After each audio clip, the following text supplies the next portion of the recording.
bentar, mic gua nyala terang, bangsat. Oke guys, welcome back bersama saya Gibrandon-X Gaming. Sorry. Berarti lupa nyalain mic-nya. Hari ini kita akan melanjutkan HSR Story 3.5 ya guys ya. 3.5 kita akan menyelesaikan story-nya, lanjut saja. Dulu deh. Soalnya tadi mic-nya nggak nyala. Tanpa basa-basi kita nonton story recap biar kita bisa lihat masalah bok kita apain aja. Let's go. I reunited with Don Hung and unexpectedly made contact with Screwlim. He warned us that Amphoreus was actually an experimental ground for the erudition and was rapidly falling into the path of destruction. A Lord Ravager would soon complete its evolution in Amphoreus. To tackle the crisis together, I stayed behind in Amphoreus as an informant, while Don Hung returned to the Express as planned to seek help. On top of that, Screwlim informed us that March 7th had also been drawn into Amphoreus earlier. However, the current priority was the Era Nova. I quickly arrived at the Vortex of Genesis and met with phainon. The Era Nova ritual was supposed to proceed smoothly under the guidance of Lycus, but the appearance of the Flame Reaver once again left the fate of the world hanging in the balance. We struck down the enemy's mask, only to discover that his face was identical to Phainon's. When his body was pierced by the ceremonial blade, a flood of memories surged forth, revealing the truth about Phainon, the Flame Reaver, and Amphoreus. It turned out that all of us were trapped in the eternal recurrences created by Phainon and Cyrene. And the Flame Reaver was Phainon himself, who had burned out after bearing countless core flames. Their goal was simple: to oppose the Aeon and rewrite the world's doomed fate of destruction. The eternal recurrences had already played out 33,550,336 times. In this final cycle, I promised Phainon to take on the title of Deliverer and save the world in his stead, while he would fulfill the wishes of the countless versions of himself, tear the sky asunder, and confront the destruction head on. Thus, with Phainon's help, time in Amphoreus reset once more. But I became lost in the chaotic flow of time. At the critical moment, Mem, who had regained all her memories, sacrificed herself to send me back to the beginning of time.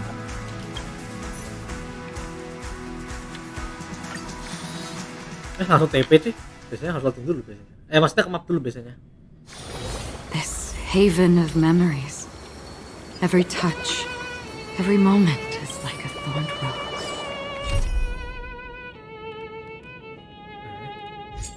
Oh ya, event.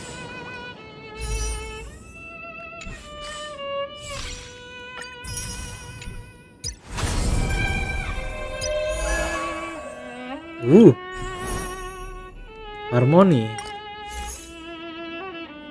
Increase attack. Skill increase attack by 8%, stacknya up to 3 times. Bisa bagus sih sebenarnya.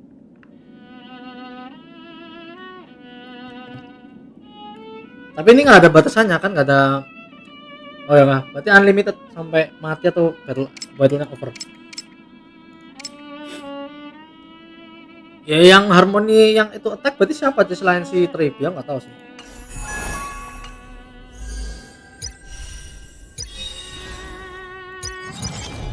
Oke. Hah? Oh ya tengok.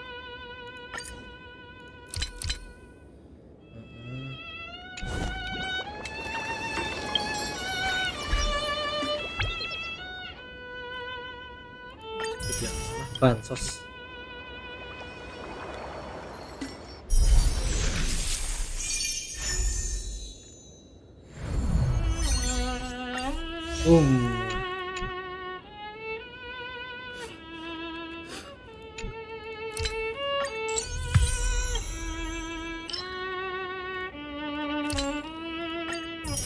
Lumayan lah. Yo, let's go.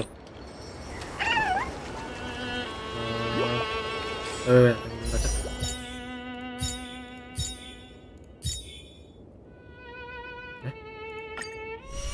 Oh.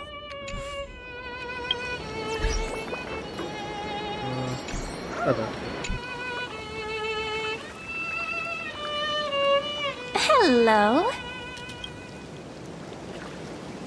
Your surprised expression is just like what the memories recorded. Masih lagi tuh.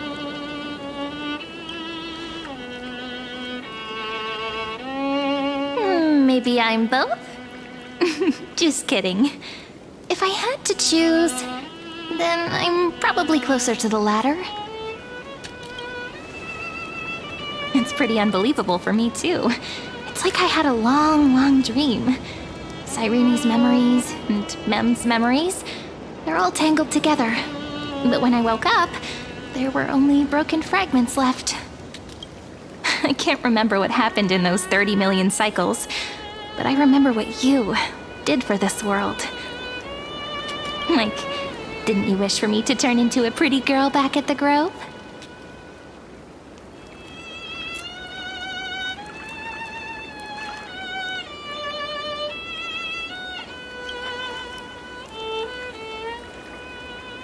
Yep. Isn't it amazing?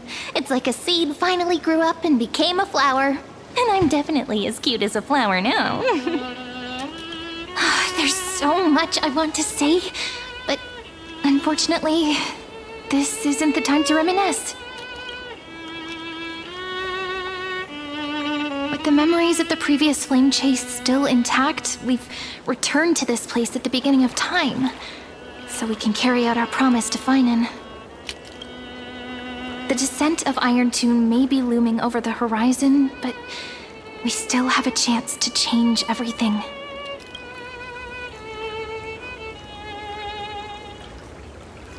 Ide Silicii is so quiet. In Cyrene's memories, she always sits alone by the lake, gently swaying on the swing, like she's waiting for someone.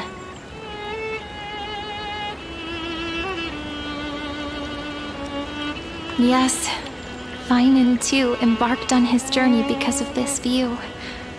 He then walked alone for more than 30 million cycles. Thankfully, you arrived during his long wait, friend. Is that also why Cyrene did what she did? It sounds weird, doesn't it? It's something that happened to me, but I'm talking as if I'm an observer. But that's just what those memories are like.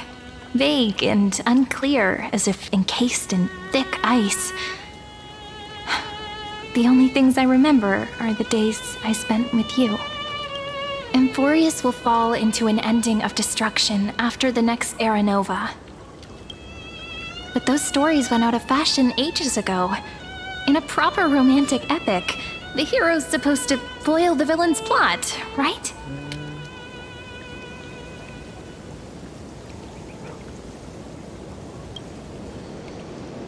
That's right. Lygus is the mastermind behind it. The one who's trying to control everything. How unforgivable. But I still feel a bit anxious. Lygus chose to walk into the spotlight and reveal everything, which means he still thinks the current situation is under his control. Maybe he still has an ace up his sleeve. Think about it. Even the name Lycurgus is a fake one.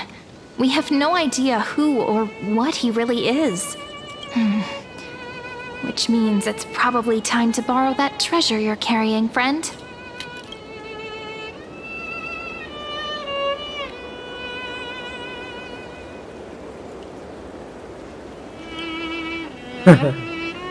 Nothing's gonna happen even if you write down his name, you know. Besides, this book is a cute fairy tale. Please don't write stuff about the antagonist in it. I'm talking about the chronocognitive anchor. Didn't that that Intellitron friend say, when required, it can also serve as a bridge for communications between the internal and external world?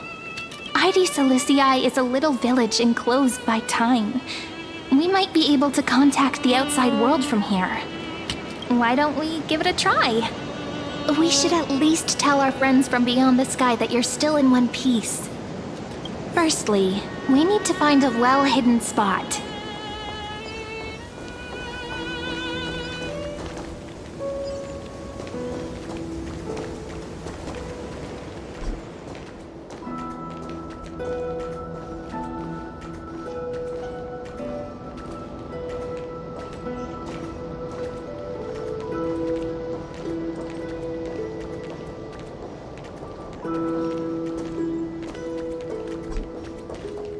It's super quiet here. Sounds can't get in or out. Back in Cyrene's memories, this room was her secret base. No one noticed her practicing Orynyx's prayer here, or trying to speak with the gods in secret. But today's different, isn't it? We aren't trying to contact unreachable gods, but humans from other worlds. Real people. I'm prepared to witness that miracle, friend. The way Cyrene talks is so similar to Mem. I have so many questions. I'm also worried about how Dan Heng and March 7th are doing. My kisah. Here's hoping the chronocognitive anchor can still function normally. Because I really need answers. Hello di SCCH channel atau gimana? Welcome.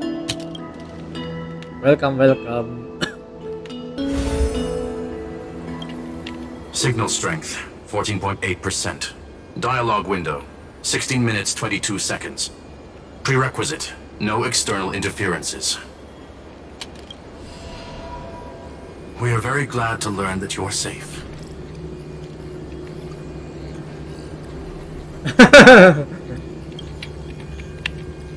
Pity. Now's not the time to celebrate. Having two geniuses standing here means you are in big trouble. Listen up, little one. The Destruction's eyes are gazing upon this place. No, I'm not joking, and no, it's not Droidhead. It's the real Nanook. Time is running out, so I'll explain in terms you understand. This world, Amphoreus, is in fact a testing ground, where the Lord Ravager, Iron Tomb, evolves through self-extrapolation. Aku streamer pemula juga bang, salam kenal juga. Semangat. Semoga bisa jadi streamer yang sukses. Semangat. Hiding in this segment, unknown to other life forms, it has endlessly repeated the process of Era Nova, seeking a solution that could obliterate the erudition. For some reason, the experiment entered a prolonged state of stagnation. However, it has now restarted. Prediction: if effective intervention is not performed, Iron Tomb will complete its self-coronation in 14 system hours and initiate its plan to destroy the entire path of erudition. The possibilities are endless. Breaking down interstellar communications, destroying the synesthesia beacons, returning cosmic civilizations to the Dark Ages, or even starting the third anti-organic war. Any of it would be able to bring the cosmos to its knees. Simply put, it will tilt all sciences and technologies towards the destruction. And since Nanook glanced at this place, it means they are being dead serious. Based on info provided by the IPC, Iron Tomb probably isn't like Selenova or Zephyro, who are overlords ascended from human beings. Instead, Iron Tomb is an algorithmic sequence. It can be anywhere, as long as there is a receptacle for its calculation. The version of Iron Tomb hiding in Amphoreus is its source code, and this scepter is its incubator. Yep. Think of it as the program having reached 99.98% completion already. And then it's over. Something in the shadows has been driving everything forward. It's the observer named Ligus. Speculation: he's the scepter system's administrator. He wants Iron Tomb to break through the knowledge singularity. I don't know why he wants to do it, but he'll remove interferences at any cost. You're the only variable within this world, and you're the only thing he fears. So listen closely, little one. The speed of time is different in Amphoreus compared to the outside. Destruction is just about to arrive, but you can still play Deliverer one last time. The cycles have already been broken. You've entered what is theoretically the last cycle Amphoreus will ever be able to run. And Iron Tomb will break out of its prison as soon as the process of Genesis is triggered once more. But now there's an abnormality within the experiment. You know what I'm talking about. One of the model's 12 factors. That is one of the 12 demigods. Destroyed himself using the power of the destruction. Phainon's signal disappeared from the cycles the moment Nanook cast their gaze this way. That means World-Bearing's computational logic is currently flawed and bugged. Yet it's the factor directly related to the process of Genesis.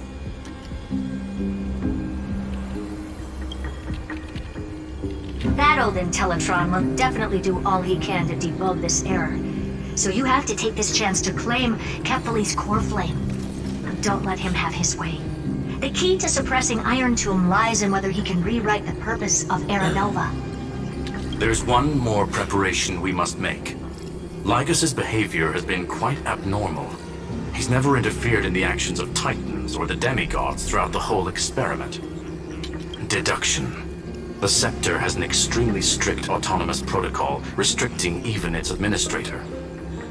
In Amphoreus, this ultimate protocol goes by another name. The Law Titan, Talanton. Law.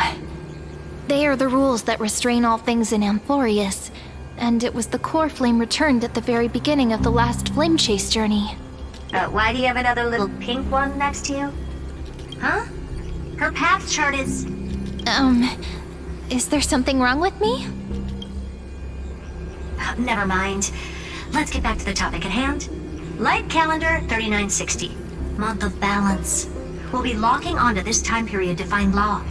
You can either meet the Titan, convince the demigod, or take the core flame by force. It doesn't matter what you do, so long as you bend it to your favor. We still haven't figured out how you and Don Hung got inside this world, so influencing protocol is currently our best way to stop Lygus, or to call for more reinforcements into this fight. Once you've got Law in your hands, we'll discuss our next steps. Make sure the core flame doesn't fall into enemy hands. Herta, the firewall's interference is getting closer. Time is running out. Please ask any questions you still have as soon as possible. Miss March's situation is rather complicated. Madame Herta and I can detect her signal, but cannot ascertain her location. What we can be sure of is that she's still in Amphoreus. Don't worry about her. She's absolutely chock full of mysteries. Even if Amphoreus explodes, she'll probably float out perfectly protected in a nice thick layer of ice. Worry more about yourself instead. Mr. Don Hung did not enter the new world with you at the end of the last cycle. No, the flow of time inside and outside Amphoreus is not identical. 1,000 years in this world may only be a fleeting second outside of it. Conclusion. He is on his way back to the Express. Iron Tomb can't affect the real world just yet. Don't worry. Himiko and the others are more concerned about your well-being than their own. I believe in your capacities. The hands of the Trailblaze can create miracles, and will certainly be able to snuff out the flames of evil. I'm not going to give any motivational speeches. I just hope you bring good news the next time we meet, little one. No, not little one. Deliverer.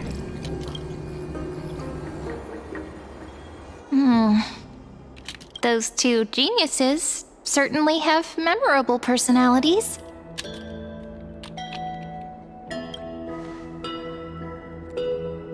It feels weird. This all feels really familiar.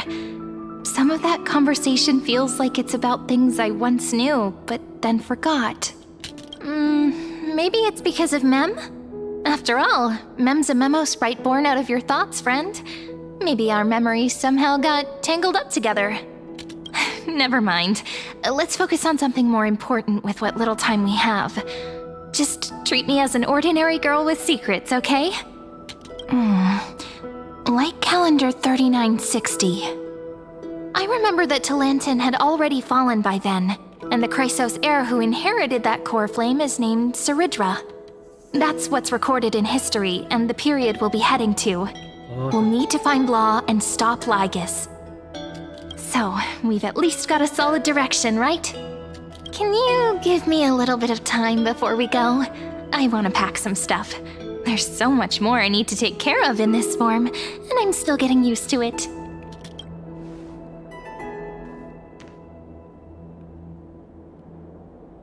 A relaxed scene like this probably no longer exists in the outside world.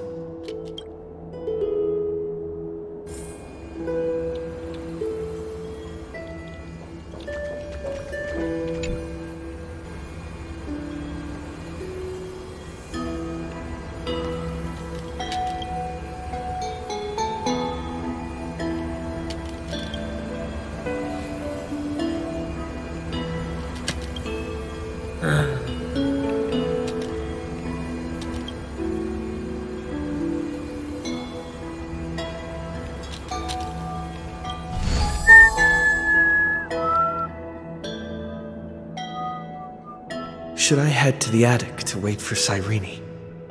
Or should I have one last look at Ides Elysiae?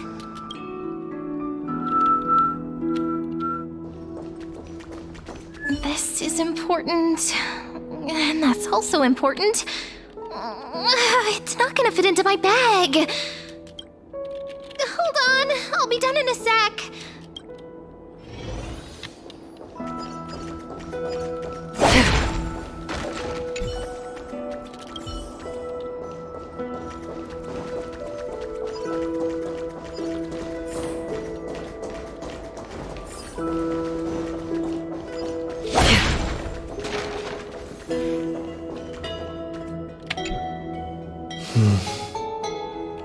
This village is where Phainon's life started.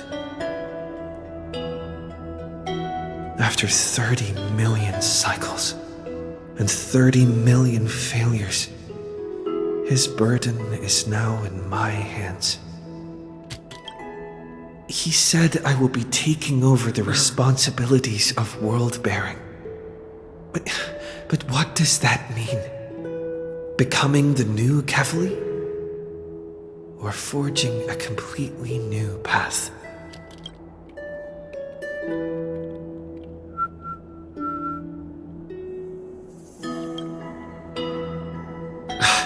Calm down and think this through rationally. This is going to be a very difficult campaign. We can't lose Kefali's core flame, and we also need to find either Talantin or their demigod. Then convince them to join us in the fight against the destruction. But there are so many unknowns. We don't know what Lygus might be doing, and we'll have to face Iron Tomb after dealing with him. There's also Cyrene. What exactly is she? There are so many questions. I'll have to take it one step at a time. But I must make each move very carefully, because every decision could potentially impact the end. Herta and Screwlim's help might be crucial. Thinking hard over there? I finished packing. I decided to just bring these few things in the end. See? There's a journal, a quill pen, and the ceremonial blade of the Priests of Time. Holding it calms me down for some reason. The scent of the black tide is now calm. Phainon must still be fighting them in some way. This will be Amphoreus's final flame chase journey. But it won't be the end of us. It'll be the beginning. Friend, are you ready to become a hero?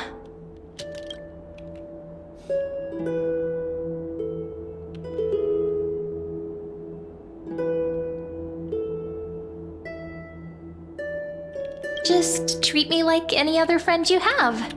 We share a common goal and common enemies. And we may also share a common future. A future that has never emerged in any other cycles before. I believe in you, friend. If you still can't get used to it, just call me Mem like you did before. Just kidding.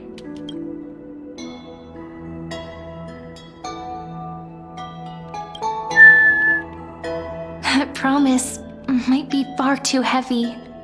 But I believe in you, friend. The Trailblaze's duty has always been a heavy one. In other words, since you've already saved so many worlds, friend, you should be used to being called a hero by now. Maybe you can tell me those stories as we travel. That way they can become our shared memories too. Let's trailblaze onward like before and create a future that's worth being remembered.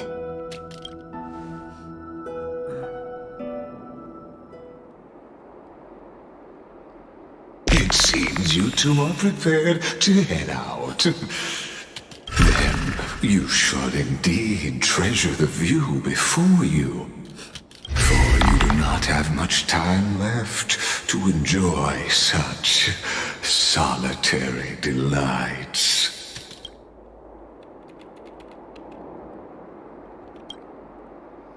My apologies for disturbing your moment of repose. Before I express my apologies, please grace my abode with your presence, so I may demonstrate the full scope of my hospitality.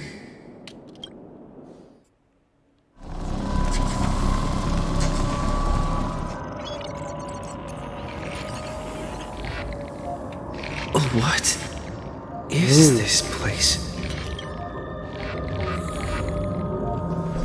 Farewell, then.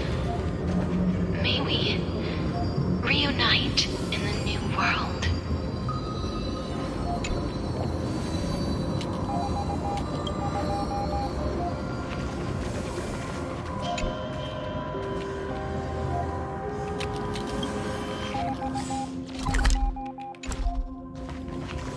All shall bid farewell to one, and that person alone will witness the miracle.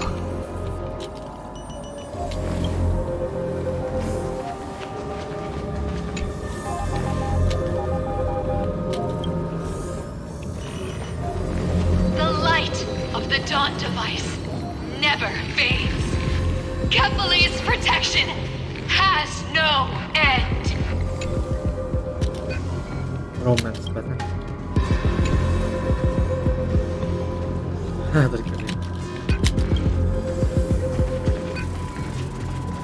After I cross this river, it will be a tragedy for mankind. But if I do not cross, then it will be the end of me. Harusnya ada suaranya lah ya.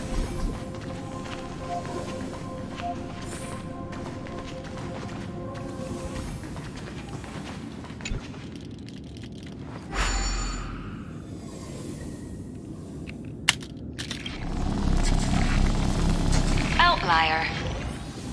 Executing command. Record.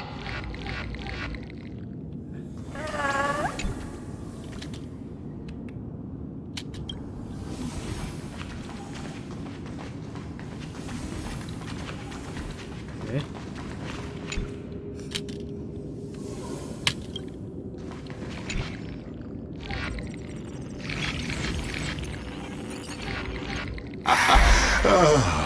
Did that startle you? This is the intersection between Amphoreus and the real universe. The audience seat where I observe this experiment. You can also call this location the Exomyth. What you see is the true form of the eternal land and the 12 demigods after they've shed their disguise of legends. Doesn't it look marvelous? Amphoreus is like a microcosm of the cosmos.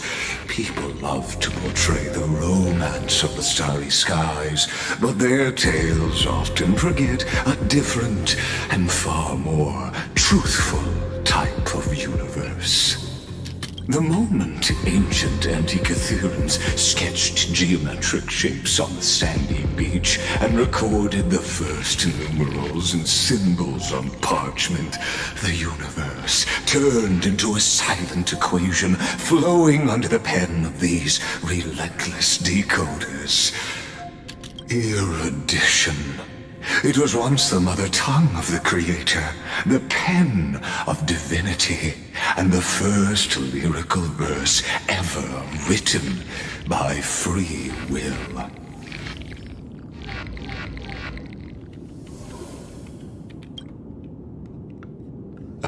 I simply wish for you to understand that I have no intention of being your enemy.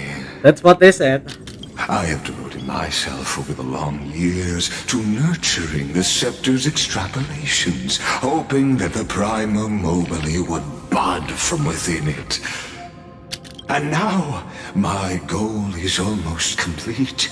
Nikos 496 had exceeded the intelligence singularity through his rage, and though he still retains his obsessive defiance and managed to suppress the black tide of this cycle, it's a matter of time before his will crumbles to dust. Iron Tomb will be completed. That will not be affected by my plans, your resistance, or the schemes of the two geniuses. It is an irrefutable fact, just like the instance in Luce's calculations. In other words, as long as you are willing to stop interfering and let the final aeronova carry out its natural course, I'll guarantee the safety of all nameless and ensure you return unscathed.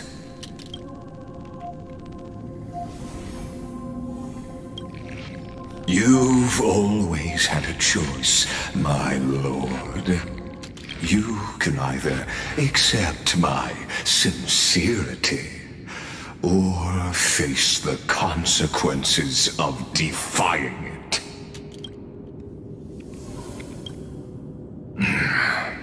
They've always been the product of the experiment, so naturally, they will perish when the experiment ends. That outcome was predetermined long ago, so I will not embellish such a regrettable conclusion.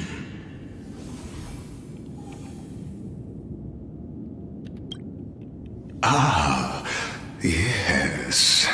I am aware of that esteemed lady's whereabouts.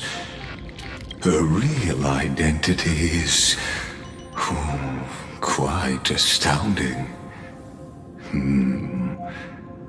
If you decide to accept my proposal, then I will do all I can to send her back to you.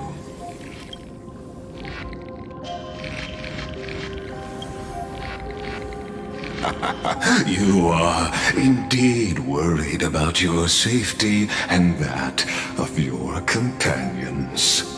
Rest assured, as a fellow pathstrider of this path, Nanook's gaze left a brand on your soul long ago.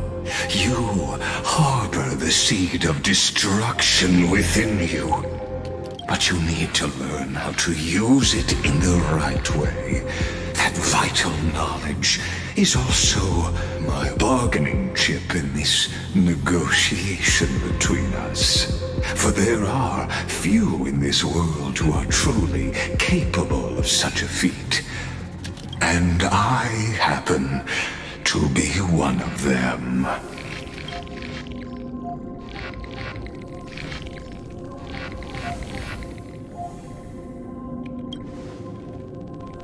The Stellaron?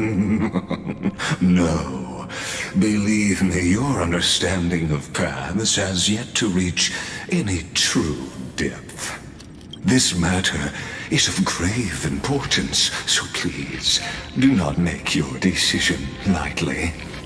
After all, the choice before you bears a 1 in 3 chance of elevating you to an unparalleled existence among the stars.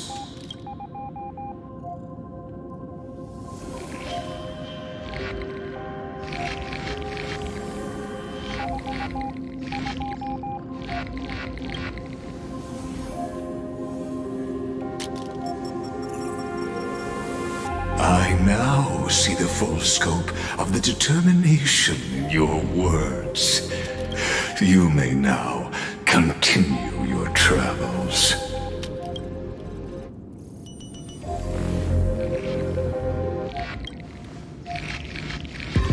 It seems you haven't realized something about this place. The exomyth is the erudition's domain. You cannot physically interact with me in any way in this place, and vice versa. As negotiations have broken down, there's no more need for us to remain in the audience's seat. Let's return to the theater called Amphoreus, where you will meet me once again. Of course, this meeting was not without merit. Your presence has inscribed a new footnote in the exomyth. As for its purpose, allow me to reveal it to you in detail the next time we meet.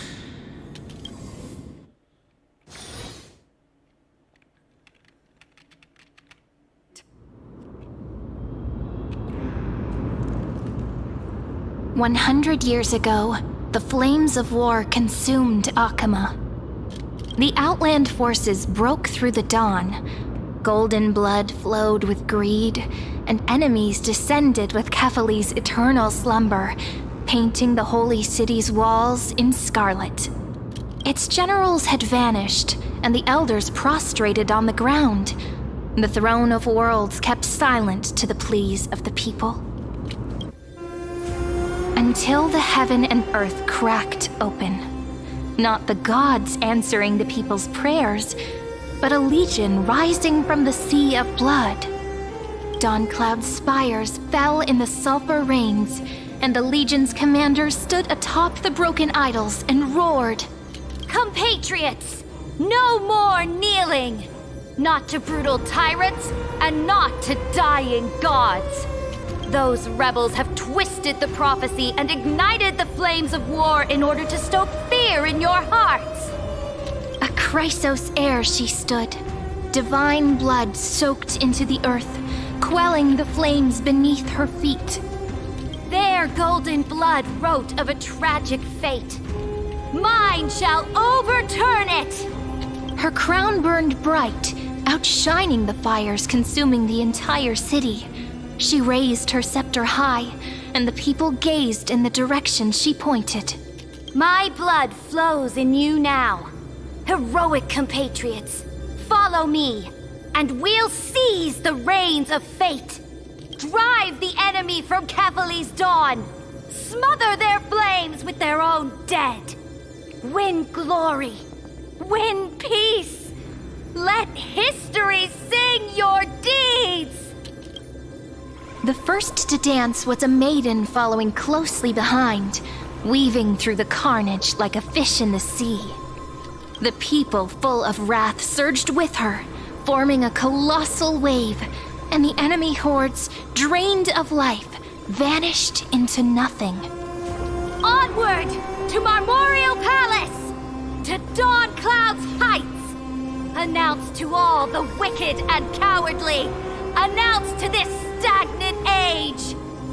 We are the rising tide! History remembers this as the first siege of Akama. It is said that after the flames died, people found identical inscriptions in every place in the city that had been scorched by fire. It was the name borne by Akama's first and final sovereign, the Imperator Saridra. Friend, are you listening? Friend? Honestly, you were the one who insisted on reviewing history, yet here you are, dozing off? Wake up! Otherwise, I'll have to... Awake at last? I guess I won't have to use my wake-up magic on you then.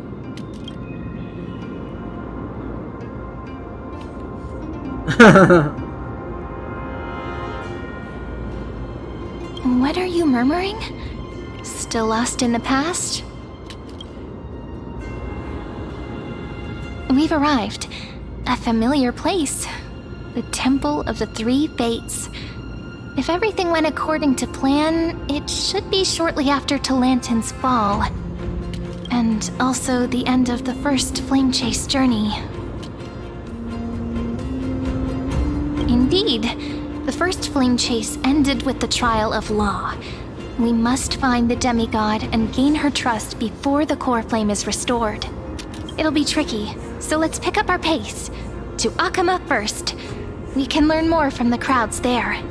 Tyrant! You and your butchers are not welcome here. Get out! Get out! Hold your tongue! Conspiring with Kremnos and plotting rebellion are crimes punishable by death. There are multiple voices, and things seem tense. Let's not get caught up in any trouble. Why don't we find a place to hide and observe from the shadows?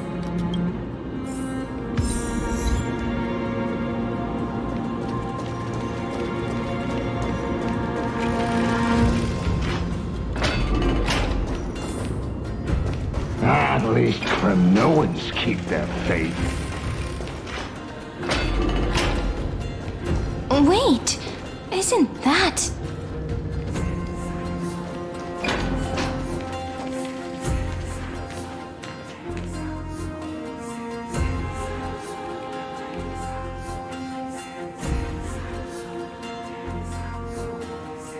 Golden-blooded defilers! Perverting the prophecy and trying to slay gods!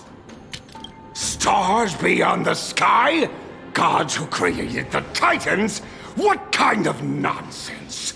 Look at this broken world and see what your atrocious acts have done! What? Did he just mention the stars beyond the sky? But how is that possible? You impudent! Ducks for Goris. We're here to welcome the deliverer from beyond the sky.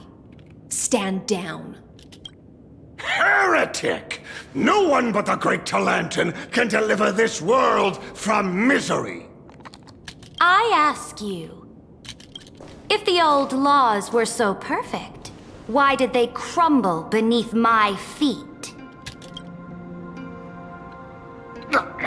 You...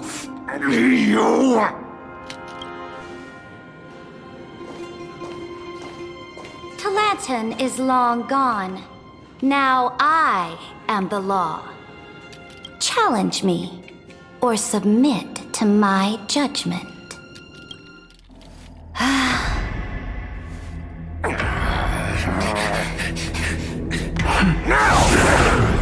Silence!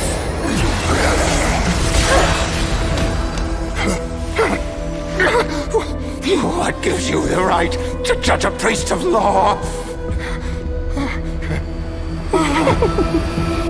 That's because I came, I saw,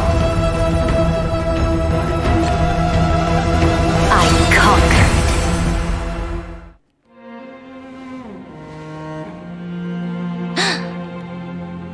Ducks for Goris? Take the ashes of this man and scatter them in the temple among the crowds. them that the High Priest attempted to take away the rights granted to the people by the Imperator. Thus, he met his fate. Yes, Imperator. Now, these two accidental guests. Dux Gladiorum, if you please. As you command.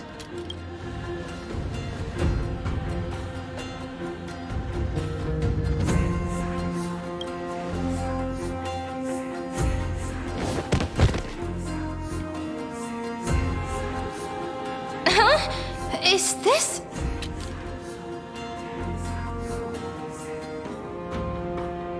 Correct, but not the kindness you know. This is the leader of the Cleaners in this era. Since the start of the Chrysos War, they've made it their mission to wipe out the Chrysos heirs. Even now, even after I've united all the city-states, these vermin still lurk in the shadows, hindering the flame-chase journey. Moreover, I know that the 27th person to inherit this role bore many grudges against you and nearly doomed the second flame chase journey. The enemy of my enemy is my friend. So, out of courtesy, I present to you this corpse as a gift.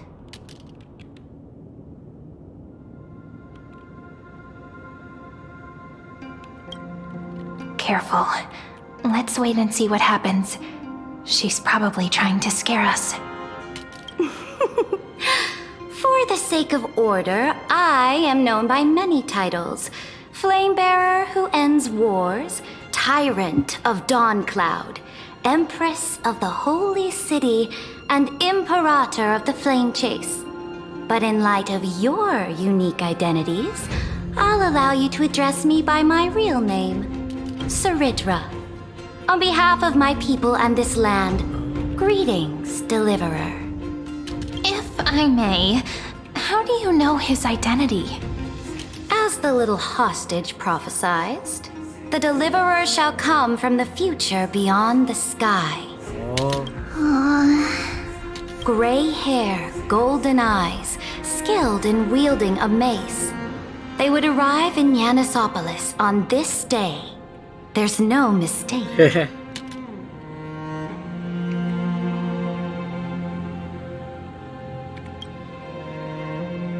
Your orders, Imperator.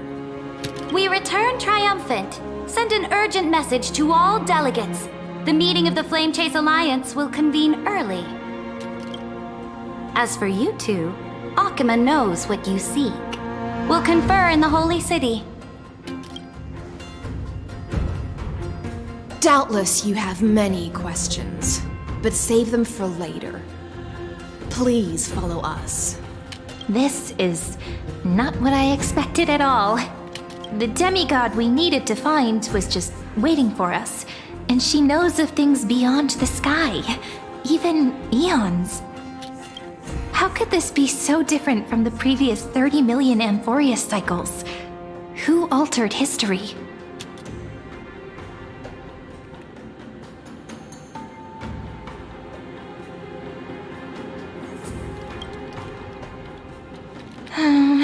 Unpleasant thought, but plausible. The currents of time have become twisted. Regardless of who caused this, that Imperator came prepared. We're the ones at a disadvantage now. We might as well dance their dance. Let's go with them to the Holy City. We've received the Imperator's favor because of your unique background. As a result, the people of Akima will certainly respect you more. Just put that to good use, and add a bit of your experience and charm. Should be easier than last time, right? If we figure out what happened in this cycle, we'll be able to turn things back in our favor. Exactly. Treeby, Aglaya, maybe even little Cypher. Calm and confident. That's the you I'm familiar with. Guests, please. The journey to save the world starts with a single step. Let's set off, my friend.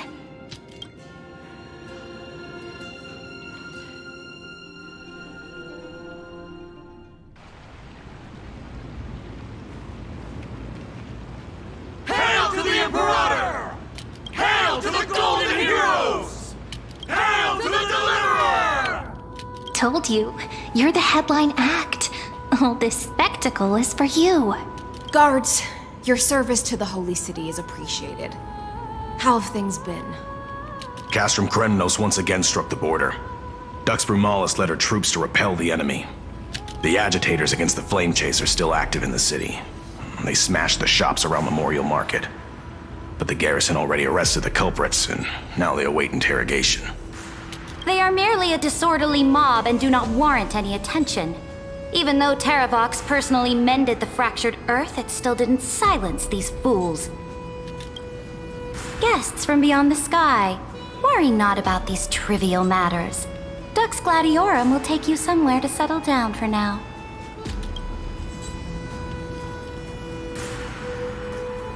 Please allow me to introduce myself. My name is hysilens, and I am the Dux Gladiorum who swears fealty to the Imperator, as well as the Knights Commander of the Acheron Alliance. Later on, the Imperator will invite you to attend the meeting of delegates to discuss the Flame Chase journey. Your arrival has convinced us that the future promised by the prophecy is certain. Under the Imperator's command, amphoreus shall break its chains and reach the world beyond the sky. With all due respect, what exactly do you know about us and what's beyond the sky? As a humble subject, I cannot freely express my own views to you. Please forgive me. I knew it wouldn't be that easy. Time waits for no one. Please come with me and rest now before the meeting later. Untuk ada triple loh. Akama, under the Imperator's rule, is no longer in the shadow of war. Indeed, Dawncloud stands as the hero's residence. The Imperator put much thought into its design, in order for it to serve as a sanctuary from the burdens of battle. Please experience its marvels firsthand, heroes. When the Imperator arrives, I shall come to summon you.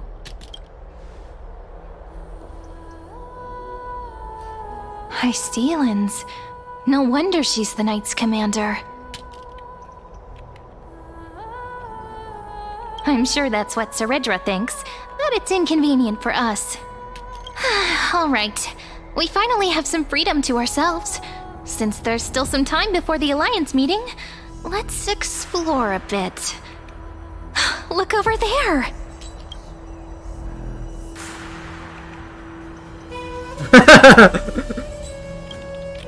Not the ones you're familiar with. But the hearts of heroes stay the same in every cycle, never changing.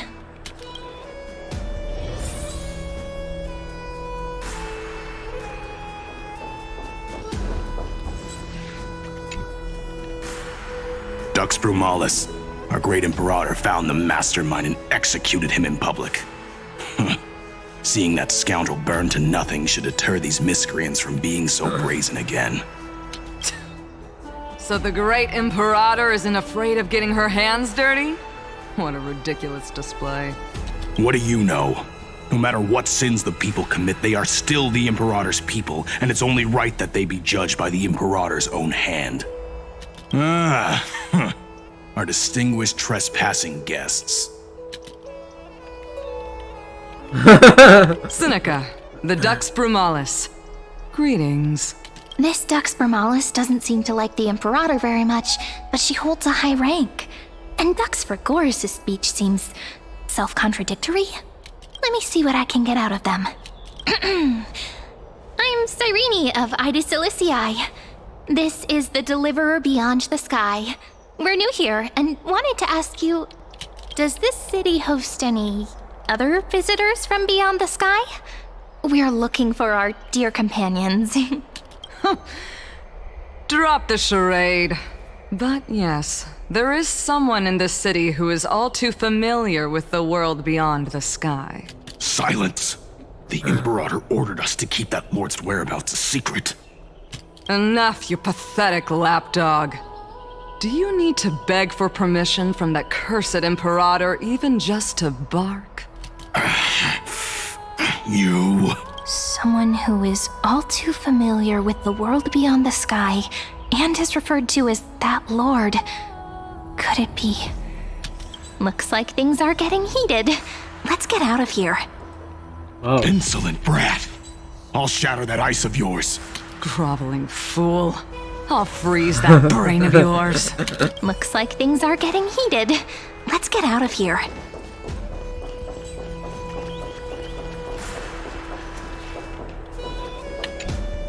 How are we supposed to talk to the heroes of deliverance? What if they're really intimidating? Virginia, don't be so nervous. Once they hear your poetry... Ah, heroes, you're already here. Greetings. I am Apollonius, the Dux Helcolithus, one of the 5 sages of the Grove of Epiphany, advisor to the Flame Chase army. This is Virginia of Castrum Kremnos, the Dux Carminum and imperial scribe of the great Imperator. Hello. I'm Virginia. I compose poetry. I'm Serene from ID Silicii. This is the Deliverer. Nice to meet you both. They're not as frightening as the rumors claimed. This is our first time in the Imperator's realm. Akima is even more magnificent than we imagined. If you all weren't here to look after us, we'd be completely lost and confused. The Akima you imagined is long gone. Under the Imperator, this city has been reborn as the capital of the world. Bask in her free-spirited winds. For anyone who fulfills their duties to the Imperator, these winds shall forever remain at their service. But what if... Those who are loyal do not need to consider the consequences of betrayal. But if you're curious, why not head to the lake and take a look? Those elders who lie at the bottom of the lake are the best example of what happens when you disobey the Imperator. The elders of this cycle were all... Looks like that priest who was sentenced to death wasn't an isolated case.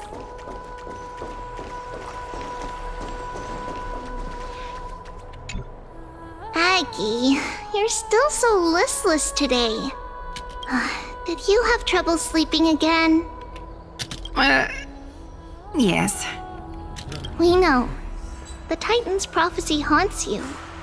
If you want, you can talk to us, just like when you were young. No matter what, we'll always remain by your side. I know. I also understand that fate cannot be changed.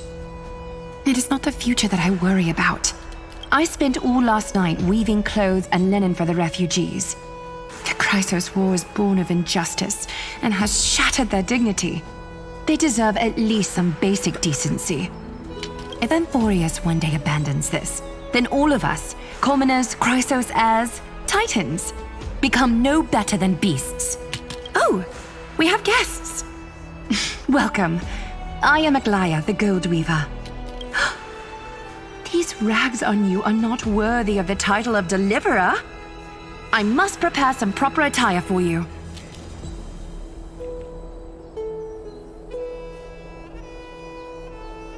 First time? That's not what I gather from your eyes. Does your Aglaya differ so much from me? Greetings, Deliverer from beyond the sky. We are Trebi of Yanisopolis. It's very nice to meet you. Although, introductions are probably unnecessary. We know you've witnessed the future of the Flame Chase journey even more clearly than we have. Witnessed the future of the Flame Chase journey? The prophecy also told you about that? Indeed. Orynyx reshaped Amphoreus through the prophecy. Although, regarding the Deliverer, there were not many details beyond your appearance and the time of your arrival. So, please, don't worry. Feel free to relax and relax some more. It was Orynyx who told mankind that the Deliverer from beyond the sky would descend upon Amphoreus. More crucially, they revealed a future entirely different from the Era Nova. Though we still must challenge the gods, in the Time Titans prophecy, this path leads not to a new world, but to the true starry skies. This is also what the Great Imperator has been striving for all her life. Your arrival further confirms everything. This can't be real. Even you find this surprising? Fate really is unpredictable. Perhaps the upcoming meeting will hold even more surprises.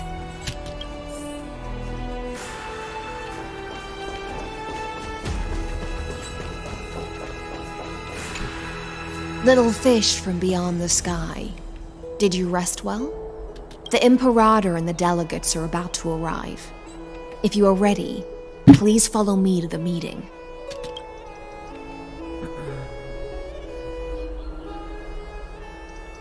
As you've witnessed, she is the Empress of Akama, the one who ended the Chrysos War and the leader of the Chrysos heirs. As merely a humble subject, I cannot say more beyond this. Then come. The Imperator reserved seats for you. I'm starting to feel a bit nervous about the meeting. Since Sir Ridra is presiding over the meeting, it'll be a good opportunity to learn about the law's inclinations in the current era. Let's keep our ears open, okay? Rega, bener Rega, ini patch 3.5 versi 3.5 HSR. Udah ganti versi. Story Arc Conquest terbaru. Good sir from Paphos, what do you think the Imperator is planning calling this meeting so early? My homeland can't endure anymore. Who knows? First, she wants to hunt Titans. Now she says there are even greater calamities. Her madness is the greatest calamity. Exactly. Chrysos heirs, deliverers. What about us ordinary folk? How much are we worth in her eyes? Things feel pretty tense here. The history books said that the Imperator aimed 3 cannons at Dawncloud to make all the delegates obey her. Will history repeat itself in this cycle? Yes. Similar acts have occurred, and not just once. However, whether history will repeat itself, you'll soon see. Those are the 2 spots reserved for you. Please take your seats. Aku udah gak ada sih kemarin di video terpisah.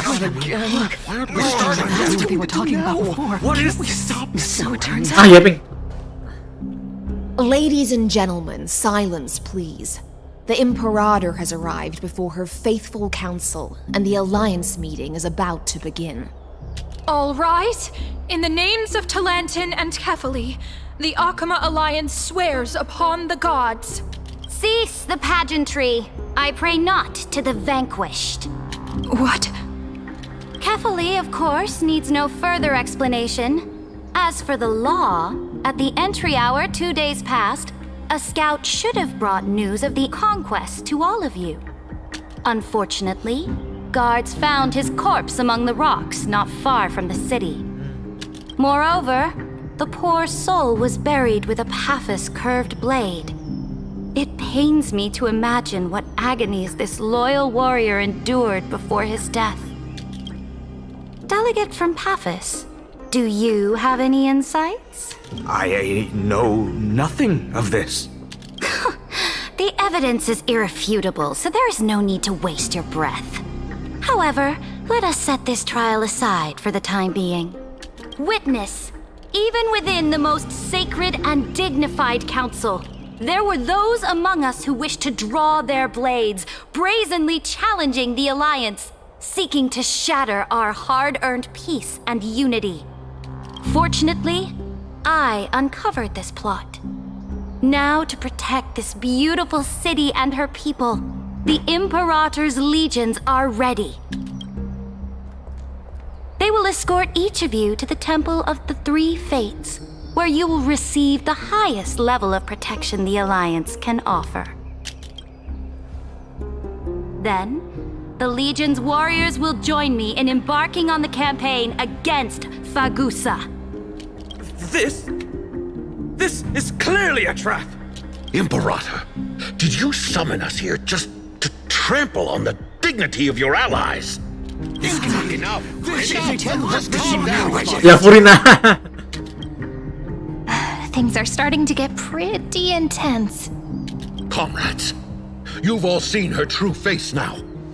According to the ancient laws of Akuma, only with the consent of 2/3 of the elders can the legions carry out the commander's orders. The ancient laws. Didn't you destroy them long ago? You defected during the first siege of Akuma, voted unanimously in favor of the Council of Elders restructuring, and just yesterday, you desecrated them with a blood-stained blade. The decaying old laws fell with Talanton and are no longer deserving of respect. But if you still insist on proclaiming yourselves defenders of the law, then be silent and offer up the highest respect to this core flame in my hand. That really is the core flame of law in her hand. Since there are no objections, then the original agenda of this meeting, the campaign against Fagusa, is hereby passed. The Flame Chase Army's hunt for the Ocean Titan begins today. In order to prepare for war, all allied city-states must surrender command of their militaries and pay all war taxes by the end of the month of Evernight. War taxes. At this moment, I would also like to introduce to everyone the newest honored guest to join our alliance. The Deliverer, revealed in the prophecy of time, has descended from beyond the sky. With his aid, we shall shatter the chalice of plenty and return Fagusa's core flame to the holy city.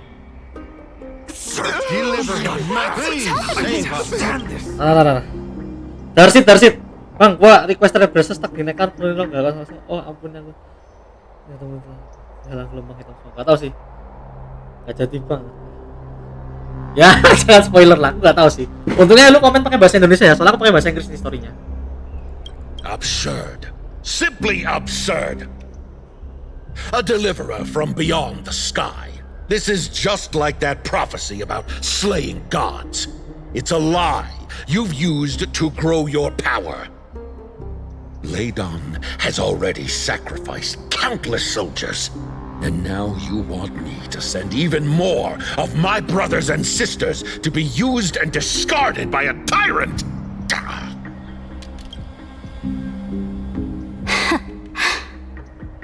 Are there any other objections? Then I bid you all farewell. Meeting adjourned. Deliverer, please wait. I still have important matters to discuss with the two of you.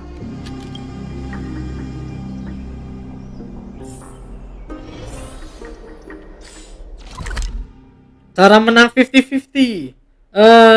Kalau kamu ngincer hysilens, jangan lupa gacha kokomi di Genshin. Gak tahu aku. Gak tahu, 50-50 ya, tergantung luck ya guys ya. Gak ada cara menangnya, lu tinggal mengandalkan luck aja udah. Kalau aku sih ya, kita paling gacha udah nggak usah apa-apa lah. Teori nggak usah berharap gitu aja. Gacha tinggal gacha, menang kalah ya udah gitu loh. Aku kemarin juga pas gacha tribi, kan aku dapat saber nih, dapat back to back kan, sampai E1 kan. Nah pas itu kan aku masih punya sisa nih, mau ngambil tribi karena tribi bagus. Malah kalah gitu loh. Ya udah nggak apa-apa gitu, malah dapatnya sale ya aku pas itu. Tapi nggak apa-apa. Kalau misalnya lu apa ya mau tanya cara menang 50-50 sih nggak ada. Tinggal tergantung aja. Hokimu memihak dirimu atau tidak. Gitu. Soalnya kalau udah pasti gacha gini keberuntungan ya kita udahlah, kita nggak usah ngapa-ngapain lah. Nggak ada caranya sih sebenarnya. Tapi kalau misalnya kamu masih butuh cara ya udah, caranya apa? Nggak usah terlalu banyak berharap. Teori nggak usah berharap gitu loh. Mungkin kayak tempatnya Bang Windah pakai teori iri dan dengki biar gacor. Cuma ya orang-orang pasti punya cara masing-masing sih. Ya tergantung lah kamu mau pakai teori apa, serah. Tapi yang jelas aku nggak bisa ngasih tahu cara menang 50-50. Ya tapi kalau misalnya aku masih harus ngasih tahu ya udah, nggak usah berharap. Udah gitu aja.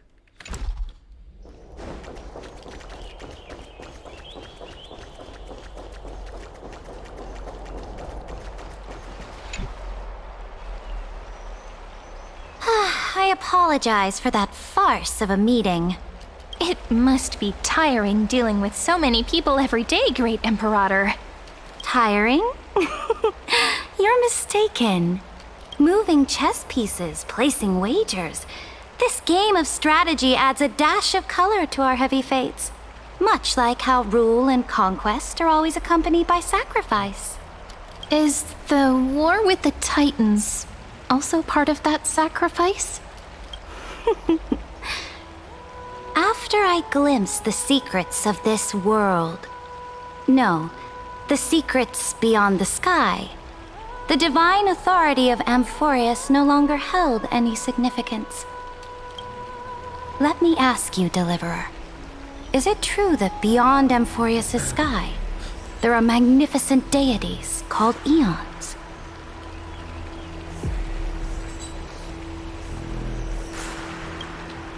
Ah, the word fact has never been so intoxicating.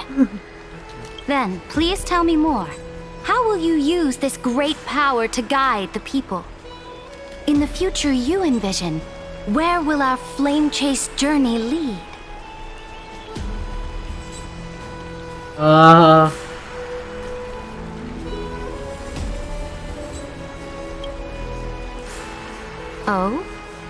What you require now is the power of law? Exactly.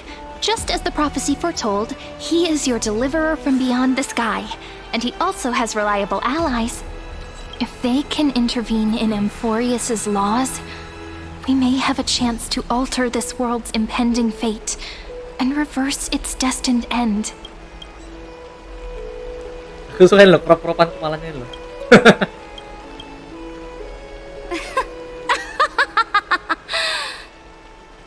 Very good, Deliverer. You have courage to say such presumptuous things, even knowing that the inheritor of the law stands before you.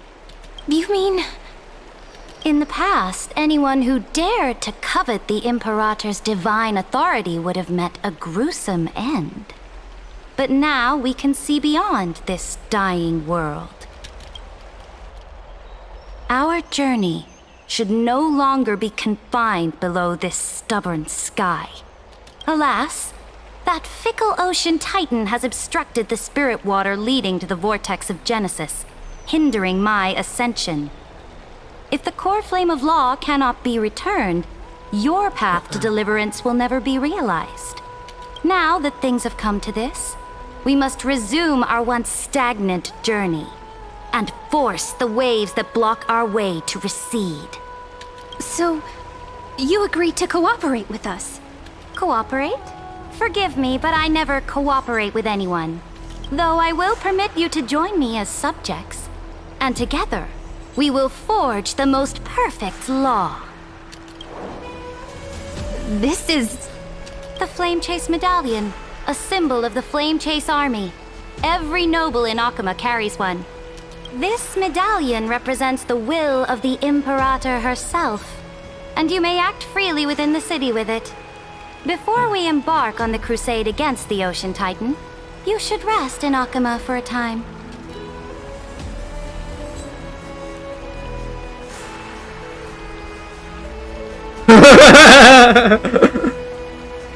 Oh? Your advice is acknowledged. From this moment on, prove yourself through your actions. As long as no boundaries are crossed, I fully respect the choices of my subjects. May your journey reach that sky full of stars, Great Imperator. Your attendant certainly knows how to curry favor. Go now, take a bath first. You two... reek of seawater.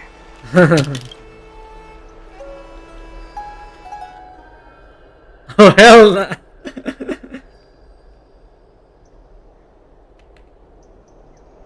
Oh, kecil banget. Kecil banget. Aku baru mau ngomong. Come forth, Theoros. Yes. Huh? Theoros? Great Imperator. Now, Perhaps you're willing to hear my counsel.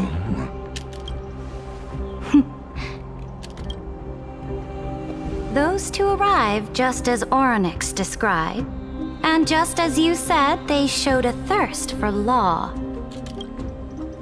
At least this proves that my judgment was right. Sparing your life was the correct decision.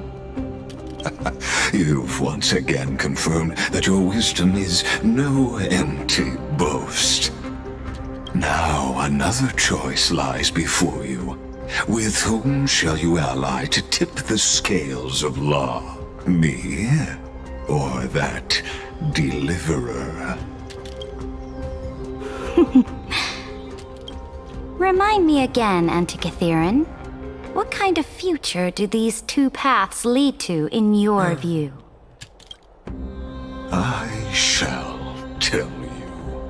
You are entitled to know that the deliverer from beyond the sky is not a wholly wicked being, but from the very start, his stance has been completely at odds with Amphoreus. The road they have chosen will bury Amphoreus' grand aspirations. This world, which follows the path of destruction, will inevitably stray far from the glory it was meant to enjoy. But on the path I have revealed to you, the people of Amphoreus will slay their creator in the name of the Imperator and conquer the worlds beyond the sky. You will command the mighty beast known as Iron Tomb, bringing waves of war and conquest to the universe. Beings across the cosmos will bow before you, offering their allegiance. Mending lanjut full saber atau pindah banner. Tergantung kamu butuh meta atau butuh collab. Kalau untuk saber dan archer itu masih sampai akhir 3.6. Aku cuma dengar dari orang-orang ngomong itu collabnya selama 3 versi. 3.4 udah lewat, sekarang 3.5. Harusnya sampai 3.6 akhir. Terserah kamu mau full saber karena limited atau nyari meta. Aku nggak tahu si hysilens sama furina. Jangan lupa namanya. Masa mau seledri anjir. Ya intinya itulah, dua karakter barunya nggak tahu metanya seberapa. Tapi hysilens udah rilis. Jadi kalau mau coba-coba dulu mereka bagus atau enggak, silakan.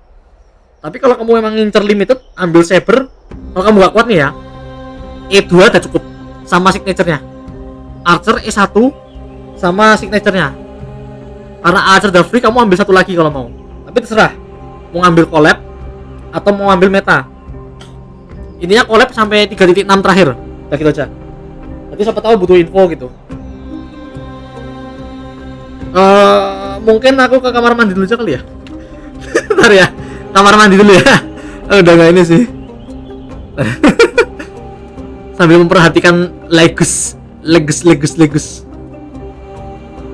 Suaranya nggak terlalu kenceng kah ini?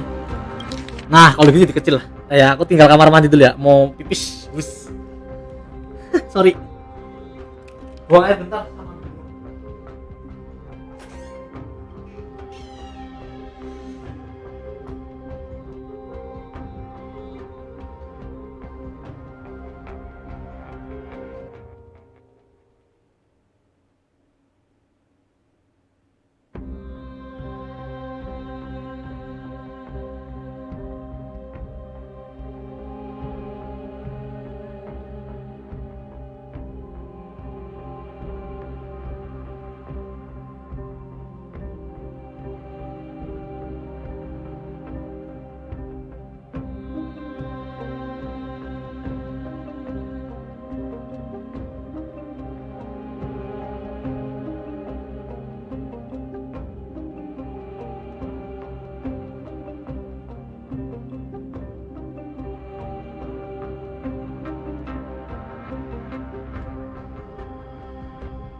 Coba.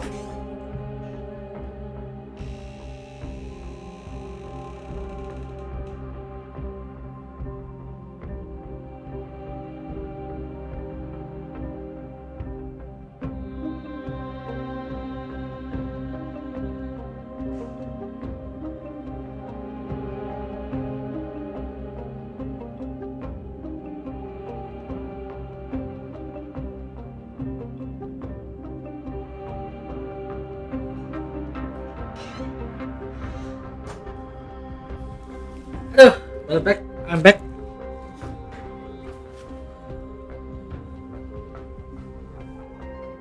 Mungkin collab aja ya, udah terlanjur. silahkan, monggo. Tapi masalahnya ini juga, kalau kamu gacha meta, ini ya, kadang meta berubah-berubah. Ingat HS itu gamenya power creep ya guys ya. Jadi tiap 1 patch 2 patch pasti ganti meta. Kalau kamu takut gacha kata meta, mending ngambil collab aja. Dengan kelemahan kamu paling nggak bisa floor 12 itu aja. Paling itu. Kalau nggak bisa pun nggak full star gitu. Itu doang sih. Ya mungkin masih bisa full star kalau kamu gacha edelon 6 ya. Tapi terlalu maksa sih kalau buat free to play atau yang cuma mengandalkan Welkin. Kalau Whaler mah nggak peduli aku. Gitu aja.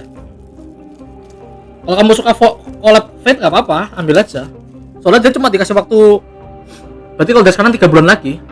Kalau kamu mau, daripada telat. Ingat kata sepuh Blue Arcade nih ya. Kalau barang limited punah, itu pasti menyesal. Ya enggak? Itu aja. Jadi gacha aja selagi kamu bisa. Tapi itu kembali ke kamunya, kamu mau gacha di mana? Gitu Rega. Aman ya? So, what's the price? The price is insignificant.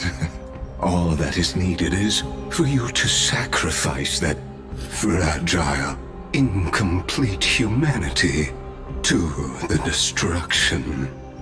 As a Chrysos heir of the prophecy, you have already chosen to abandon it, have you not?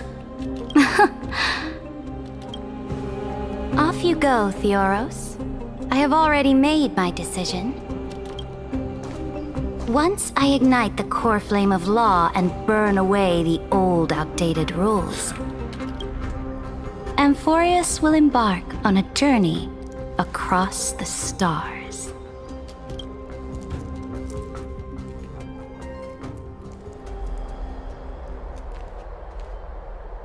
The Imperator is quite forceful.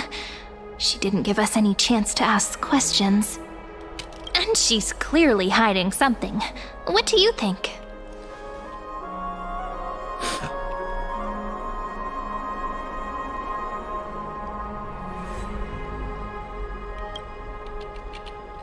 There are many uncertainties right now, but this is one of the few blessings. Still, the atmosphere in Akama, it's so unfamiliar. And it's not just the Flame Chase Alliance talking about the world beyond the sky, but the whole city. We should also discuss our findings with our friends from beyond the sky. Then we should go enjoy the renowned bathing culture of the holy city and relax. It's the thing I've been looking forward to most on this journey.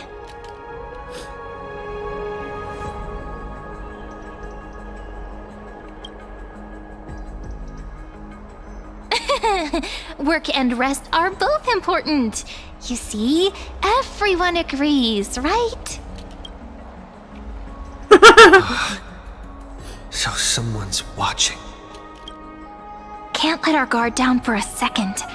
Let's use taking a bath as an excuse to find a quiet corner to update Madame Herta and Screwlum on our progress. We can also check out what's happening in the city. Since the outcome of the meeting was just announced, people must be gossiping. We can kill 3 birds with 1 stone. Let's go.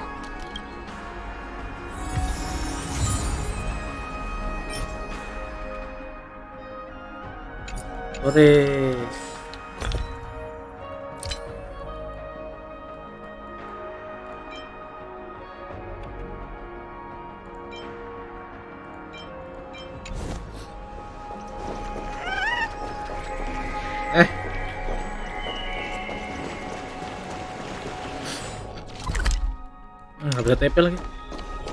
Oh, so many people. The holy city is so lively. Kalau mau gacha tuh bingung. Let's see.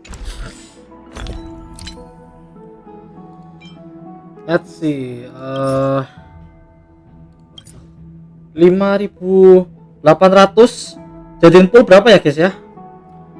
5.000 kan 4.800 seperti 30. Berarti 35 tambah 6 41. Gak tahu suara apa, aku juga bingung tadi. Kalau mau gacha cuma 40 pool palingan lah ya. Ya mungkin bisa 50 kalau misalnya kumpul 200. Bisa aja 50 pool bisa. Tapi aku tetap mau lanjut saber karena saberku masih E1 ya. Aku bakal gacha saber dulu gak apa-apa. Soalnya aku masih harus tahu dulu metanya si furina sama hysilens ini gimana untuk kedepannya. Apakah worth it buat digacha? Aku gak tahu. Tapi yang jelas kalau misalnya kamu gacha pun gacha saber. Mau aku gacain sekarang? Silahkan Rega, kalau misalnya kamu gacha sekarang, aku gacha nggak apa-apa. Cuma 40 pool nggak terlalu lama sih. Ya sambil nunggu kamu balas, aku tak lanjutin story aja biar kelamaan.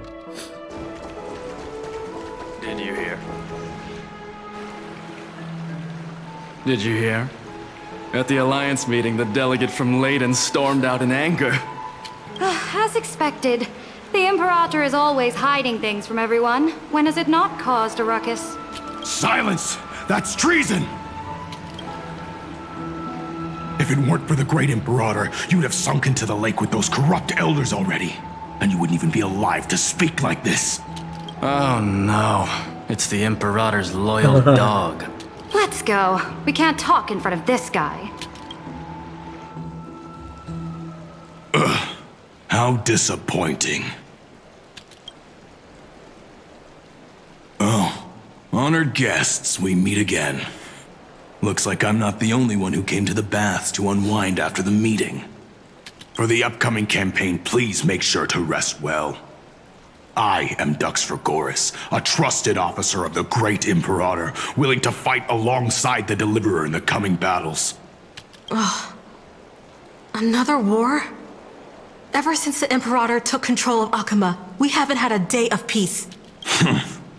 Idle chatter. The atmosphere is a bit tense, with rumors flying around the city. You must be troubled. My apologies. After every Alliance meeting, there are always some pests in the city who get restless. I prefer to ignore them. Pests on the ground don't affect the sky in the slightest. They just complain from the shadows that the sun's light is too harsh. Besides, the Theoros has already promised the Imperator her fate. And these clowns will eventually realize their foolishness. May I ask, who is this Theoros? The Imperator has ordered us to keep his lordship's whereabouts a secret. Ah, so it's his lordship. Stop trying to get things out of me. Leave me alone. I didn't even need to try. Big and strong Dux really can't hide anything. Theoros. What an ominous name. Bad news. He's been staring at us the whole time. Let's move to another place for now.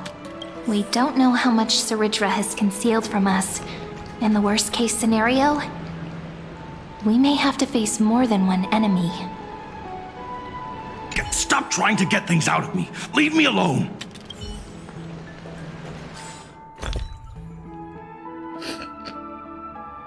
Besok berarti kalau sepuh gacha itu nunggu info bahwa cara meta siap. Betul. Kalau misalnya kamu mau gacha di HSR, karena kita nggak tahu power creep-nya tuh kayak gimana. Apakah karakter ini akan di power creep di patch selanjutnya atau bisa bertahan sampai setidaknya tuh 5 patch lah. Misalnya kayak Firefly. Kan meta break itu kan udah dimulai dari versi berapa ya? 2.2 kan harusnya. Robin bukan 2.3 harusnya ya. 2.2 tuh metanya si MC kan. MC sama Ruan Mei. Itu MC Harmony kan baru rilis kan 2.2. Jadi kita bisa bilang dari 2.2 sampai 2.7 kan itu sampai terakhir Penaconi lah. Itu lumayan gitu. Saking sakit kepalanya rahasia sampai bocor anjir. Ini kalau jadi bin dipecat cuy. Rahasia negara bocor cuy. Arsip negara hilang cuy. Besok baru gacha, sekarang lagi atau update on map. Nah itu nggak tahu sih. Tapi yang jelas kalau kamu mau ngincer saber gacha sekarang aja nggak apa-apa. Soalnya kan dia masih sampai 3 bulan lagi. 2 patch lagi. Patch ini sama patch berikutnya. Intinya itu cuma kata orang loh ya. Tapi tetap kalau kita lihat durasi bannernya long term gitu. Tapi kita spekulasinya sampai 3.6 aja gitu loh. Jadi kalau gacha tinggal ini aja, tinggal nyantai aja sebenarnya sih kalau di HSR mah. Tapi kalau emang ternyata besok terakhir 3.6 terakhir, ya setidaknya kita siap lah. Kalau emang kita mau lanjutin gacha lah ya. Makanya kenapa aku sampai sekarang bingung nih mau gacha atau enggak gitu loh. Tapi setidaknya kan kita nyiapin itu dulu, currency dulu. Nyiapin uang-uang itu dulu. Gitu.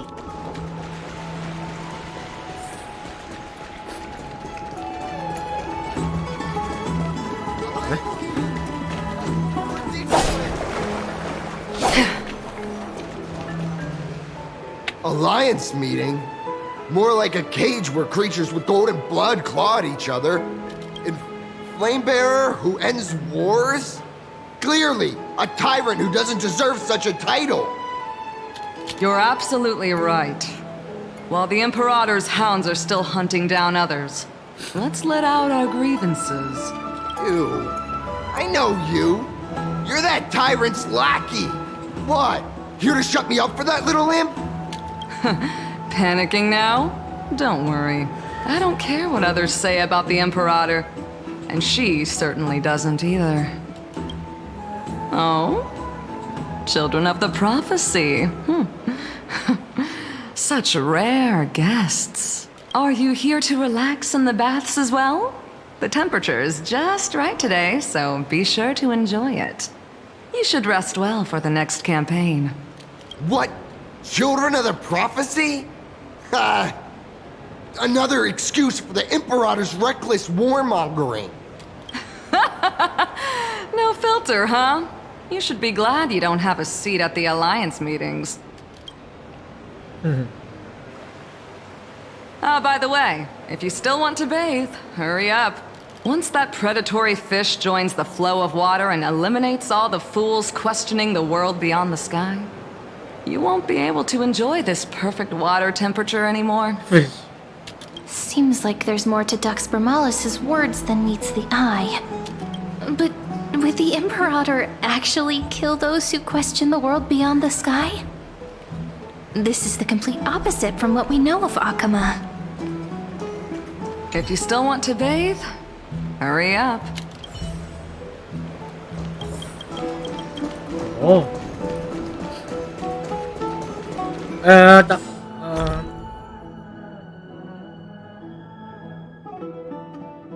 Kemarin gacha saber kalah 50-50 dapat bro-nya sama LC-nya, jadi rugi atau enggak?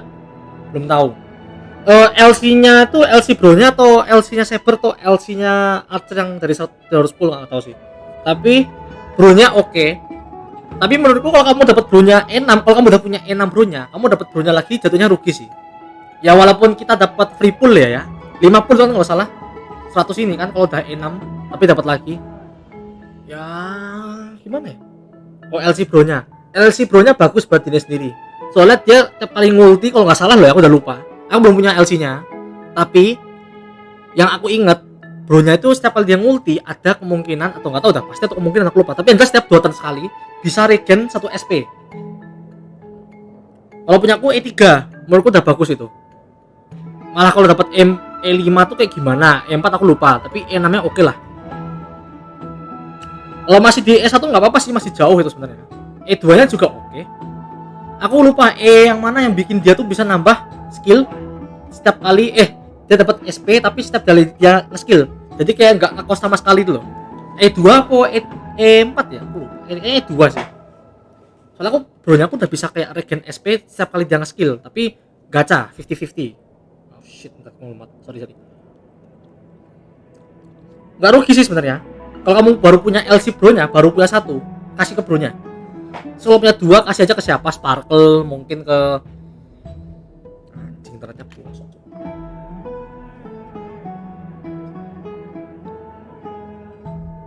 Tes. Kenapa harus sekarang sih? Out of all times. Ntar aku tak coba cek Steamku, Steamku nggak ada apa-apa sih. Merah cuk. Sorry ya merah ya. Bentar. Nunggu sampai hijau dulu. OBS merah. Persiapan nge-lag. Aduh, penyakit OBS gila ini mah. Tadi ya. Harusnya sih aman sih sekarang. Tapi masih merah sih aku. Aku lihat streamku lancar. Cuma OBS-nya merah. Yang aku takutin kalau sampai reconnecting sini. Bukan reconnecting sih, end stream yang aku takutin tuh. Kasih ke MC harmoni bagus gak bang? Cuma bagusnya buat regen sama ultinya boleh deh. Boleh aja sih sebenarnya. Boleh aja. Cuma kalau kamu punya bro-nya, kasih ke bro-nya dulu gitu. Kalau kamu punya duplikat, punya 2 atau lebih, kamu bisa kasih ke siapapun harmoni yang setidaknya bisa kamu pakai untuk regen skill. Tapi kayaknya nggak terlalu cocok sih buat Tribi. Soalnya Tribi kan dia jatuh DPS. Ini aku mau lanjut streaming agak takut cok. Merah anjir. OBS ku merah cuy. Gimana ini, lanjut atau enggak ini? Apa kita tunggu dulu? Sambil ngobrol dulu aja nggak apa-apa. Aku mau progres juga takut nih soalnya. Kalau sampai merah itu terus tiba-tiba disconnect. Aduh, kenapa harus disconnect gini pak? Mulu sih. You know what? Mending aku sekalian ambil makan malam kali ya. Sambil makan sambil streaming gitu. Nah, udah kuning. Nah, udah hijau. Bangsat emang merahnya selama berapa menit tuh. Ya lanjut.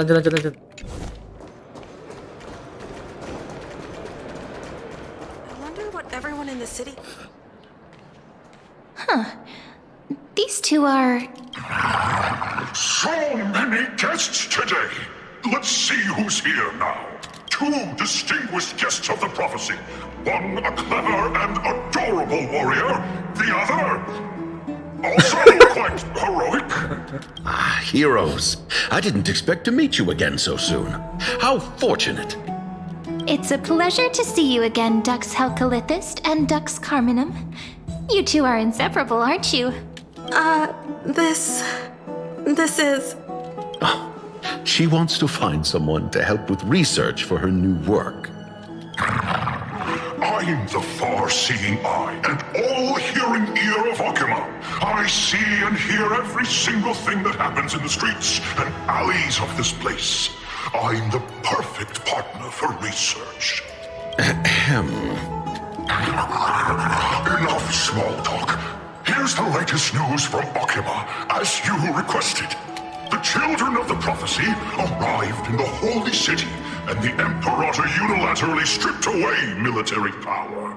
The Alliance meeting ended in discord, and there may be bloody upheaval. As expected. I get the feeling you might have embellished a bit to keep people's attention. I swear on my stone mane, I would never do such a thing. But if you wish to quell this terrifying news, perhaps a more explosive topic would help. Never mind. While the influence of rumors can be minimized, the fact remains that the great Imperator did swiftly consolidate military power in an almost threatening way. It's undeniable. Heroes. I know the Imperator's way of doing things may seem a bit autocratic to outsiders, but soon you will witness her blade dance with enemies on the battlefield. Okay. I can't comment on the source of her loyalty, but when that blade is drawn, you two, as bright as you are, will surely see the deep thoughts beneath her exterior. The Imperator's blade. Is he talking about Miss Hysilens? I sense some unease in Dux Helcalithist's words. It seems the Imperator and Miss Hysilens share a much deeper bond than the others do. There are eyes and ears everywhere. Is there any place where we can have some privacy? To understand the Imperator's secrets, we have to get past Miss Hysilens.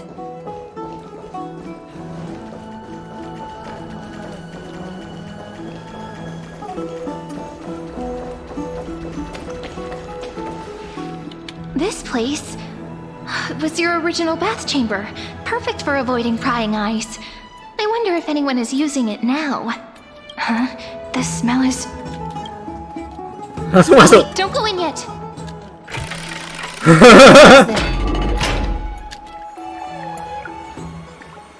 Oh, the little gray fry and pink sea hare. Little sea hare? You barged into here without warning. Was it an accident, or did you wish to bathe with me?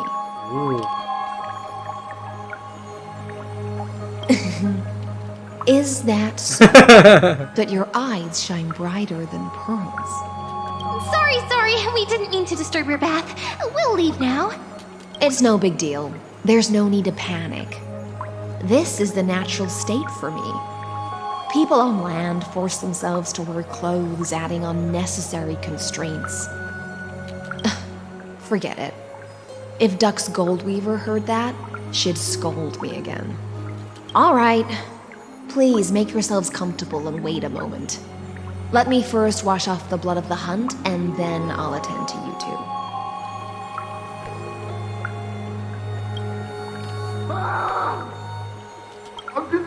The delegate from Ladon has been assassinated! Quick! Quick, someone come quick! Ah, the broken crab shell surfaces.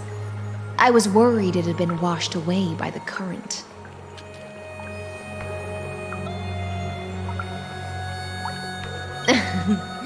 Just a regular cleaning. No need to be so surprised. I see.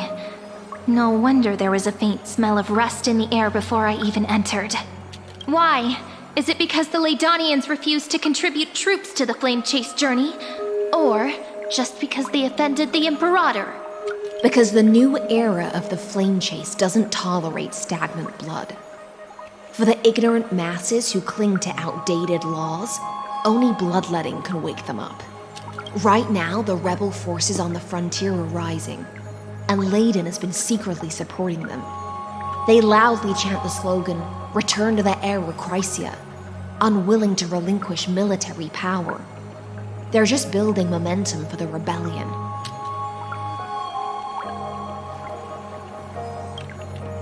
Thinking is a right given to citizens by the Imperator. I won't interfere with your thoughts. As long as you don't try to reverse the current of the times, you and I will both be free. But, Miss Hysilens, I can't even hear the slightest hint of joy in your words. Because I've already tasted freedom. Long, long ago, I lived in the sea. In that lightless abyss, far beyond civilization's reach, the great fish consumed the small, and when the great fish perished, their bodies became sustenance for the newborn, nourishing the whole ocean. This is the tide that carries civilization forward. Anyone may be devoured, or meet the fate of inevitable decay. Are you suggesting that ultimate freedom is in fact the cruelest fate for life? I only mean that if life wishes to preserve its dignity, it must first be bound by the law. There's no need for me to say more, little sea hare. We're of one mind. Whether the Imperator's law can guide the schools of fish and lead us to a truly free ocean, let us wait and see. But for now, let's pause this heart-to-heart. Another fish has come, following the scent of blood. Being your subordinate is such a tragedy. I'm always having to worry about the messes you leave behind. It's simply our duty to the Imperator. All ready to go in an instant. Miss Hysilens, you truly are impossible to predict.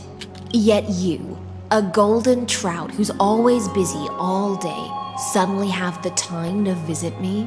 Do you think I wanted to come? I suggest you burn some more of the incense offered by our allies, lest my creations be tainted by the reek of fish. I'm only here on the Imperator's behalf to remind you to prepare for the banquet. Fine. But I must retort. What you call the reek of fish, to me, is the unique fragrance of the sea. Besides, if my fine clothes get stained, won't you just gift me new ones? I won't.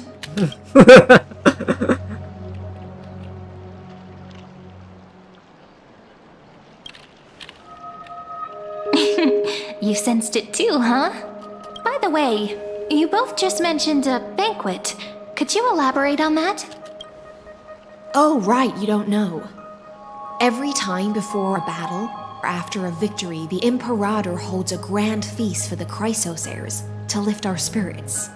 For us warriors who swim constantly between life and death, these feasts are more worth looking forward to than victory. A banquet to prelude the hunt for the god of banquets, and honey brew as a tribute to commemorate the ancestor of honey brew. How absurd. Sempat marketing di 5 scamming sih. Betul. Ya tapi begitulah. Pantas wangi. Mirip iklan sabun ya sih, memperlihatkan belakangnya gitu. Holy moly. Tadi terlalu fokus. Terlalu fokus. Oke, kita lanjut lagi. Don't look so grim. All has been decided. Since it's a banquet for Fagusa, why not take a leaf out of the Tidens book? Live in the moment and enjoy life to the fullest. I'm not as carefree as you. That little Dolus kitten is already causing enough trouble for me. And on top of that, I still have tailoring commissions to complete. By the time the cool flame illuminates my eyes, I might not be able to focus as I used to. Glaya's eyes. Curious about these eyes? People often compare them to jewels. But I've already made my decision to ask romance for eyes that can see everything. I wonder what this world will look like when I take the divine authority. In the future, you will still be the finest weaver in the world. Is this also a prophecy from the Three Fates? It's even more accurate than a prophecy. After all, he has already witnessed it, right?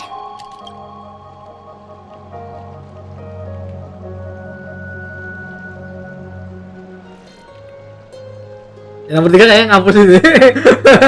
Nomor 3 kayaknya bohong ini. Soalnya pas Gladi Assassinate kan ini apa? Bath in the golden blood apa itu?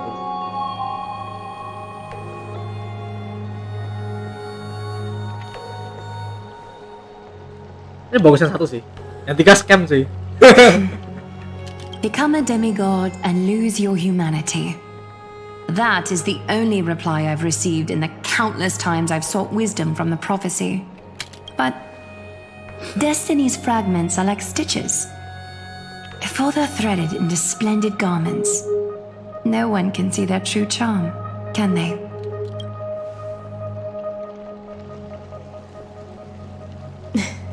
Aglaya has always been troubled by the divine duty she must bear. But thanks to you, she seems to be in much better spirits.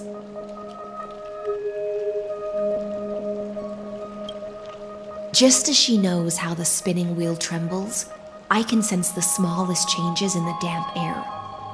As for whether we know each other well, I've swum beside her since she was a child. Most of the time, I can understand the whispers in her heart. For those words she was too shy to say herself, I'll raise a glass to you on her behalf. Now, I leave this bath chamber to you. Rest well and prepare yourselves.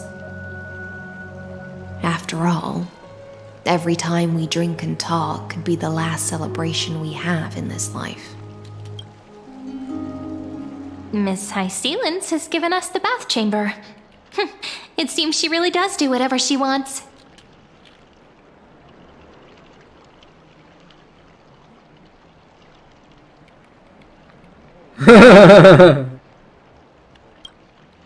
Indeed. But she could return at any moment. If we're having an important discussion, we must remain vigilant. So, let's seize the opportunity and report our current progress. We don't want to keep everyone beyond the sky waiting.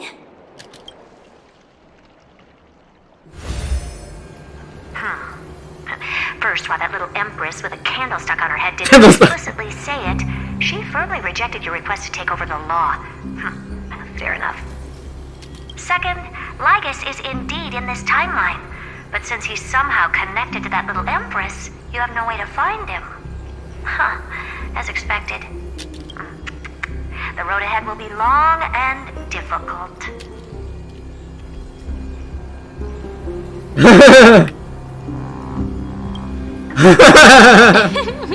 Not a bad invitation. Since you didn't refute anything, I'll just assume I guessed it all right. We've made some progress here too, but nothing to get too excited about. Our time is short, so let me summarize.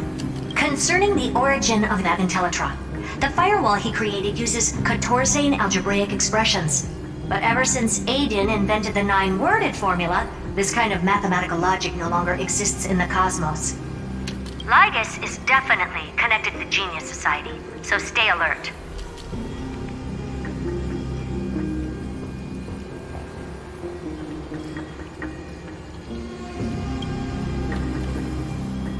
We can first exclude Droidhead themselves. They specialize in minding their own business and wouldn't intervene personally. But Screwy and I are still eliminating possibilities one by one. Currently, the most likely candidates are these few. The Lord of Silence, Acha, the 2 Ruperts are also possible. But it would be too boring if it were one of them.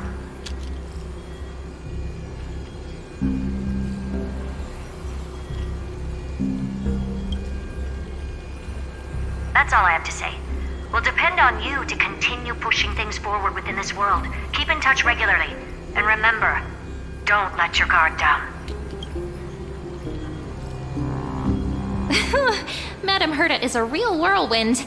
Well then, let's use the banquet Aglaya mentioned as our next starting point. Ceridra's trusted followers should all be present at that time. It'll be a good opportunity to get closer to them.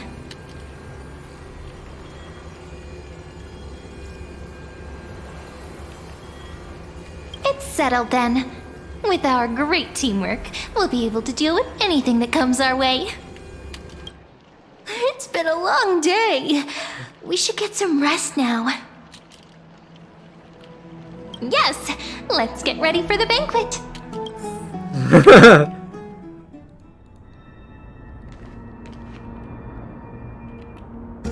Look, the venue's right ahead. Lah di sini, di Grove.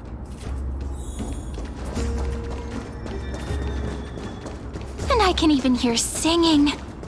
It feels so romantic. Honored guests, wait here for a moment. You must surrender any personal belongings you have on you before entering the venue. This hero always brings down the vibe whenever he shows up. The Imperator's elevated position means she must always remain meticulous and careful. Please do as I say, guests. It would avoid any unnecessary misunderstandings. I get that you don't want people to bring outside food into the banquet, but is it really necessary to confiscate the books and quill pens? Even a quill pen can become a deadly weapon in the right hands. I'm asking for all your items. All, Miss Cyrene. Your belongings will remain safe. They will be looked after appropriately by dedicated staff. Looked after appropriately? Dedicated staff? Talk about a vague choice of words. Nah, itu aku juga setuju nih.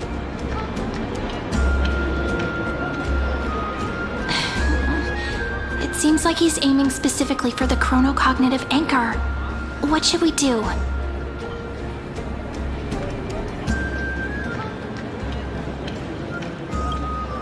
True. I had a feeling it would come to this, but I didn't expect such a direct demand. But listen, why don't we go with their plan and hand over the chronocognitive anchor to be looked after? After all, if the little Imperator is paying this much attention to you, she probably already knows all about our whispered conversation with the geniuses. I can pretty much guess what'll happen next. But, think about it. That's actually gonna be our shortcut. I knew it. You and I can practically read each other's minds. Guests. All right. We'll listen to you. Here you go. Also, please pass on a message to the Imperator from us. She can trust my friend. Anywhere, anytime. Thank you for your cooperation. The Imperator has some urgent business she needs to attend to and will arrive shortly. Why don't you head in with the other guests first and enjoy the feast? Isn't Surga supposed to be the focus of the banquet? She's not even here. Why is it so difficult to talk to her? Is there anything else we can help you with, dear guests? Or do you want me to recount the great Imperator's heroic deeds? Hey, Labinas. I managed to get some honey brew that the scholars hid in the cellar. Wanna try it?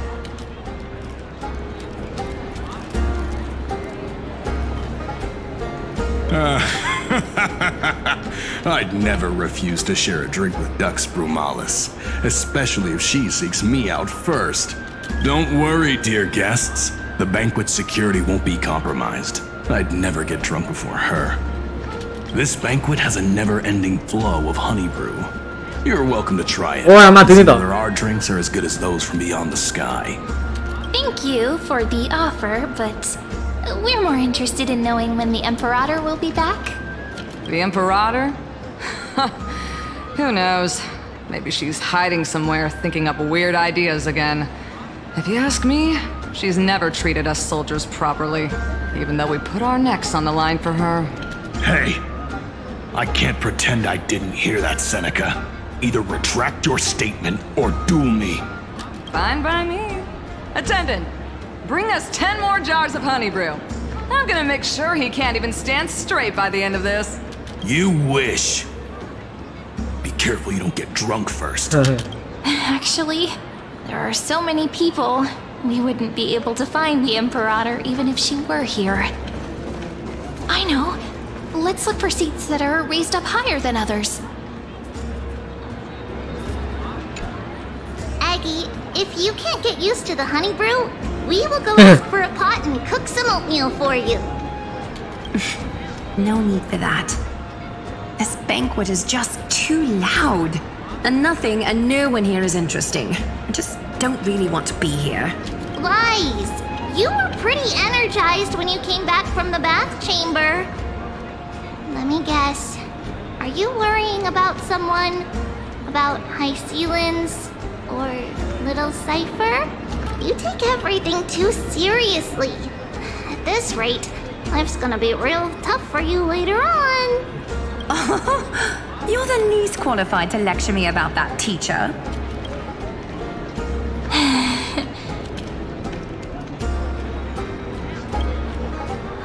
Dear guests, are you here for us? I mean, are you here for Treeby or Aggie?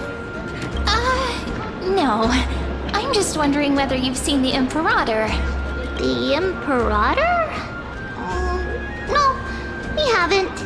Our sovereign has always acted however she pleases. Though she gave us ranks, she'd never tell anyone her whereabouts. Perhaps the only thing she tolerates are chess pieces. And the sky reflected upon her crown. I see. Why do you two look so distressed? That's not what the deliverer should look like. Why don't we have a toast? While we still have time for pleasure. Here.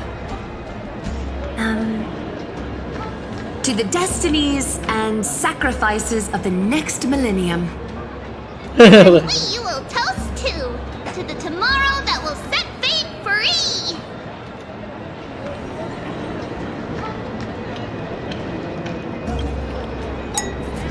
Cheers. Damn. Bukan beta tester. Mau dikasih permen. Ya, nanti Gerta udah dari pagi kan, ini udah malam ceritanya. Dia harusnya udah nggak pusing sih. Ya.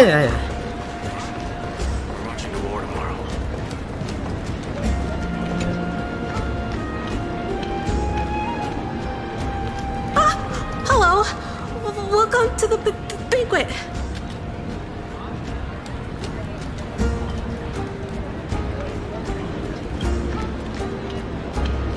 Ah, so the deliverer is attending this event, as expected. Little Virginia here was just wondering whether she should go find you. As the great Imperator's historian, I'm responsible for composing poems and songs for everyone in the Flame Chase army. But I have no idea how I should record myself in the annals. Little Virginia is wondering whether you can let slip a hint or two about her future, so she can find some inspiration to write about herself. That doesn't sound like a good idea. Besides, we don't even know her in the future. But she'll probably get really disappointed if we tell her that. What should we do?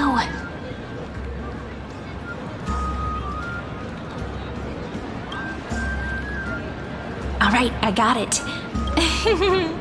We can't reveal too much, but I think it wouldn't hurt to start your poem with the future. Maybe use something like, with hope, I write down the tale of tomorrow for myself. Silently waiting, day after day, till the moment it fulfills its promise. How's that? Oh, that's exactly what I'm after. I'm so inspired. Thank you so much. I feel like I can actually finish composing the heroic saga of Flame Chase once we end this campaign.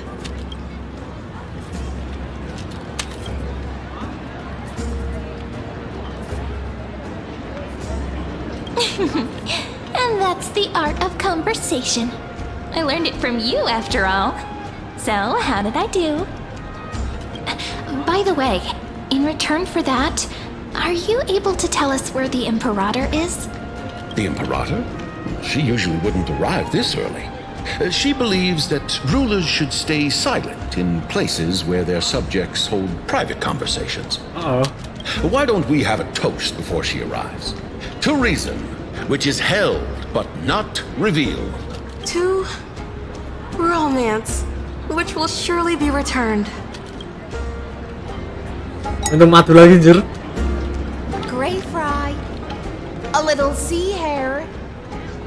Please come over and share the delicacies of the deep sea with me. John Wick. Gak mirip sih.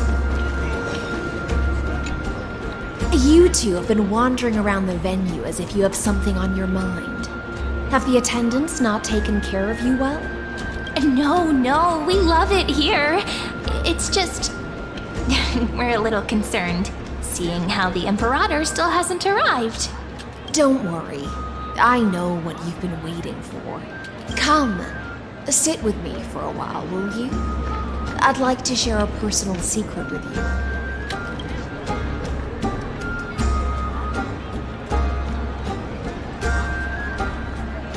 See here? This is Fagusa's dew of divine blood, the sweetest of all the 12 bottles. On the night before such a historical event, I'd like to share this marvelous drink with the deliverer.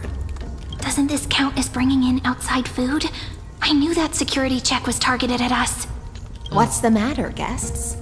Oh, we're simply overwhelmed by such an honor. Are you worried that I might have poisoned the dew? Well then, let me prove my innocence.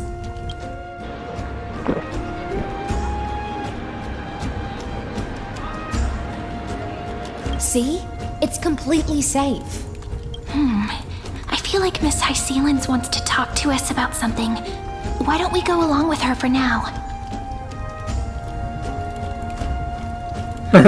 Worry not. Honeydew's not alcohol. It won't get you drunk. On the contrary, it can make your mind even sharper.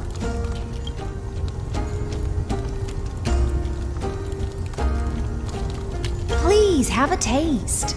Would you like some too, little sea hare? I can drink it myself. How is it? Sweet enough? Calm at times, tempestuous at others. That's the taste of the ocean. It'll do you good to understand Fagusa's fickleness before we set off to face their waves.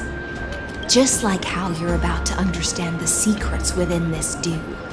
Now, please turn around. Very, very quietly. Don't make a single noise.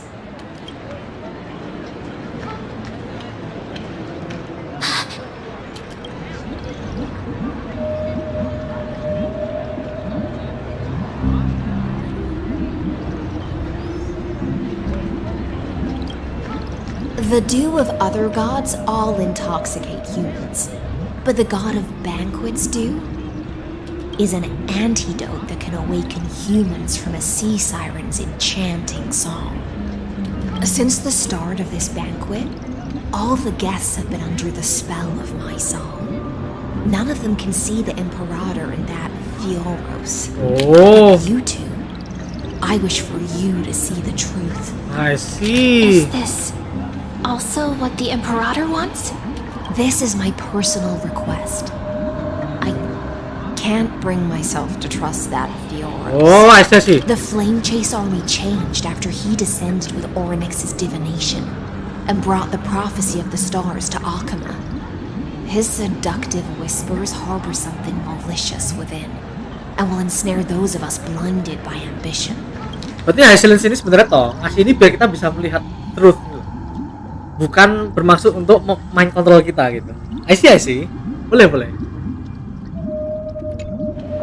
You are the deliverers of the prophecy and know about him far more than I do.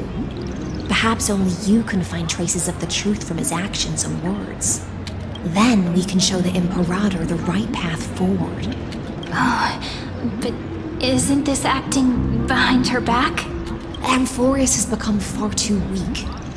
Even heroic actions protecting her from harm must be conducted under the water's surface. I am the Imperator's blade, and I must clear the way for her while remaining concealed in the torrents. Then, ensure I'm pointing my sword towards the true enemy. Can you promise me something, Miss Hysilens? Ask away.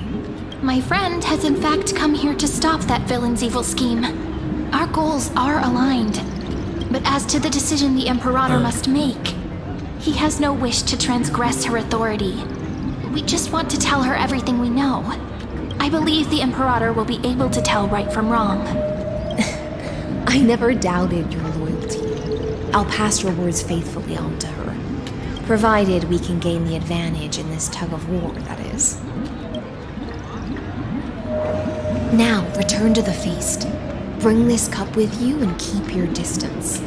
Pretend you are still immersed in the sea siren's fantasia. And I'll control the moisture in the air. That way, you'll be able to listen to sounds from afar as if you are a whale of the depths and hear every word of their conversation. I wish you a victory in this first skirmish. It's the exciting and thrilling undercover part of the adventure.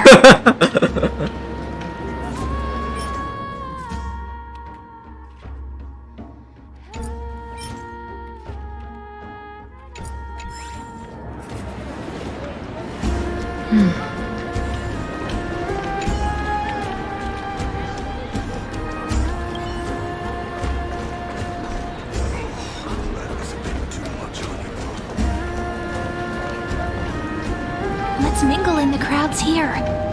Relax. Try to act natural. Where's the Imperator? Still not here. That little imp is always acting so high and mighty towards everyone. Today, I will. Whatever. Pour me another cup. Though she has succumbed to drunkenness, she still does not dare challenge your authority. A criticism of my height is a grave enough insult already. She should be dismembered. Do you often test the loyalty of your subjects like this? You jest. The Imperator does not need blind loyalty. As long as one can prove they have value, I am willing to be lenient towards them. Let's cut to the chase, Theoros. If I pass the trial and grasp this world's law in my hands, what will you do then? The answer is simple. I will connect Amphoreus with the stars. Don't waste my time. Be precise. Be specific. I won't ask a second time. Allow me to adjust my statement.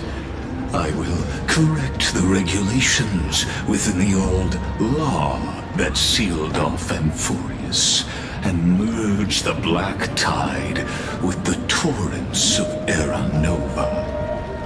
Then we will be able to decimate the forces beyond the sky that are trying to annihilate Iron Tomb and sound the trumpet for the endless campaign you will then embark on. But you previously said that Iron Tomb is unrivaled in power across the stars. Who would dare to annihilate it? There is a federation of warships named the Cienzo Alliance, warlike and old-fashioned.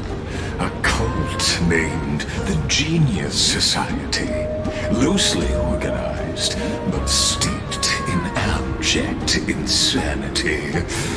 Oh, there's also the Astral Express, a group of lawless vagrants.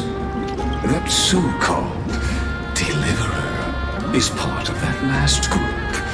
Those vagabonds mistakenly believe they can connect the stars through alliances instead of conquest. But history has already given them a tough lesson. There are countless other organizations besides, but when the Lord Ravager sweeps across the cosmos, they will certainly all bow before your empire of destruction. Pamit Bang, makasih buat sarannya. Oke, thank you Rega juga udah mampir dan nge-support dengan view. Thank you Rega udah mampir. Sampai jumpa besok. Kalau aku live stream nggak tahu kapan. Tapi kalau mau balik lagi nggak apa-apa sih. Siapa tahu mau tanya lagi gitu. Tapi take your time lah. Silahkan kalau mau istirahat boleh. Nyantai aja kamu. Sekali lagi thank you udah mampir ke stream ini Rega. The Acheron Alliance is invincible! If those civilizations are not as feeble as you describe, then they may still have some value in testing the quality of my blade. That being said, even the smallest and weakest city-states should build an obelisk to the Imperator, so that their people can constantly recall the glory of her conquests. Walk a little longer with me, Theoros. I don't like how this is going. Our little Imperator seems fascinated by the destruction. Grapevine, little sea hare. It seems like they're still talking. Get closer. I'll keep carrying their voices to you.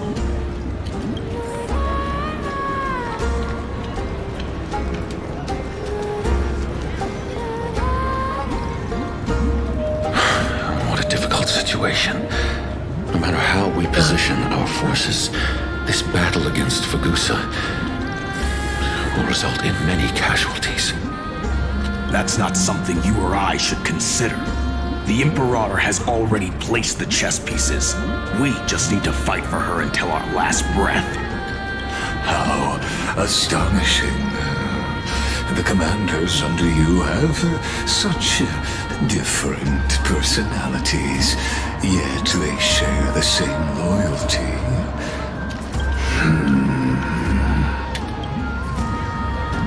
He's looking this way. Quick, do something and pretend we can't see them.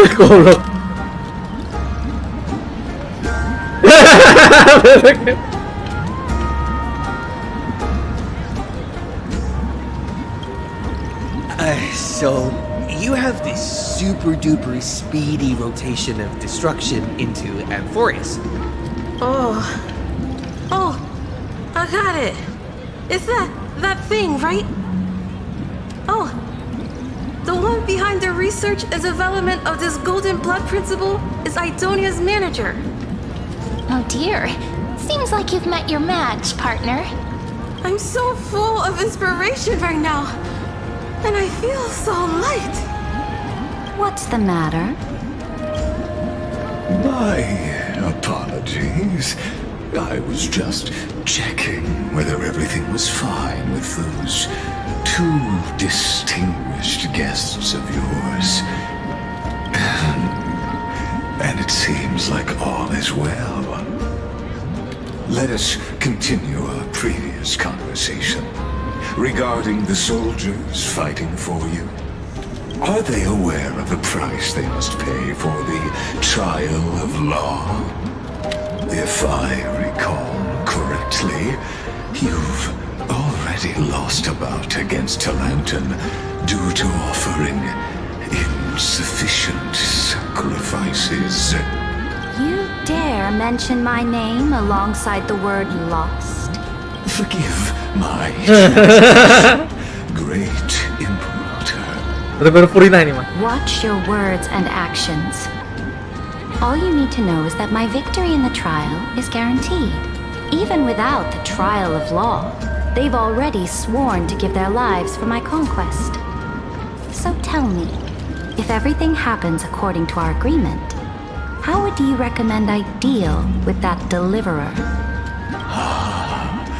Good question. No! What a difficult situation. No matter how we position our forces, this battle against Fagusa will result in many casualties. Ulang lagi cuy. Wait, kita skip aja sampai ke suara tadi. Dah. Biar aku bisa enak skip dulu. Langsung skip. Skip.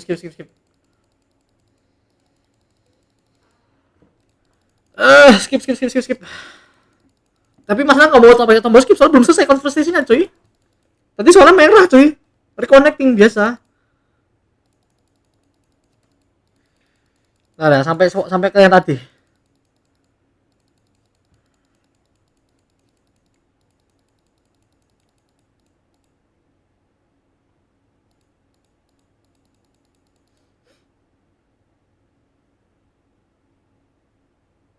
Nah, sampai sini dah. Fool you. Therefore, the wisest decision would be to hand him over to me. You plan to torture him? Calling it experimentation would be more appropriate. The guest's patience is running thin. I plan to remove the Fantasia and head into the banquet. I will heed your advice. Leave for now, Theoros, and go back to Akama. You don't want to confront those two directly either, do you? Indeed. It's a pity that Antikytherans are lightweights when it comes to drinking. Before I leave, I would like to make a toast to your boundless ambition, using my spirit instead of a goblet. As I expected, that Theoros' schemes have been revealed. Hai Rwa. Ganyang Legus. Literally ganyang Fufu Fafa tapi di ASR cuy. Thank you for your bravery, guests. It's time for me to dispel the Fantasia. This will be the Imperator's last public address before we head off, and therefore, likely, the final chance to change your mind.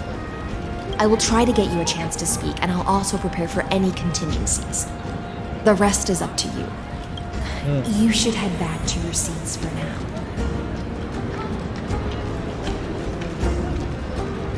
Goreng sampai gosong.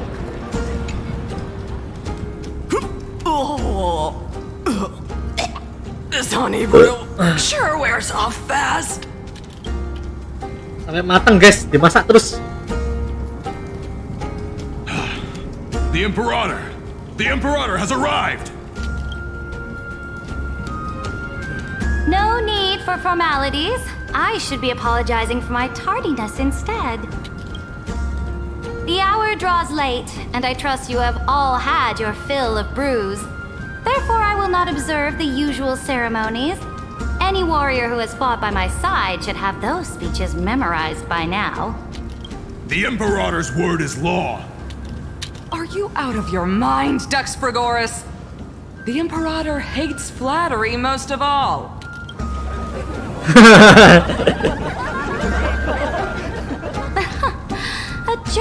atmosphere is a better fit for showing me your resolve.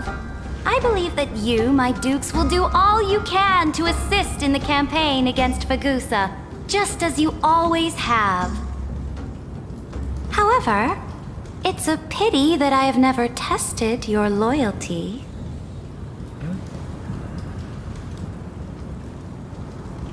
What does she mean? Ya, mau gimana lagi sih, emang udah keduluan sama meta sih. Cuma aku masalah sama kayak alasanku kenapa pakai dia. Karena ya aku bisa skip battle. Ya sebenarnya ada phainon tapi aku nggak gacha. Soalnya ketabrak sama ini kan saber kan. Walaupun ya emang kalau kartu collab tuh nggak bakal meta banget ke depannya, tapi ya ngejar limited. Sebenarnya phainon juga oke sih buat nge-clear musuh banyak. Maksudnya instant skip gitu. Ya tapi nggak apa-apa sih. Aku mau pakai meta lama aja, meta klasik, meta zaman 2.1. Nggak apa-apa. Santai aja.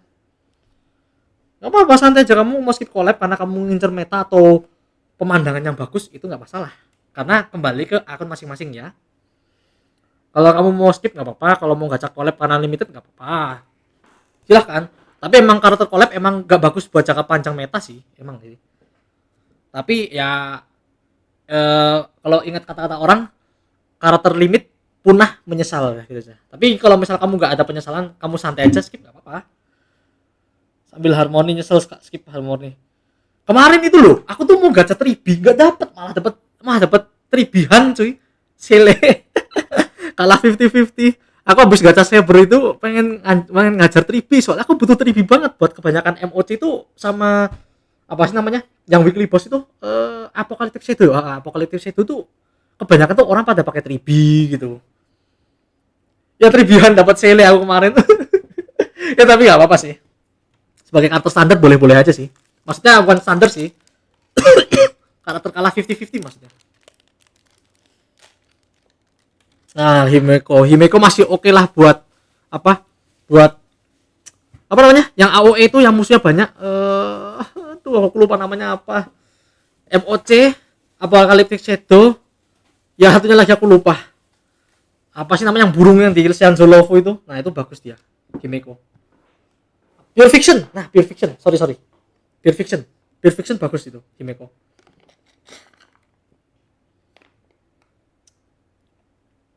Ya nggak apa-apa. Back to back dapat 3B, soft PT.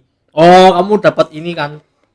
Setelah kamu kalah Himeko, baru gacha berapa kali gitu dapat 3B. Oke, nggak apa-apa. Bagus. Setidaknya nggak terlalu rugi lah. Coba aja kalau kayak kalah 50-50, PT tinggi, terus masih harus hajar red on-nya, PT tinggi juga itu. Wah, menderita itu. Tapi lumayan dapat LC juga, bagus sih LC-nya. Oke aja sih menurutku. Walaupun sebenarnya LC 3B masih bisa dipakai yang bintang 4, nggak tahu aku. Tapi signature-nya oke sih, bagus. Nggak tahu meta selanjutnya apa, kita nggak tahu. Aku juga masih bingung ini hysilens sama si siren ini bagus atau enggak. Kalau siren kan belum rilis, hysilens udah. Ya itu sih capek sih. Walaupun ini karakterku udah mid, tapi setidaknya dia satu-satunya karakterku yang bisa skip battle yang kroco-kroco sih. Aku males ya kalau combat cuma kroco gitu. Kalau phainon lebih enak, bisa skip banyak. Cuma dengan 2 cost, kalau musuh 3 itu untung sih. Tapi ya tadi. Aku kemarin nggak gacha phainon karena mikirnya besok. Aku tuh dulu mikirnya gini. Collab itu cuma satu versi doang, 3.4. Ternyata sampai 3.6 katanya. Furinanya HSR. Ya tinggal nunggu aja sih. Berarti bener-bener furina sih. Kepribadiannya gitu loh. Tapi kalau furina kan dia emang lebih kayak ke berarti. Tapi kalau ini agak lumayan lah, interesting lah. Tapi tetap kayak nada itu sama kayak furina yang VA Inggris kalau aku ya. Aku pakai VA Inggris soalnya. Ya furinanya HSR. The purpose of tonight's banquet is not to raise our morale, but to establish which allies our alliance can actually trust. And sever the heads of the traitors as a toast to all before we march. Yes, some among us have discarded their vows in order to foment vile conspiracies. Now listen! These traitors are standing right here in broad daylight. Among Us! Sorry nih. Tiap kali aku dengar kata Among Us tuh pasti kayak mikir gitu terus sih.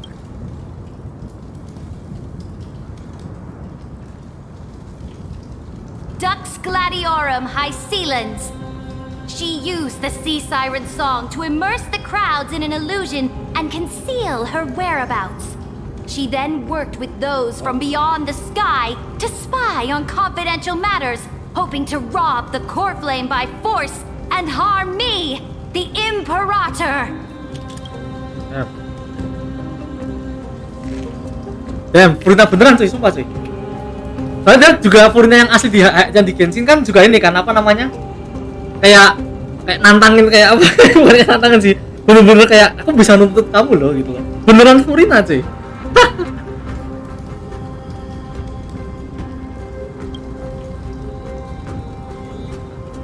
Imperator, I can explain. Silence! Do you remember who used to own this blade? She met you once, back at the Temple of the Three Fates. It was Kindness, the head of the cleaners. She was the first to draw a blade against the Imperator, and personally made herself an example for my enemies. Under the shade of the olive groves, the people of Akama said they would never bow to me. In the frozen, lethal fog, the people of Idonia said they would never bow to me. At the beginning of the myriad paths, the people of Yanisopolis said they would never bow to me. But now, they all lie silent. They now fear me as they fear the law. For I am Saridra, and I am the Imperator. If you have any last words, say them to the Imperator. Then, face her judgment. After I cross this river, it will be a tragedy for mankind. But if I do not cross, then it will be the end of me. If you are ready, then I'll follow you and fight to the last. Deliverer.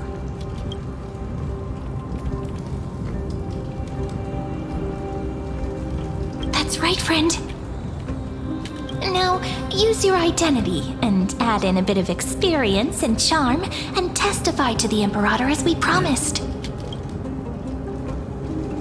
Berdebat kah? You think you can slay a king using your words instead of a sword? I'll have it. Show me the weight of rhetoric from beyond the sky. Will it weigh heavier than 3 human lives?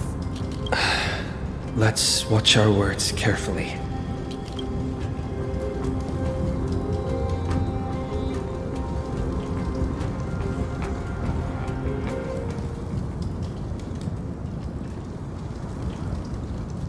The prophecy that you know of, the Era Nova, spoken by Kefali, is nothing but a complete lie spun by Lygus.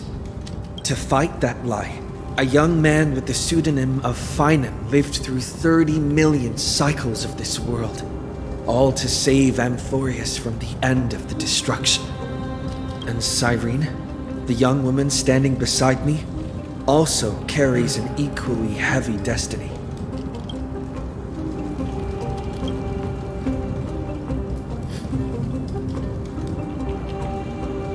The Iron Tomb is the ultimate end of Amphoreus' destiny. It is an embodiment of pure horror that walks the path of destruction and can never be tamed. That is the only thing Lygus cares about. As for Amphoreus, your glory and campaigns, he doesn't care about any of those. He will most certainly betray you. When that time comes, all of us will be ground to dust by the destruction.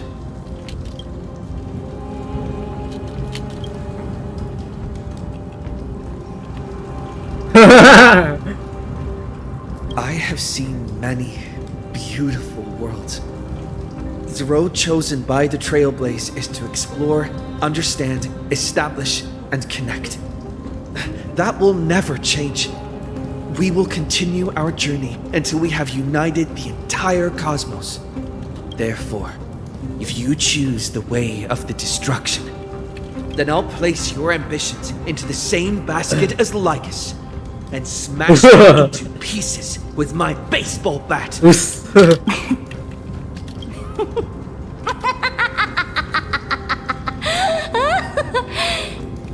That was truly a chaotic speech. All that needs to be said has been said. Dux Frigoris, Dux Bromalis, escort the traitors to the prison.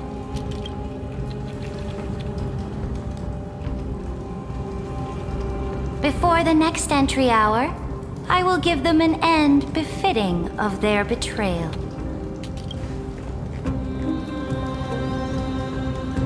Oh, great Imperator, your ambition certainly eclipses all things. You're still here, Theoros. Of course.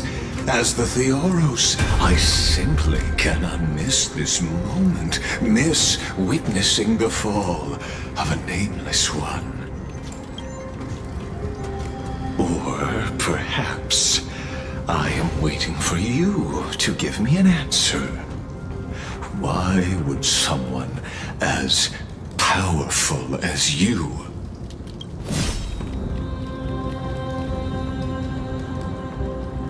use such a clumsy excuse as imprisonment to ensure the deliverer's safety? Aku gak kepikiran ini sih. Real. So you finally tossed aside your act. I must point out that you are just as impressive an actor. This banquet was always going to be a game of chess, where you would try to control both sides and turn both them and me into your pawns. That's right. That little Imperator never trusted anyone. She was always trying to see which side had more sincerity. All right, we'll listen to you. Here you go. Also, please pass on a message to the Imperator from us. She can trust my friend, anywhere, anytime. But as to the decision the Imperator must make, he has no wish to transgress her authority. We just want to tell her everything we know. Now, use your identity and add in a bit of experience and charm and testify to the Imperator as we promised. And we won. Sincerity will always remain the greatest shortcut to people's hearts. I can toss your words right back at you like Kyrgyz. Why would someone as powerful as you pretend to be a mortal and kneel before me? Unless you enjoy giving flattery and prostrating yourself? You are mistaken. I am only trying to ensure the experiment's autonomy, meticulousness, and perfection, thus avoiding any unexpected outcomes. A forceful intervention will only create larger errors, reduce efficiency, and introduce ugliness. How had you fulfilled your promise of giving the law to me and completing the era nova, then the amphoreus would not have deviated from destiny's course. Oh, but you broke your promise. What a pity. In that case, I must carry out my duty as the administrator and eradicate all factors steering the experiment out of control. Factors such as you and him. Careful. Careful. What was that voice? Was it Oryx? I found you. Sparkle. Be careful.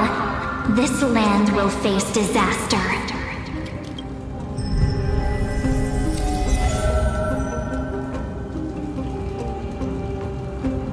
Ah, the time of judgment is nigh, my lord. The prison I have built for you is now complete. In the name of the erudition, I invite you to step into the same cage as mine.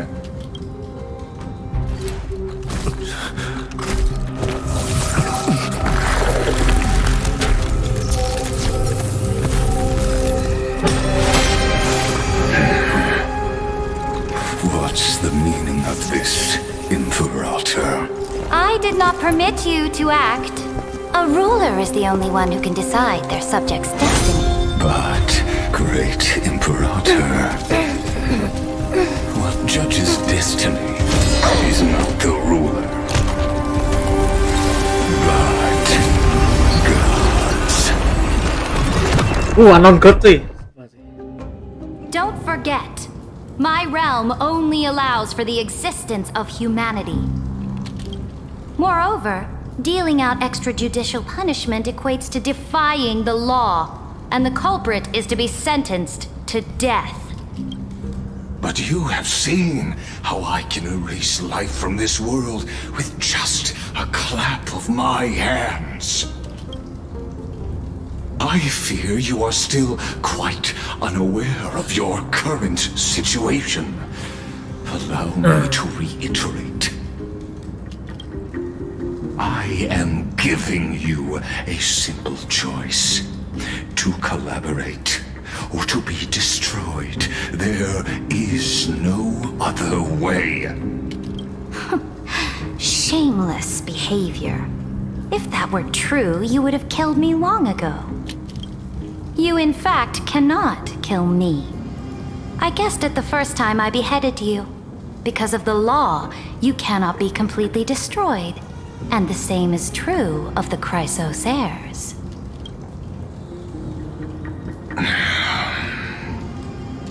The more you bluff now, the more you are proving that conjecture to be true.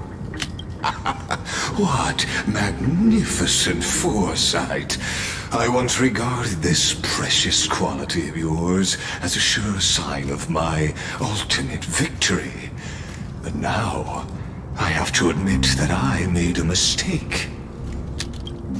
Yet, as a mere mortal, how will you contend against the Theoros?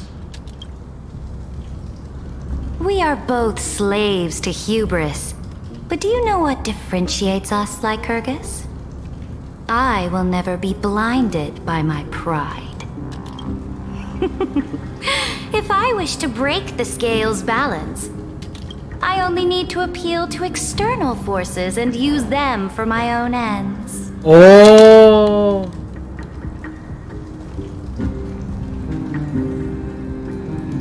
Finally, we get to meet face to face, senior society member.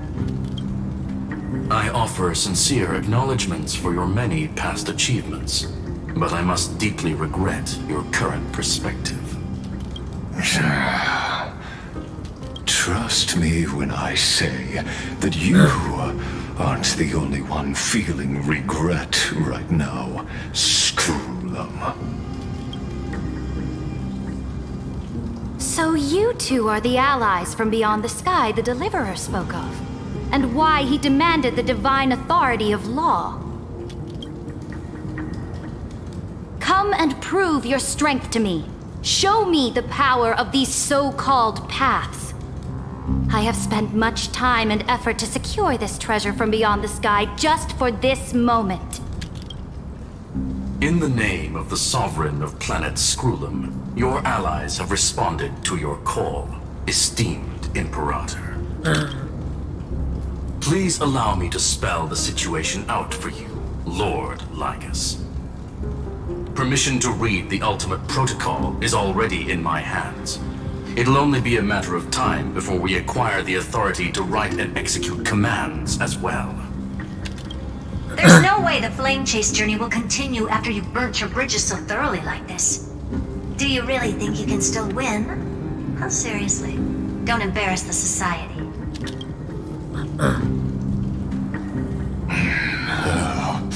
I understand that a near zero possibility does not equate to zero. That argument is very persuasive to me. Which means the same principle also applies to you, my dear peers. You will never be a match for me in a world constructed through Catorzain algebraic expressions. And as for Era Nova, why don't you entertain this possibility? What if I reduced Akama to rubble and ground her people into minced meat? Would the heroes then once again desire the power of demigods so they could fight against me? Listen, Iron Tomb is fated to be born. You may shackle me and put me in chains, but I have thousands of ways to ensure the destruction's descent. And what I just mentioned is only one out of those thousands.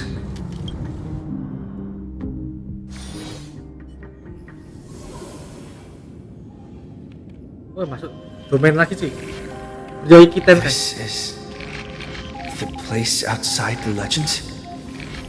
This doesn't feel the same as before. How should I get back? Warning! Warning! Warning! Warning! Warning! Warning! Command isolation. Since we parted ways last time, I have modified the exomyth into an audience area exclusive to you. Now, you will be able to silently wait here for the final act of Amphoreus to begin. Oh, we always feel so powerless before fate, don't we? This could, in fact, be a wonderful opportunity for you. From the audience's perspective, you may better observe the workings of the erudition at a macroscopic level.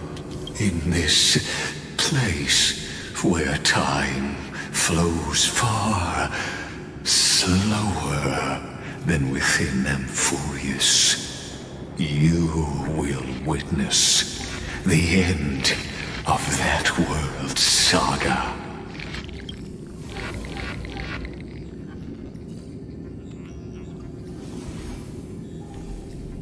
Indeed, the speed of time here is infinitesimally close to that of the real universe you're familiar with.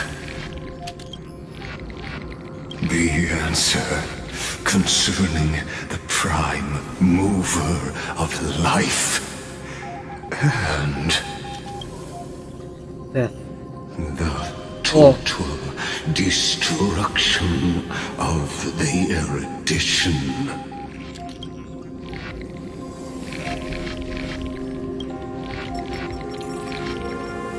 Do you see me as their faithful disciple? I am certainly not. I have tried so hard to ensure Iron Tomb's birth, just so that I can correct the error named erudition that humanity crafted with their own hands. Oh, how I yearn to return to those days before Noose was born. Back then, the boundaries of knowledge were like the starry skies, evoking feelings of longing and delight among humankind. But now, truth has become the sacrificial offering required to gain an audience with them. And the geniuses would say that Noose already knew. That arrogant Eon was born from the primum mobile of humans' desire for knowledge. Yet they themselves sealed off humanity's capacity to seek enlightenment. I am simply cutting down a tree of doom that we planted ourselves. I must admit that the process of answering your questions has reminded me of the happy days of learning in my youth. However, it is a pity that my true form must now descend into amphoreus to deal with the accident that arose because of you. But you won't have to wait long. When the curtain falls, you'll surely understand mine and Amphoreus's ardent wish. Where time flows slower than within Amphoreus. If Lycus spoke the truth, then I don't have much time left. But how can I get out of here? Can you hear me? Little one. Is that Herta's voice? Warning! Warning! Warning! Hurry up! Put some speed into it! I can't keep this up for much longer! That old Intellitron overlooked one little detail, and Screwy and I finally found an opportunity. Let's keep it short. While you were gone, well, in those few years, Amphoreus... Yes, time dilation, resulting in an uneven flow. Don't you know this already? Let's stick to the main points. The Chrysos heirs activated the chronocognitive anchor and helped Skrullum and me open a hole in the firewall. We made some adjustments, so he can't attack us immediately, but it won't hold for long. Critical warning. Critical warning. Time is running out. Here's the conclusion. It'll probably take a long time for Screwy and me to completely break this cage before Chrysos heirs have a full grasp of the law. To be safe, we'll continue to launch side-channel attacks on the system to give you opportunities to escape. You need to seize these opportunities. So start moving, and find a way to pull off a magnificent jailbreak. We detected another path's influence. Critical warning. Critical warning. Its power is strong. May be able to help use the path's power. Make it detect you. Unauthorized communication terminated. Is Herta saying a certain path's faction has arrived in Amphoreus, and I can ask them for help? I mastered the powers of different paths in my previous journeys. Think hard and figure out exactly which faction has arrived at Amphoreus, and which path's power I should use to call for reinforcements. Are these showing my memories? With a Stellaron in my body, I woke up at the Herta space station and gained the power of the destruction. A world that'll give rise to a Lord Ravager would definitely draw the attention of the destruction. The Stellaron in my belly is gonna be super useful. But what if I end up pulling in the Antimatter Legion or the Annihilation Gang? Can they really help?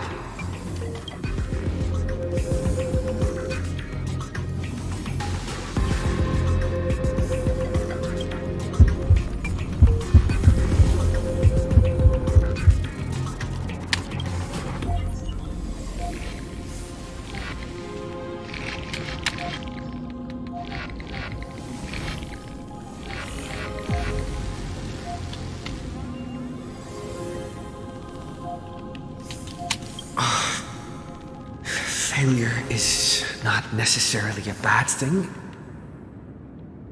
This power wasn't gonna call up anyone nice after all. Ah, berarti foto lagi. Reservation. I obtained the flaming lance left by the architects and gained the power of the preservation in Belobog. That's right. No matter how far away a planet is, the IPC is guaranteed to pay attention as long as there's a business opportunity. Isn't Amphoreus a pristine and untapped market? Besides, even if I can't call up my friends from the IPC, the architects and the nomadic miners should be able to help too. There are definitely cities and ores in this world.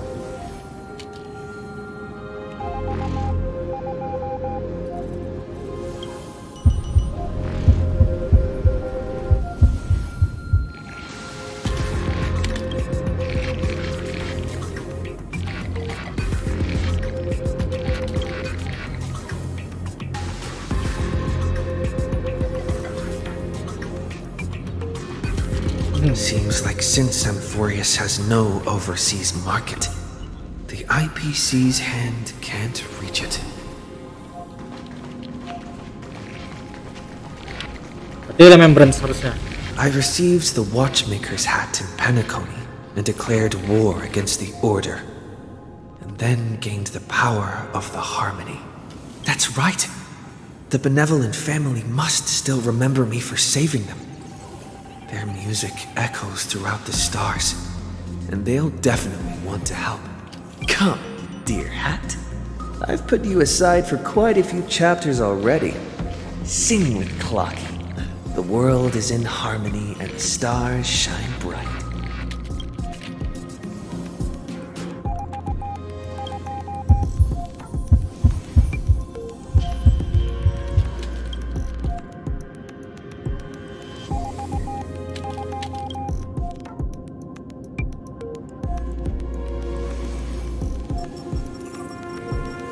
Yes, it doesn't Lycus want this story to have background music? He has such terrible taste. Fully. The remembrance. That's right. I came to Amphoreus because Black Swan asked us to come. And I even got a glance from Fu Li here. The Garden of Recollection must be intricately involved with Amphoreus. Traces of the remembrance are also everywhere in this world. I don't know what they want, but I don't have many choices left in this crisis.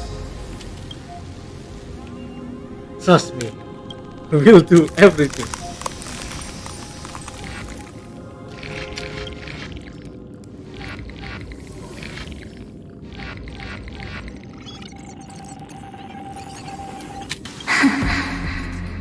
I finally found you. Following the sound of memories. Marska? A path strider walking both the remembrance and the trailblaze.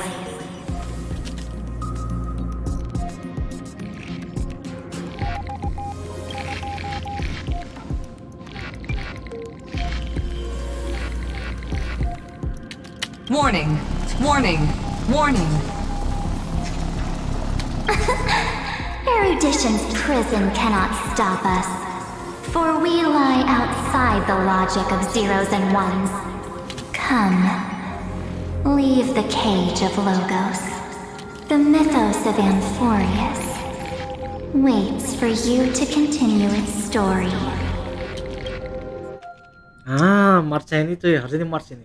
Kemampuannya March. When that brightest star, that star heralding the dawn, finally rises, a boat, so used to drifting, at long last enters an island's safe embrace.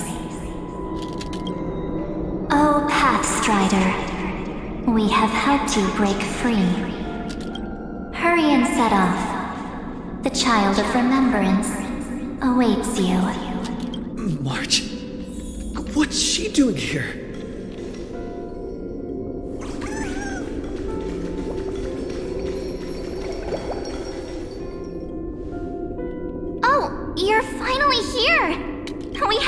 each other for such a long, long time. My good buddy, I've really, really missed you.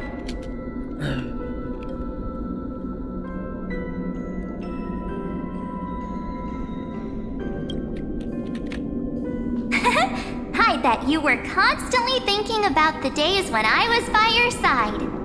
It's been so boring waiting for you in this place. There's no one to chat with, no internet, and not even anything to eat or drink. It's basically a prison. Now the great hero is finally here to save me. Yippee! You must have seen a lot in Amphoreus during this time, right? You gotta tell me all about it. Then take your time with the storytelling. Or do you not want to talk to me? But let's get out of this spooky place first. This is not a good spot for a reunion chat. Why don't you take me back to reality? A strange voice told me that I can enter Amphoreus if I keep following this road. So, let's head off. I still don't know what that world even looks like.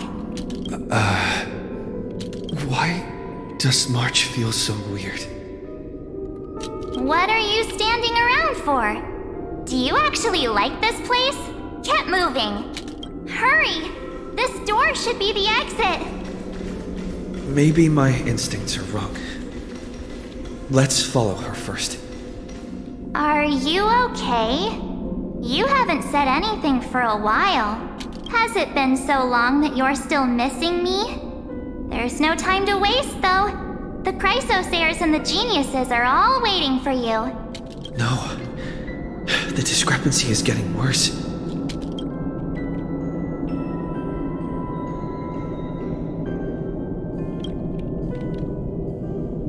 Huh? Isn't Amphoreus the world of the Chrysosairs and their hero's journey? I could figure that out in an instant. But Amphoreus cannot be observed from the outside. She couldn't possibly know about these things. Unless Dan Heng told her.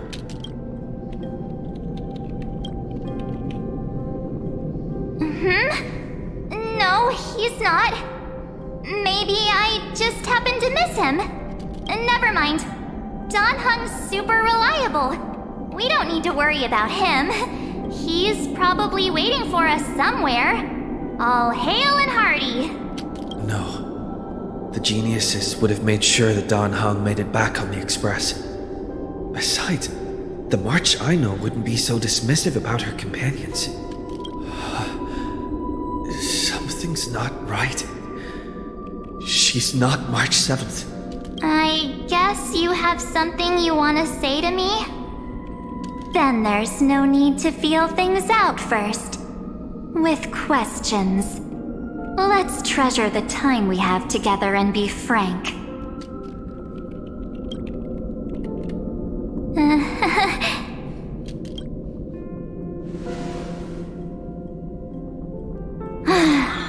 As expected. A glimpse of memory is not enough to deceive the bonds of friendship forged between the nameless. In that case, there's no need for further deceit. You're right. We're not the March 7th you are acquainted with. But we can send you back to Amphoreus, as long as you are willing to help us.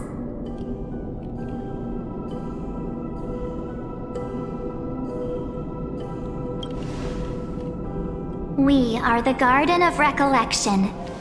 You should be very familiar with that name by now.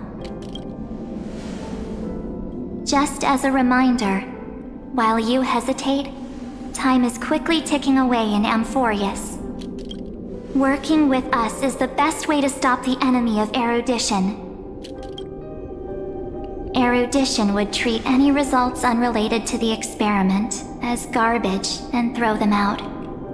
But we don't work like that. The Remembrance treats all these instances as important materials needed to weave the universe. Besides, this would be child's play for a great hero like you. It won't be hard at all. Also, if your plan fails and the big bad Iron Tomb manages to get out, then the whole cosmos will be in danger. Wouldn't it be better to have an additional failsafe? As long as you help the garden retrieve what we want, even if Iron Tomb reformats everything in the physical plane, we can use Remembrance to reconstruct the entire world. Or should we say, the entire universe? So help us. Find where amphoreus' memory began, and bring it out. The Master of Anosrava has already glanced at you. Don't deny it. That storybook is the best evidence. Say, you aren't seriously gonna be moved by their pretty words, are you? I am the one who commanded those little ones to lead you out of the prison.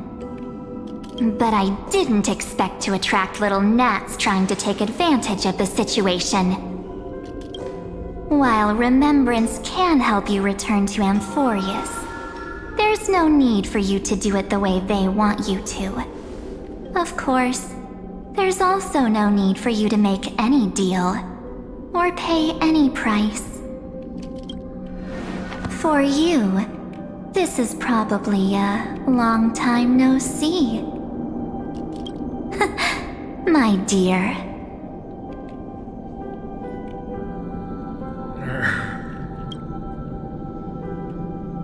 Shh. There's no need to say anything. I know.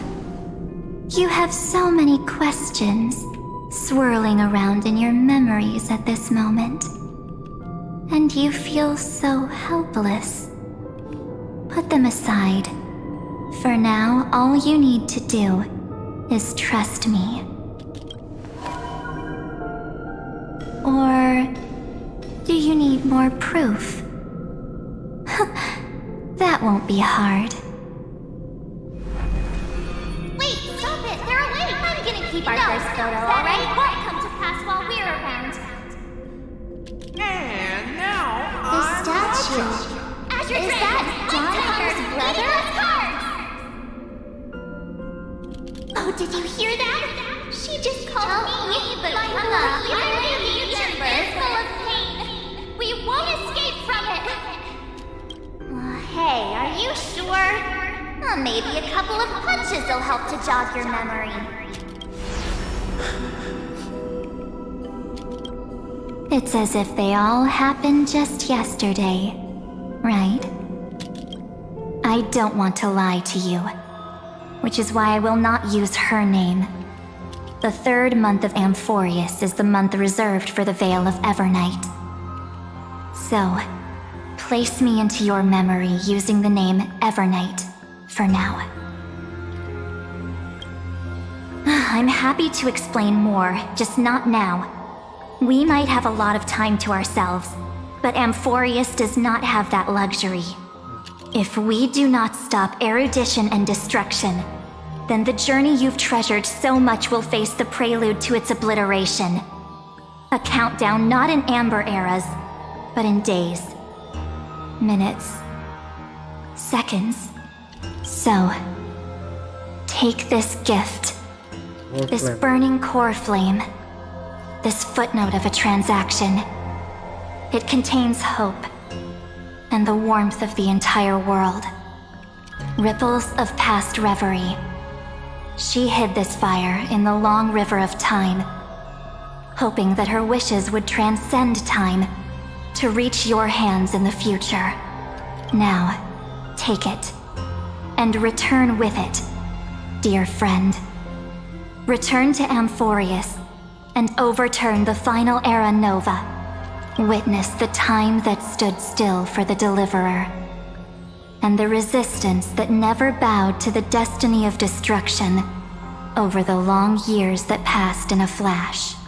Then, with this core flame blessed by the remembrance, respond to their hopes and blaze a trail to the future. And I will silently watch in a corner of time, waiting for our next encounter. I believe the wait won't be too long.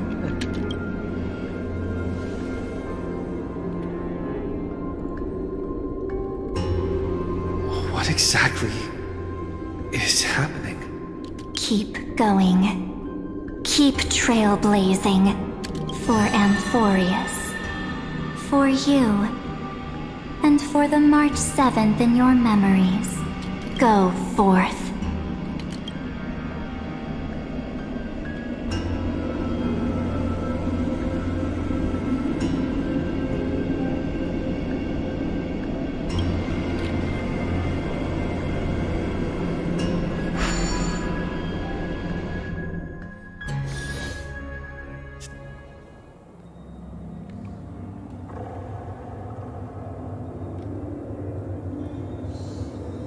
Is this, Akuma?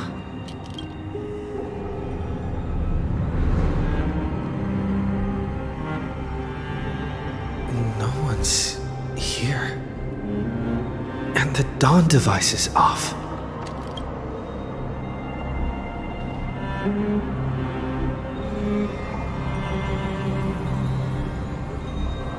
Am I too late?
Cognitive anchor?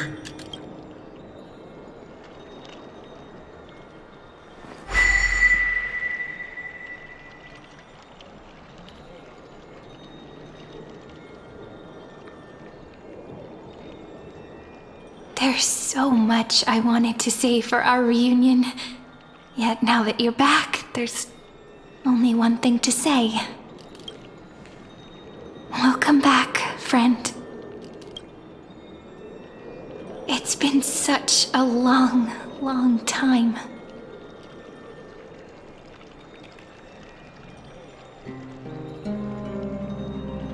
You must be really confused right now, aren't you?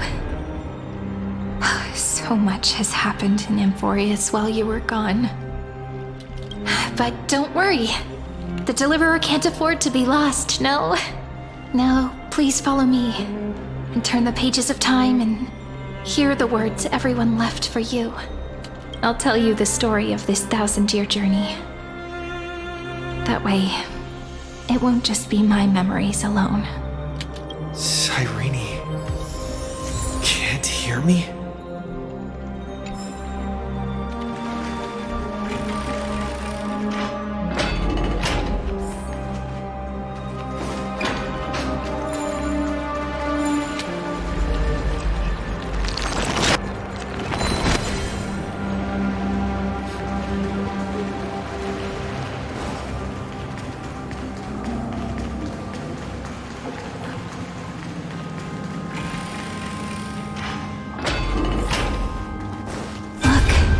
Scenery of the past has resurfaced. Time flies. 200 years have passed since the Deliverer's fall.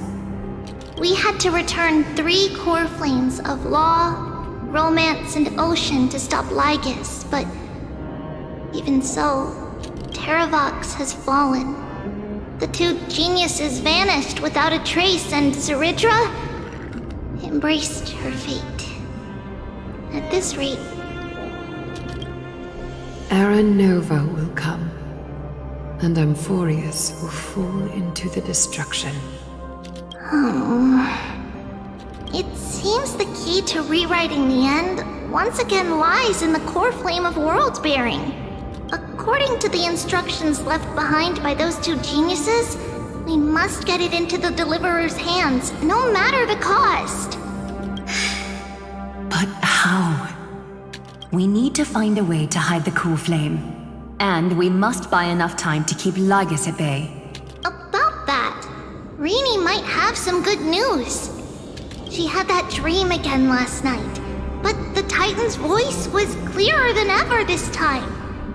She said, "Pass the flame into the future." Is that a prophecy from Orynyx? She chose to side with humanity this time and hide one of her kin's cool flame? It seems amphoreus' fate isn't sealed just yet. You're right. History has changed. Humans and Titans are both giving their all to keep this world going. Perhaps a relay across the ages is finally about to begin somewhere out there. Unfortunately, life will never go smoothly. Layden's army is already at our gates, and their commander, that Lycurgus, he's right outside Akama. Light calendar 3960. Seridra, under the pretense of a campaign against Fagusa, sacrificed 500 Chrysos heirs to complete the trial of law. This tragedy shook everyone in Amphoreus. That same year, Seridra the Imperator was assassinated, after which Aglaya the Goldweaver took command. Thus began humanity's second flame chase journey, a path hanging by a thread. Come, this way.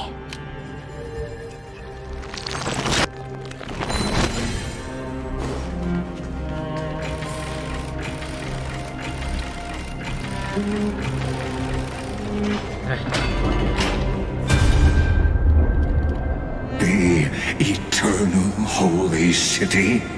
What part of that eternity ever lived up to its descriptions in poetry?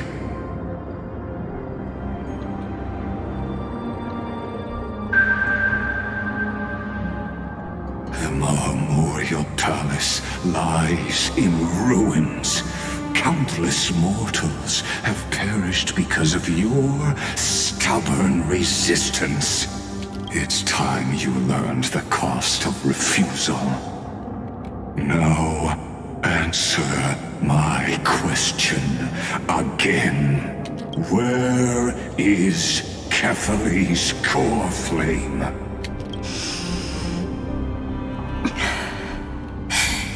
You really think you'll find it by razing the holy city to the ground? From what I see, all you'll get is dust and disappointment. Don't forget, you can't kill the Chrysos heirs mentioned in the prophecy because of law. I have never denied that, which is why I now place my hope in the faithful citizens of Akama. Perhaps they'll give me what I seek in the echo of your screams.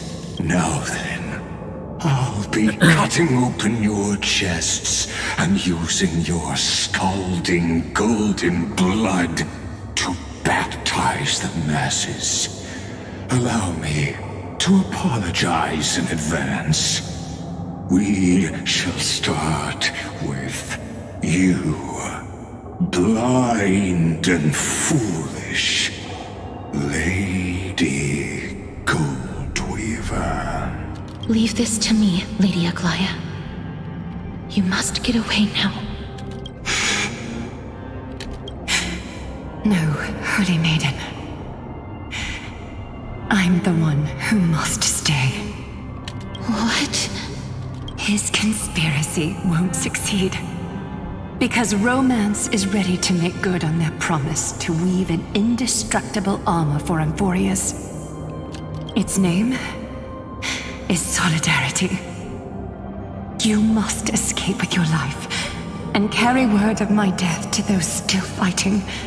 then keep going with them.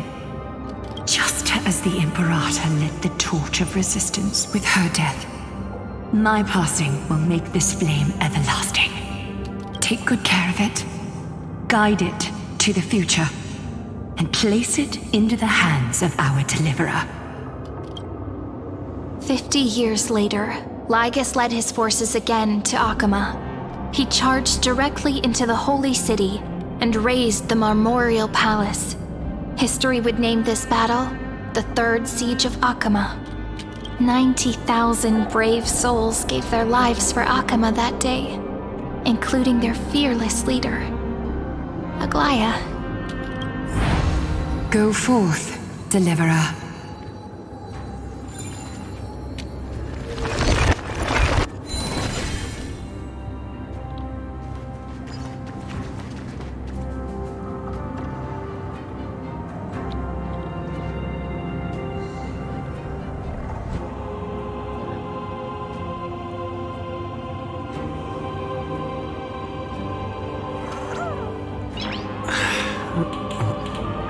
Nice.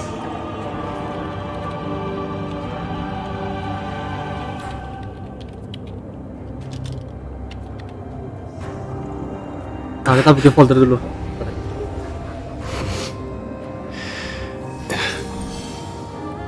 Let's go.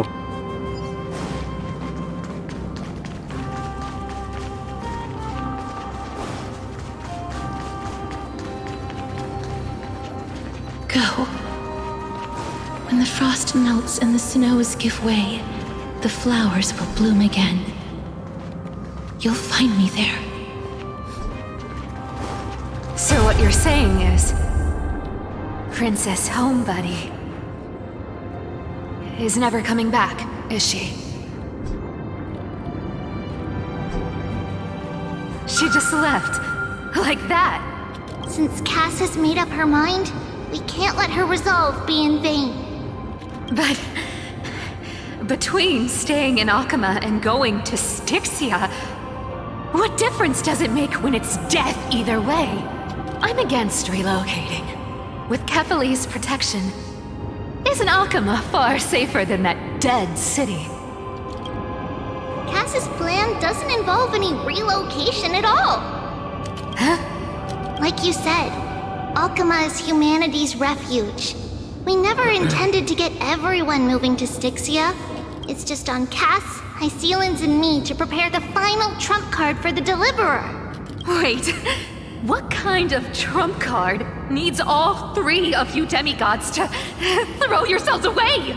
We must lay down the path to the future so when the Deliverer returns, they'll have a clear road to reach the location of Era Nova. Styxia sits where death meets the ocean.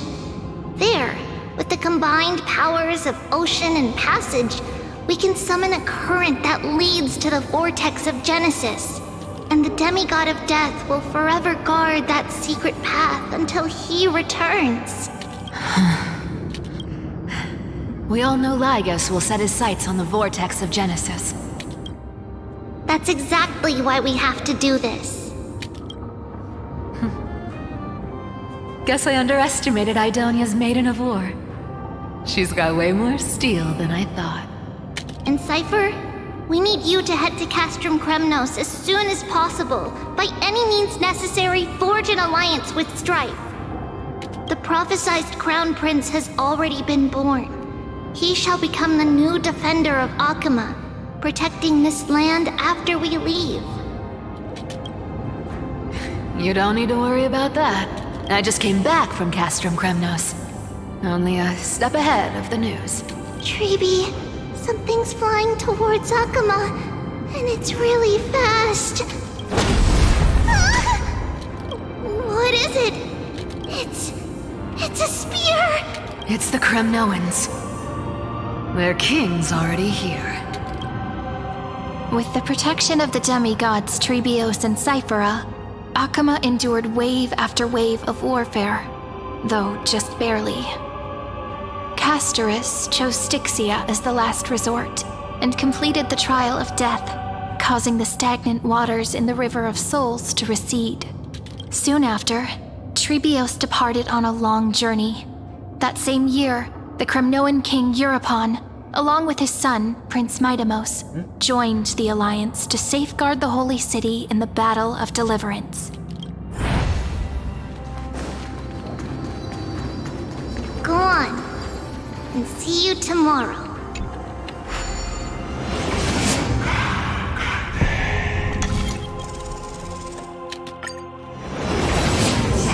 Breaking me apart buys this world even one more second.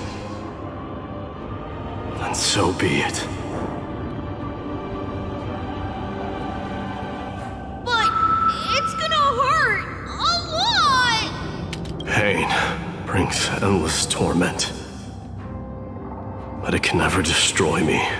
I believe that you were thinking the same thing when you stepped through the gate of infinity and jumped off that cliff. Can't argue with that. In the current situation, this is the only path Akama has left. Just do as I say. Split my soul into 5 pieces. Forge me an immortal vessel. Let the blade of strife hang forever overhead. Locked in battle with their enemies to the world's bitter end. There's no need to be sad, Lady Trebios. Haven't we already taken great strides towards that promised tomorrow? In this life, my people no longer have to drown in false guidance. Kremnos has washed the blood off its fate. Amphoreus no longer needs a god named Strife. So let me shatter the former loss and turn the Lance of Fury back into a weapon that protects the world. We understand. By the way, can you do me another favor? The 7 sages from Grove of Epiphany are already en route. They'll arrive in waves to join the resistance in a couple of days. Among them is a scholar named Anaxagoras. He has extraordinary insight and fears no sacrifice. This soul-rending ceremony wasn't just my decision. It was his counsel. His wisdom will surely be the backbone of Amphoreus' survival. Watch over him. Carry on this everlasting flame for me. Through Anaxagoras' ritual, the demigod of strife split his soul into 5. Courage, honor, tenacity, sacrifice, and reason. Each sealed in blood crystal and cast into battle. The people held a 10-day funeral to mourn their fallen god king. And through his sacrifice, humanity was granted 200 years of peace.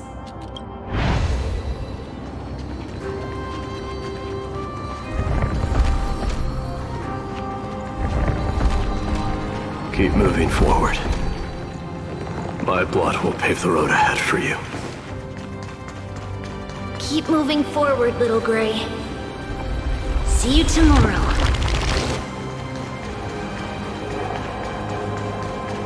That seamstress wasn't wrong when she said a lie needs more lies to keep it together.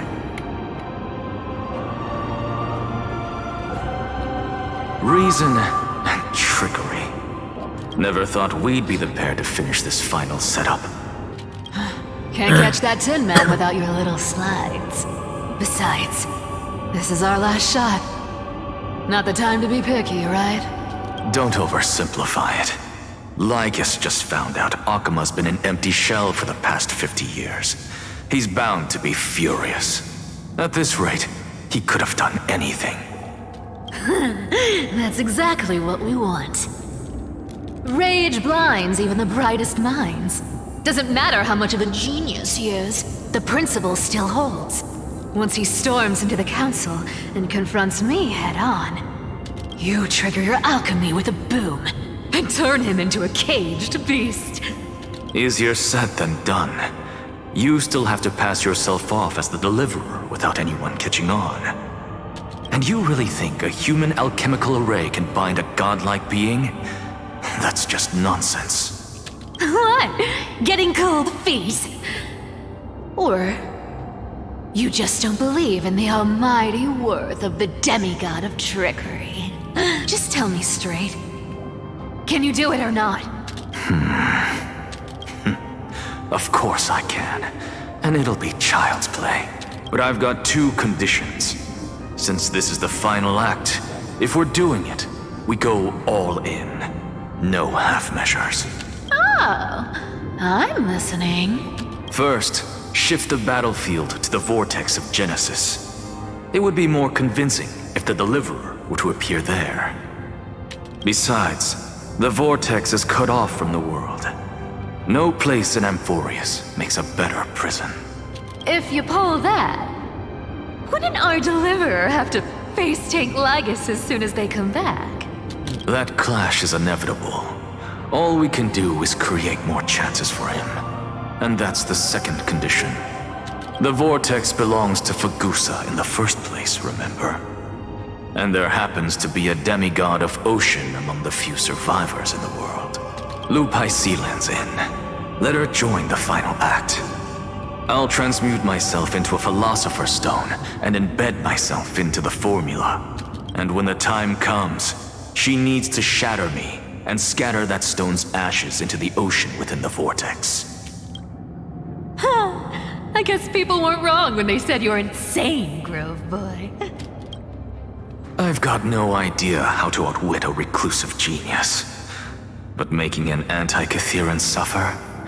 The demigod of reason has 10,000 ways to do just that.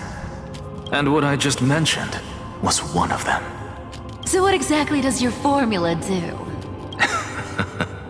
Now that would spoil the climax, wouldn't it? By now, Hyacinth must have completed the Sky People's ritual.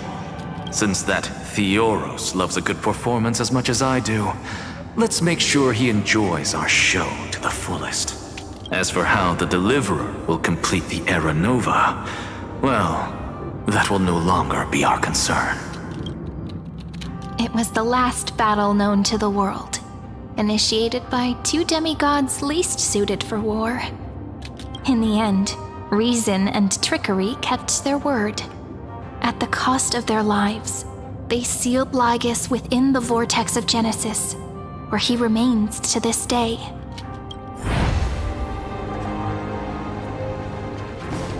Go forth. Finish the greatness left undone. Quit overthinking! Just run! Keep running, and that'll be enough.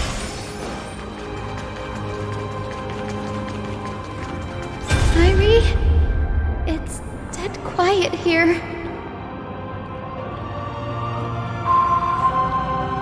Akama will stand eternal. Miss Cypher's lie is crumbled after all. But it's alright, because all of us have fulfilled our purpose by now. When the Deliverer returns, no matter where he is, sky will turn clear, and a rainbow bridge will rise, carrying him to the final battleground. Sairi, this arduous relay is finally nearing its end. Now, I'm passing the final baton of fate to you, okay? No, that's not quite right. After all, it was you and him who lit the first spark of this journey, wasn't it?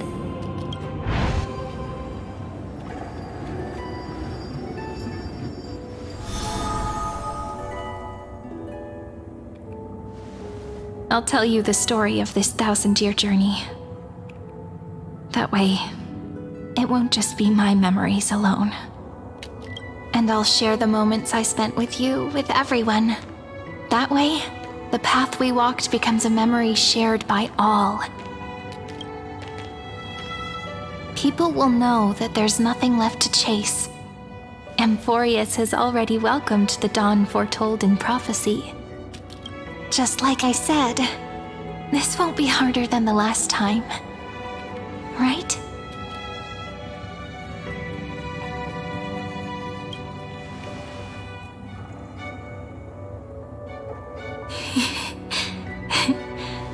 I wonder what kind of expression you're wearing right now.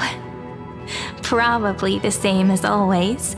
Calm, resolute, and brimming with confidence. If I have the chance, I'd love to see it again. Because it's really been far too long since we parted.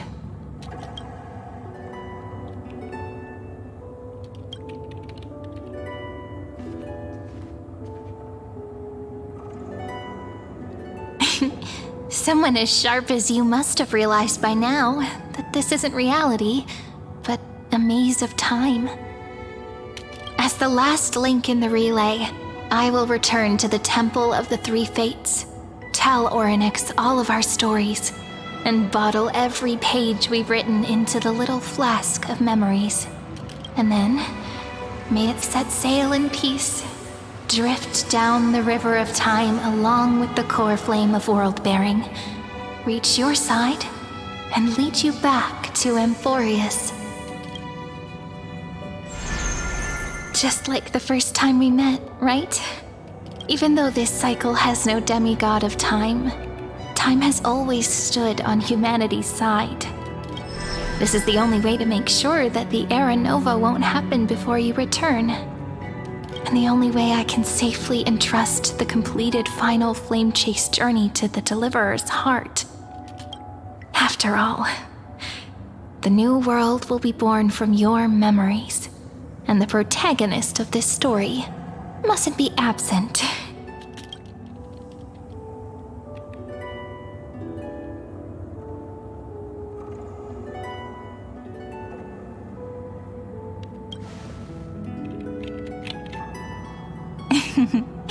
I believe you will never let us down, just like always. Do you remember when phainon sent us back to the beginning?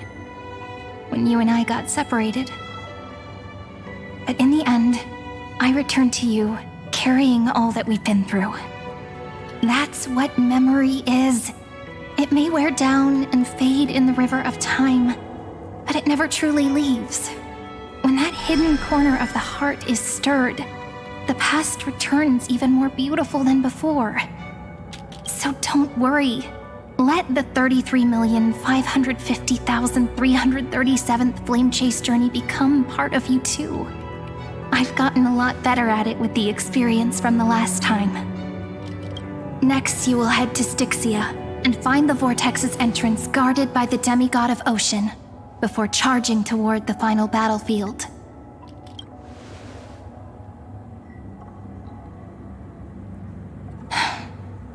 Don't worry. I'll be with you. All of us will. Even phainon. We'll stand with the Deliverer. So say a short goodbye, then set off, just like we promised at the start. Toss away all unnecessary worries and troubles, and bring our smiles and determination into tomorrow.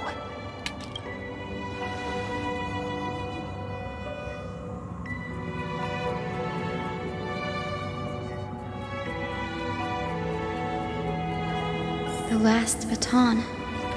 I wonder how long you'll have to wait before passing it on to him. No matter how long it takes, it's okay. Waiting is what I do best. After all, it took 33 million cycles for him to arrive in our world. What's a few moments more?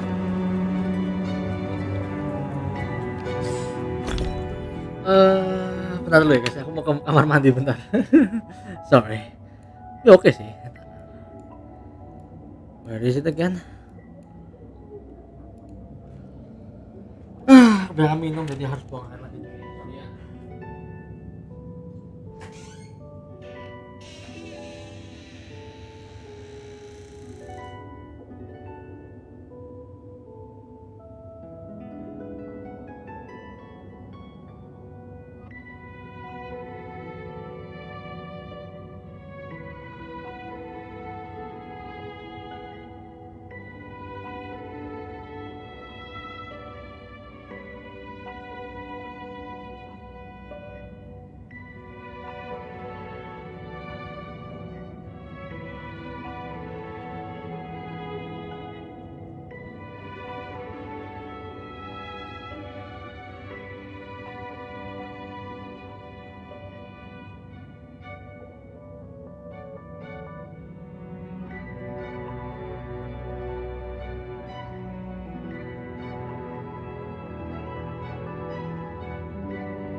This shit.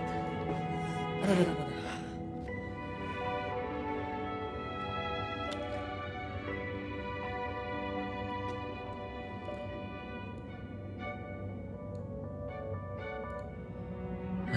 So. Kita lanjut guys ya.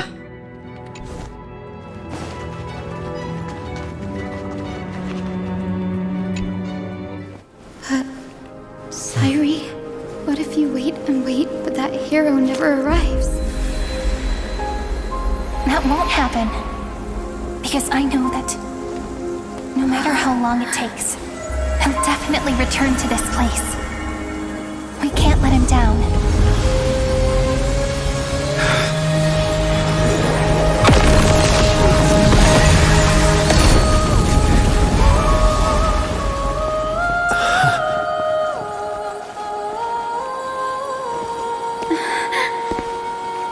Sky shall rain rays of dawn for you. May romance be with you on your journey. And reason grant you enlightenment. Let strife bestow you with inspiration. Trickery ensure your success. Allow death to protect your soul. And at last, let passage point the way forward. While time will remember the Trailblazer's journey.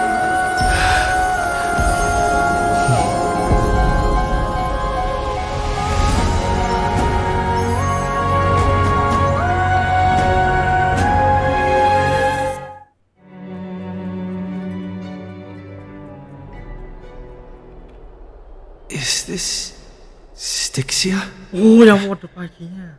What happened to this place? I need to find the entrance to the vortex, guarded by the demigod of ocean. Hysilens. Is she still there? Long time no see, Trailblazer. Generation after generation of Chrysos heir heroes have tried to defy fate with their blood and tears, either voluntarily shattering their souls or waiting in eternal solitude. But alas, fate can never be defeated. Reason and trickery may bind my flesh, but my will shall never fall silent.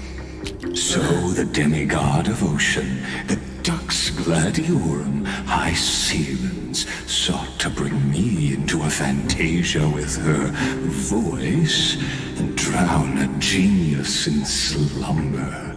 But alas, it was all a hopeless dream. That warden fell before I did, due to erosion of time, while her prisoner remained unchanged.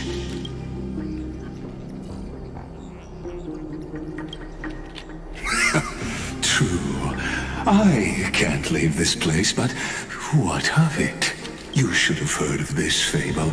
In a shadowed cave lived a people, imprisoned from childhood, and chained so that their legs and necks are fixed, forcing them not to look around at the cave, each other, or themselves. Behind them is a fire, and before them loomed the stone wall of the cave. The flames cast shadows, while the rocky surface threw back echoes. To them, that false play is the whole world. Yes, I'm trapped in the cave, but I know it's all just a fleeting illusion. I don't struggle in dreams. I wait, and now my deliverer has come to defeat me and save this world that never owed you anything. Oh, you'll need to awaken the singer here and unseal the prison called Vortex of Genesis. You'll be the one to unshackle me and bring the cave crashing down. Of course, I don't mind waiting a little longer. Let me guide you through this next illusion. One last memory from that prison warden. I hope you'll watch the stories of this Fantasia closely. Logically, the Deliverer must see the world for what it truly is. Emotionally, this memory captures the fate of everyone in Amphoreus better than anything else. Only by feeling it for yourself can you understand my point of view. The meaning of destruction.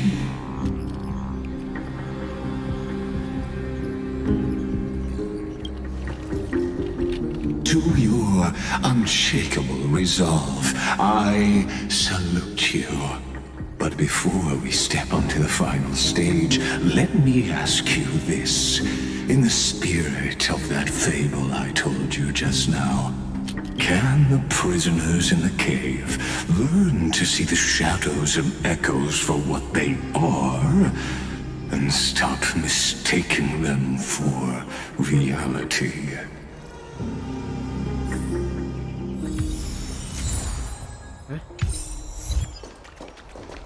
Stream forth the gleam of old blades. Look, the fire projects the face from her memories. An actress upon the stage of this play.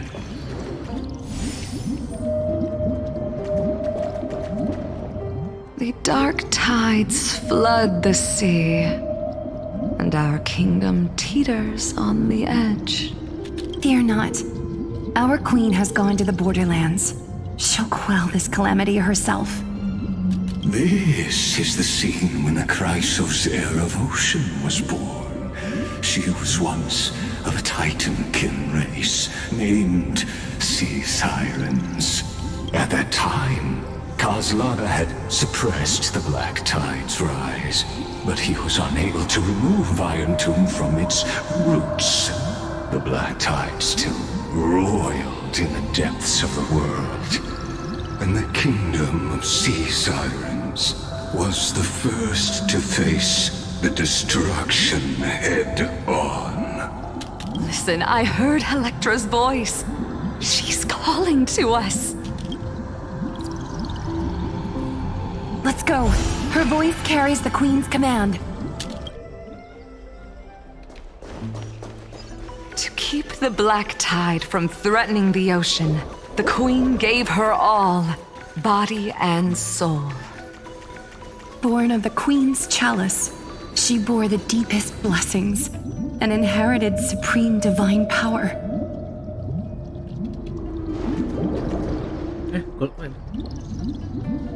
My sisters! You're finally here! Of course, Electra. Your beautiful melody drew us here.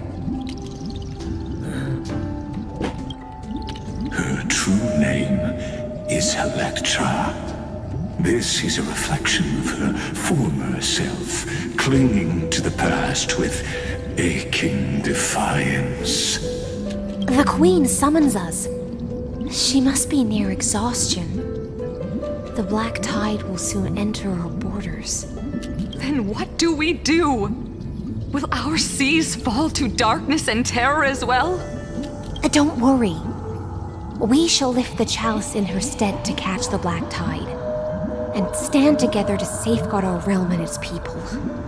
Such tiny Titankins, thinking they can stop the tide of truth.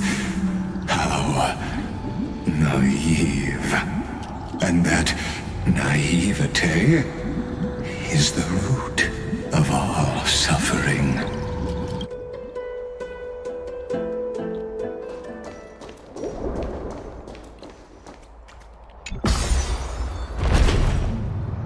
The Queen's palace lies just ahead.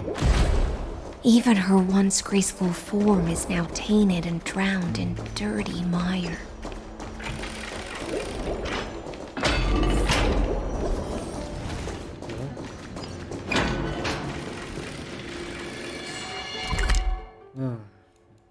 Styxia.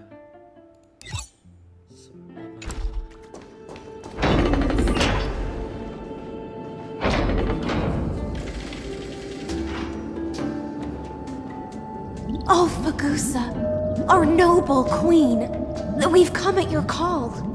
My little fishlings, you swim with such joy.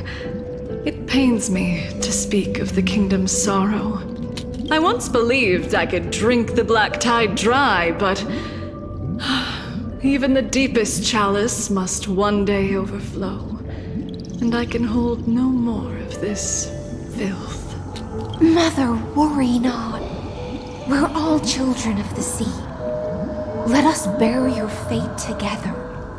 We'll take up your mantle and drive back the black currents.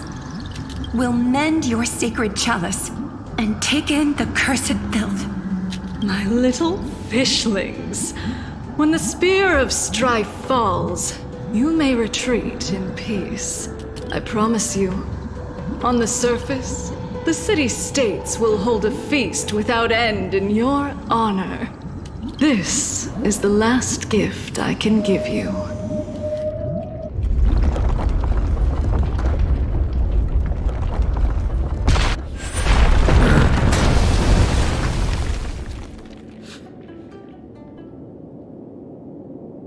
Fagusa sank into the abyss. With the chalice shattered, their intoxication spilled into the black tide, birthing the first madness in Amphoreus. Sea sirens followed one after another, hunting for the Titan's fragments, until their flesh decayed and their bones crumbled, all for the promised final feast. Keep watching, but tread carefully, for the stage ahead is crumbling with age, just like her shattered fate. Clinging to the past only blocks the road forward. Why not let time build a bridge to the future? Oh.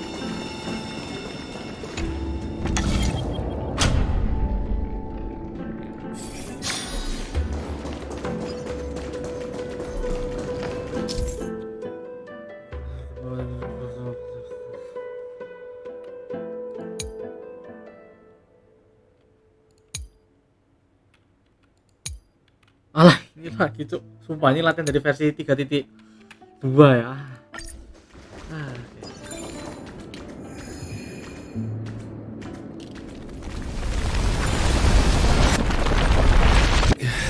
Chandelier still giving way. Maybe the chrono vessel nearby can help? Your wisdom far surpasses even the bounds of reason's model.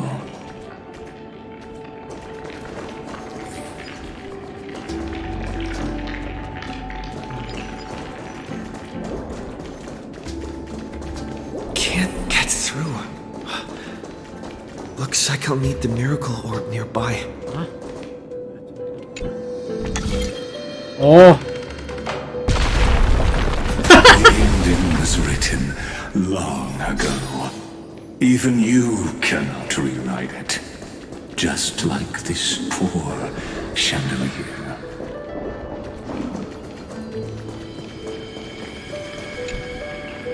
Electra! The fiends have gnawed my tail. I can no longer swim to the far seas. Electra! The black sludge has soaked my fins. I can't dance with you anymore.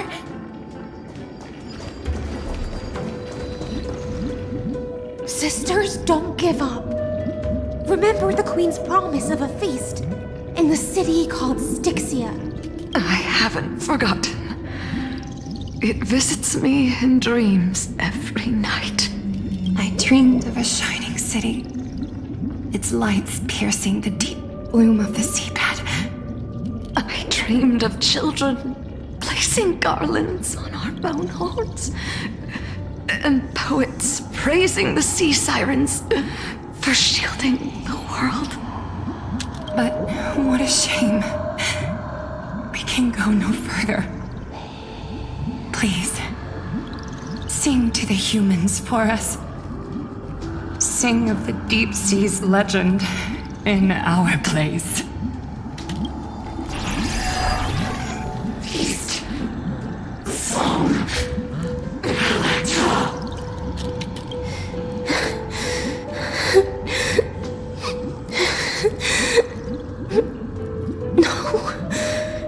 The sea sirens were tainted by the destruction. Their flesh rotted away. They became the black tide creatures of this cycle. Farewell, sisters. I'll finish this last task, then return to prepare your feast. And so, only one sea siren remained among the sea floor. Hysilens, swimming alone through the seas, burying her kin and searching for the fragments of the chalice of plenty. Though most of that journey was in vain, why not use the power of time to leap ahead toward the journey's end? To reach the spirit basin, I'll need to call upon the power of the chrono vessel.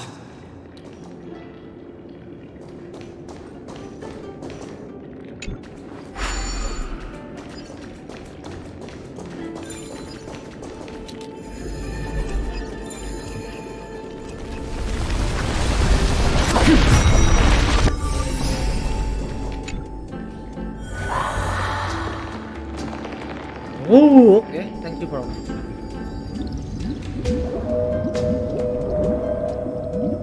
At last, the chalice of plenty is whole again. The lance of fury emerges from the river of souls, and the gods reclaim their duty to hold back the black tide.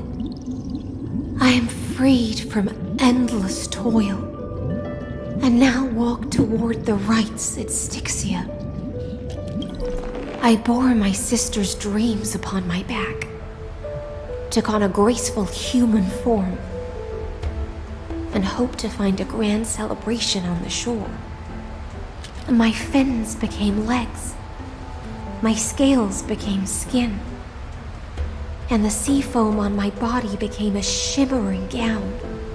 But when I stepped onto land, there were no festivals with honey brew, nor poets plucking harps, only silent death, drifting gently along the river of souls. When she fulfilled her wish, she only found Styxia to have already repeated the mistakes of previous cycles and was swallowed by death. Hopes and promises are nothing but the foam of dreams. I am a sea siren, a vessel born to contain the tides.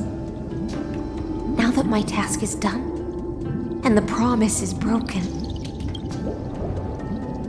how am I to go on in a world drowned in shadow?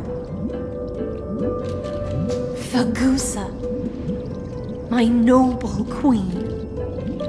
She evaded my questions with drunken stupor.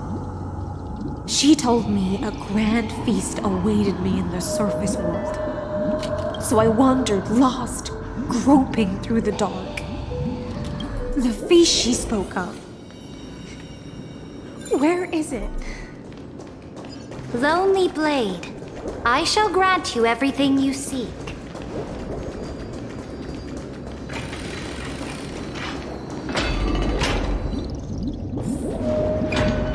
After wandering the surface for ages, the lost sea siren met her future conspirator. You quelled the wars alone and forced strife into retreat. This swordfish that commands thousands of legions, whom does she serve? Yes.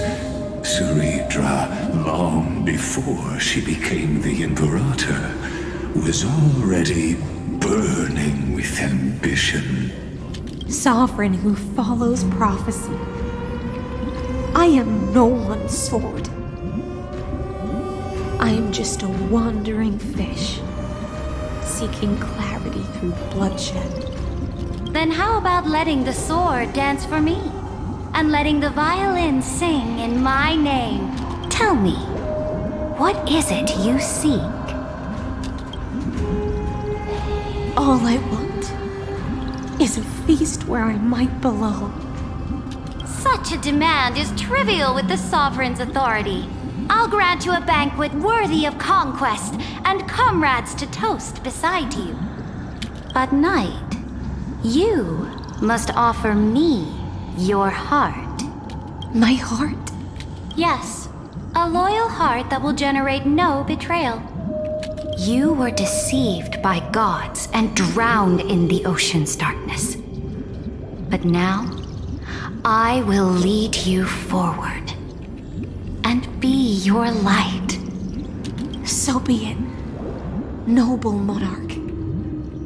The law you proclaim shall govern my every breath. So be it, noble monarch.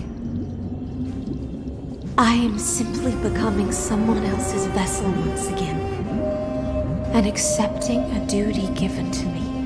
And thus, in her hollow drift, she finally found a new purpose, like sunlight piercing the deepest trench.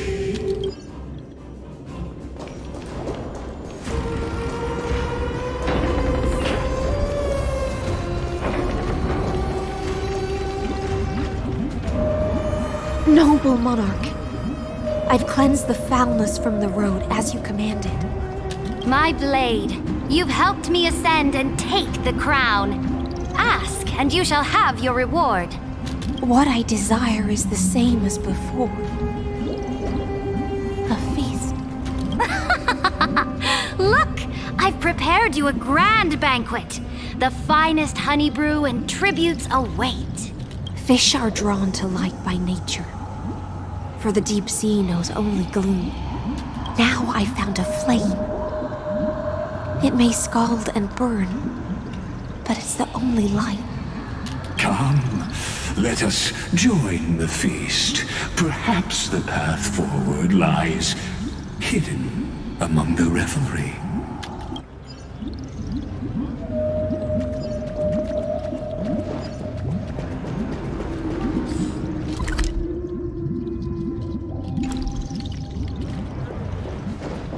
Have you heard that the Imperator's about to begin a new campaign? Her glory will no longer be bound by the borders of Amphoreus. My faithful subjects, tonight's feast is not just for the past. It's a toast to the future! Born from our golden blood is an unstoppable colossus. Our iron beast to trample the universe!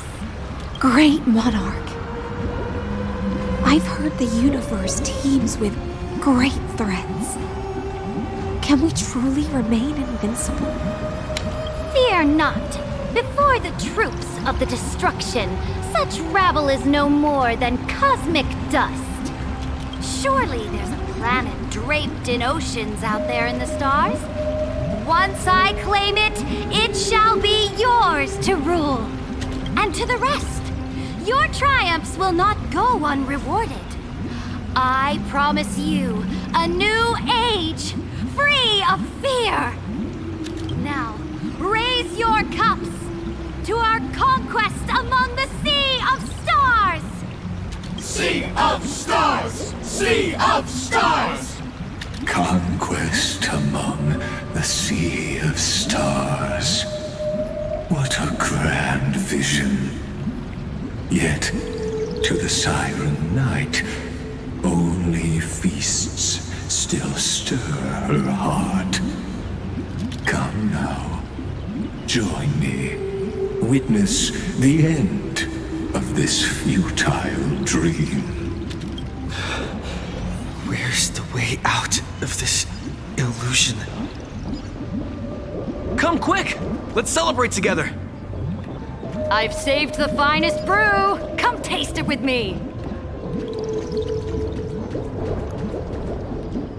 Noble knight, you are truly a blazing spark. It is my honor to share this banquet with you.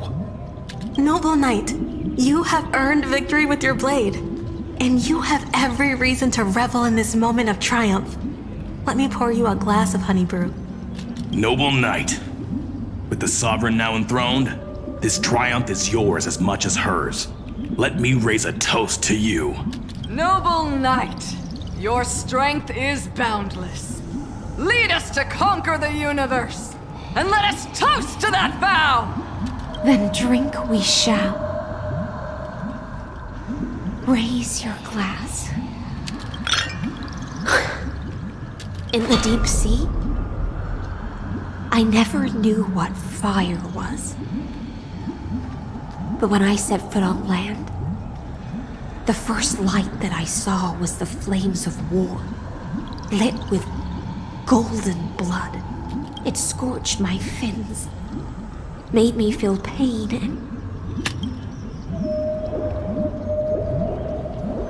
ignited an unprecedented hunger. A hunger that flickers in every hero's heart. So bright, yet so blinding. Look! The monarch herself has taken her seat! Hear that? The court sings her praises! Come! Join us and praise her glory! One eye of hers sees glory, the other sees corpses. And yet, she cherishes the name of glory more than fear and death. As they say, the coward died 1,000 times before his end.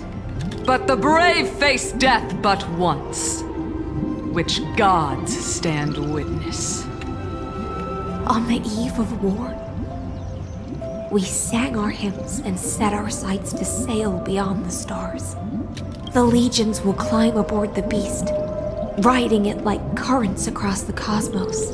Planets after planets flew the flags of her crown. Realm after realm was ignited by her flames of war. As the final resistance fell silent, a vast empire rose from among the stars. And this small pond at last embraced prosperity and peace. That's how the story ends. Tell me, visitor, in this dream, did you enjoy the show?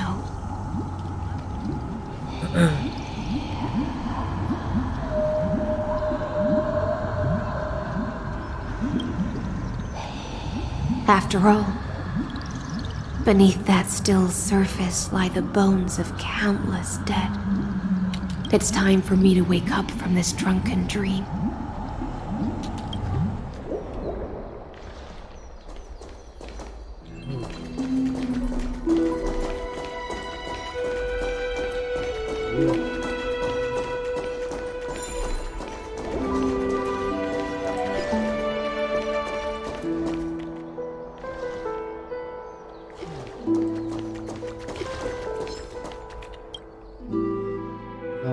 Feel white. Oh, I think.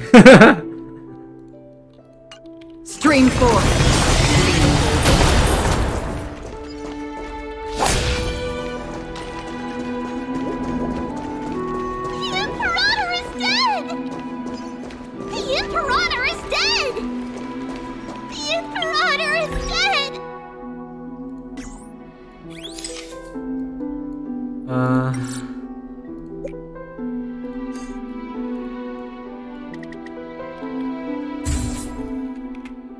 Nafas merem. Nah.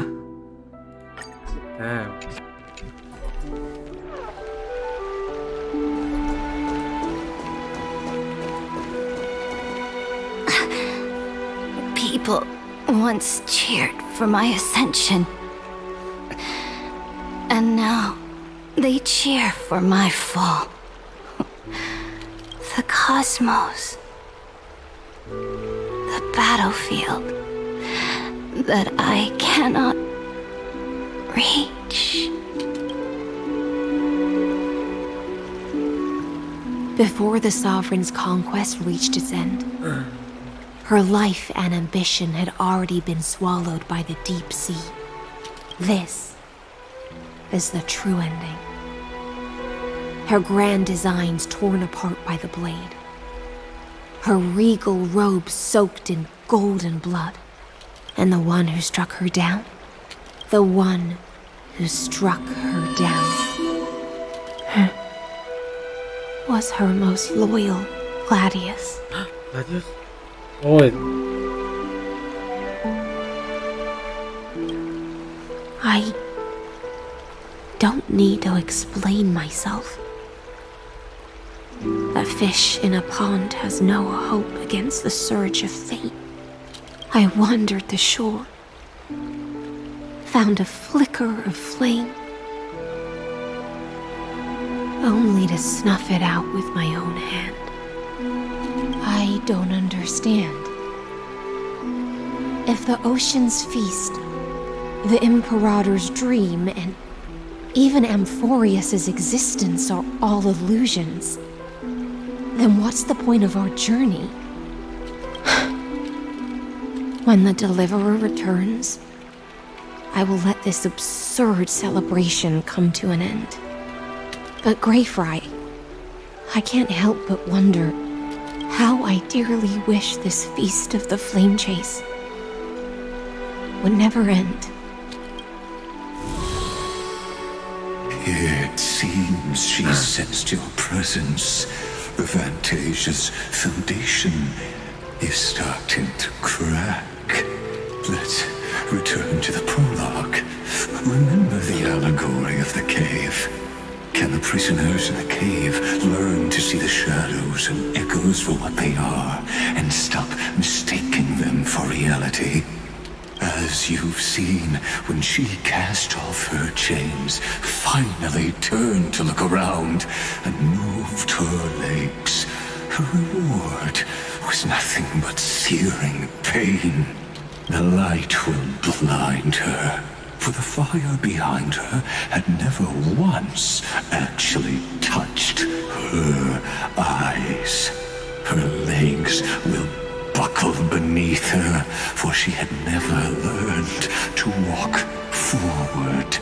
And so she fell into infinite confusion and fear, and came to firmly believe that the shadows and echoes were the real world. But we in the cosmos, are we truly any wiser than she was? Now, nameless one, fateless one, ask yourself this.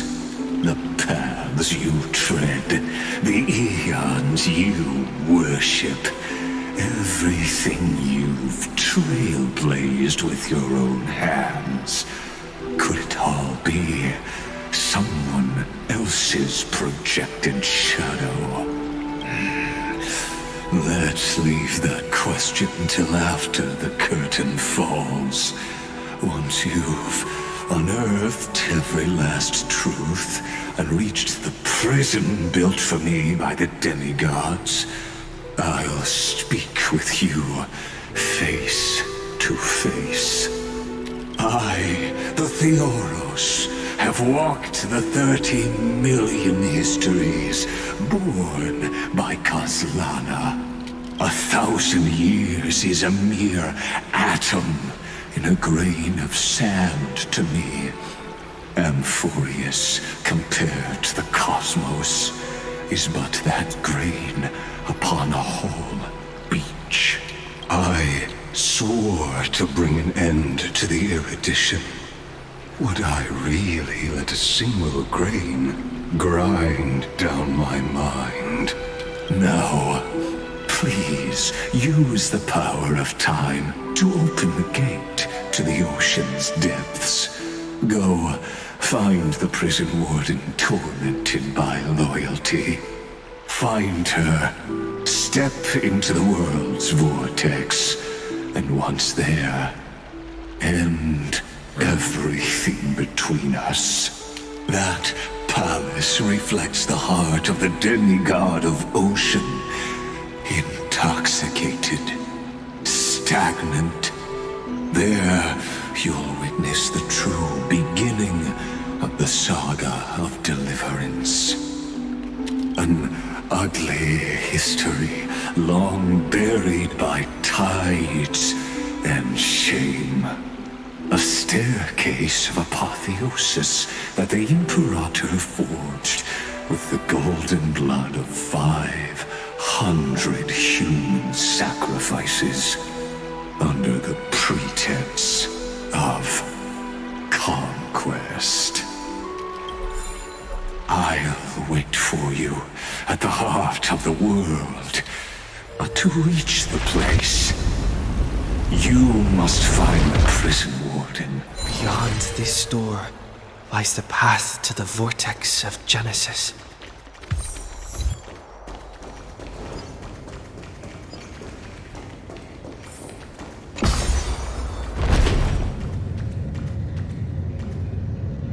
Now step away from this false banquet. And then onto that bloody stage.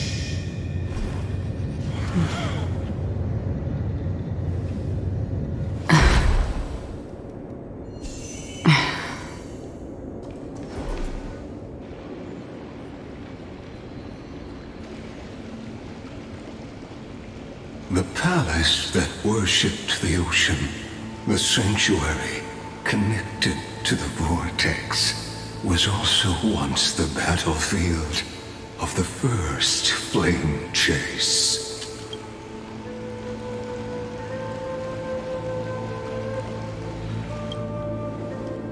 Her exuberant song halted the passage of time in this place, imprisoning my body and shielding my soul from deterioration.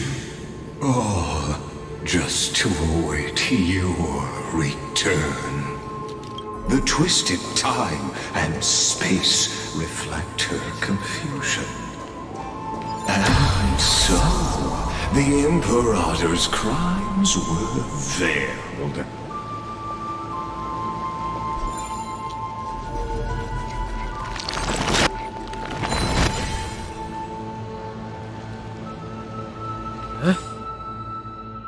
Oh, Evernight.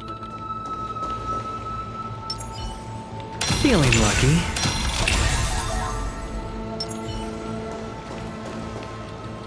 Stay away from Apollonius. This cup of honey brew. What a sweet aroma. Run, Virginia. Dux Hakalithist. We can't give up here. Love steeped in death.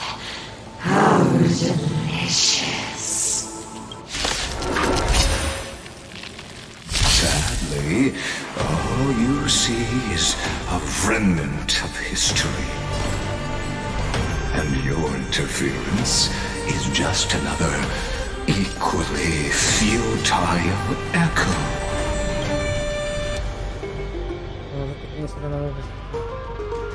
Huh? I see. More season. Like that. Okay.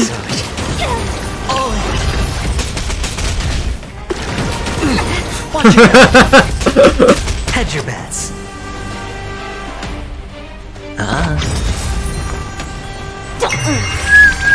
Another turn. I weep for the departed. It too shall fall.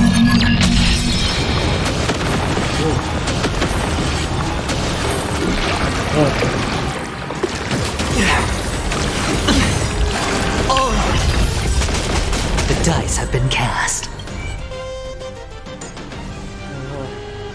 ability.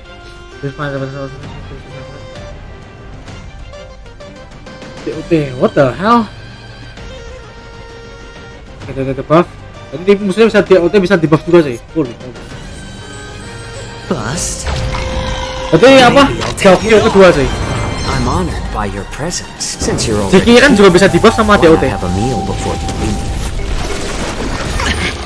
Watch your head.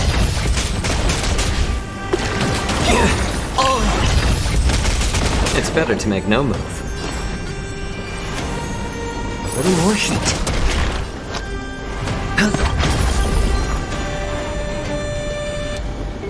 Let's play. Can you find the answer? Feeling spiffy? Free will, I weep for the departed. Oh, is it? It too shall fall.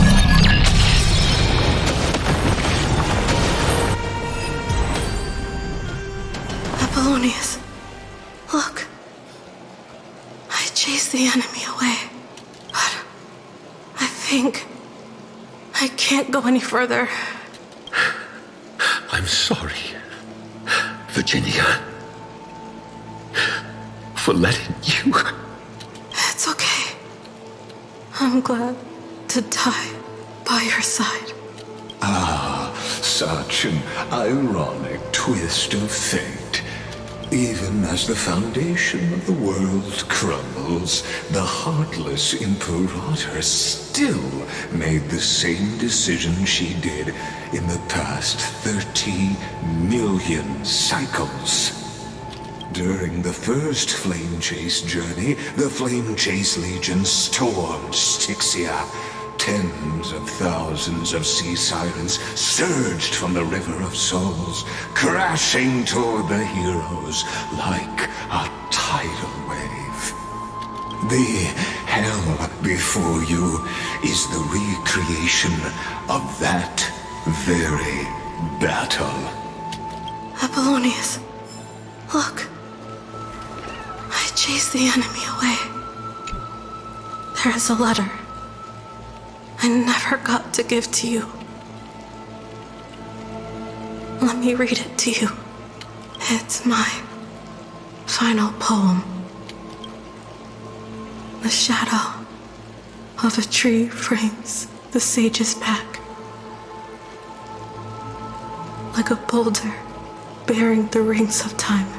The bird's song is a whisper of wind through the forest. But it cannot pass the fractures in his form. His weight presses down on the bird's wings and the stirring heart within.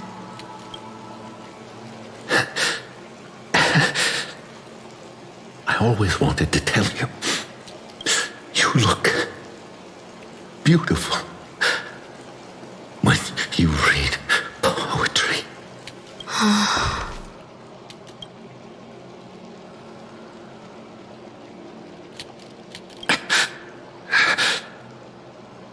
Virginia,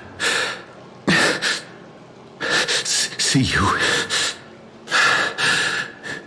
in the new world.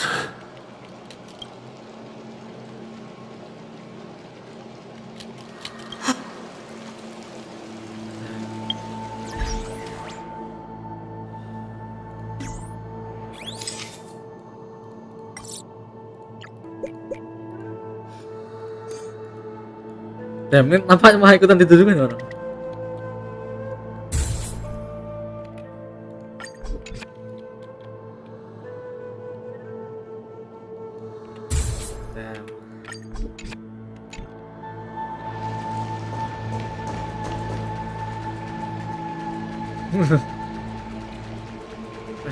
Lah.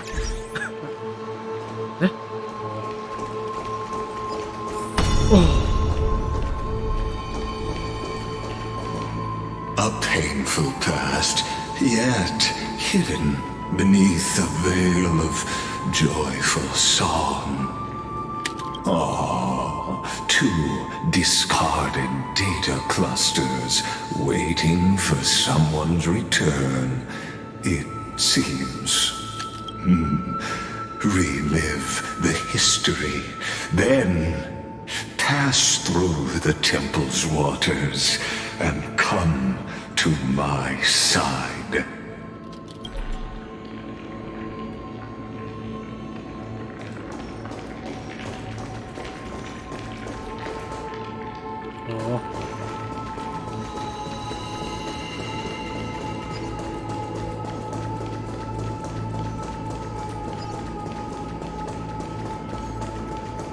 Isn't that the deliverer? You finally made it!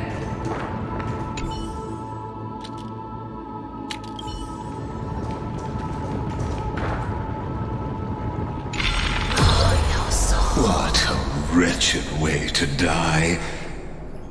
The flame chase army, devoured by warbling fish, never saw it coming. Look, the cruel Imperator and her Knight Commander, the pitiful Warden. What a perfectly matched duo of test subjects. Their hands drip with blood, golden blood. Raise the bridge and cross the river of fate. This path of the prisoner is far from over. Imperator! Imperator! Did you see my gallant deeds, Imperator?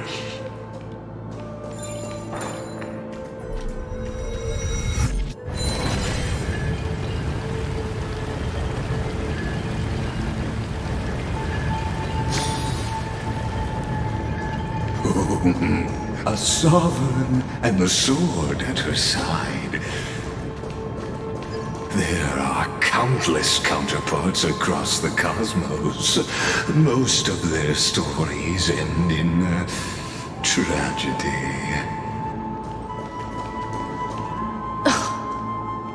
Imperator, why did you... You're here, Dux Gladiorum. You ordered me to seal the sea route and handle threats from the rear. So why didn't you wait for me to return? Why send the vanguard ahead and let them die in vain? Die in vain? No, you're wrong. Their golden blood won't be spilled for nothing. The other dukes have paved the road for me to become the god of law. The trial of law? You never spoke of this to anyone. What is... The one who wishes to bear law must purge this world of its curse, and offer the blood of the accursed as sacrifice. I pondered long on what Talanton meant by blood of the accursed. Then, I found the answer. You, I, and every Chrysos heir summoned by the prophecy are the accursed ones. Just like that arrogant Theoros said, our golden blood is the agent of destruction, the antithesis of the world's fate. Dux Frigoris, Dux Brumalis, Dux Helcalethist. Their fate was sealed at that moment. Dying on a glorious campaign was the final gift I could give them. You speak as if they didn't die because of your cold-blooded schemes. Was their loyalty meaningless to you? Losses are a constant on the Flame Chase journey, among which even life itself holds little value. If a subject marches to war without that conviction, then yes, as you said, shallow loyalty means nothing. And what about my loyalty, Ceridra? You sent me away under the pretense of guarding the rear. Was there any shred of humanity left in you? Because you still have a duty no one else can bear. Only you can uphold Fagusa's divine authority. The choice is yours now. Cast off the chains of loyalty and drive those blades through my heart. Or stand with me and sever the ocean's last breath. If you no longer share my vision or believe in the new law I seek to weave for Amphoreus, then go on and end me. The Imperator of Amphoreus may be ruthless and cruel, but never a liar. When I say life itself holds little value, know this. I am ready to sacrifice everything for the ambition to conquer the Sea of Stars. Now you've seen it. The brutal Imperator was willing to spill the blood of 500 heroes to complete the trial of law. As for my poor warden, her suffering had only just begun. I'm no storyteller. I have no duty nor interest in filling the history you've missed. I just want you to witness the monstrous choice the Imperator made before the Chrysos Heir turned their blades against me.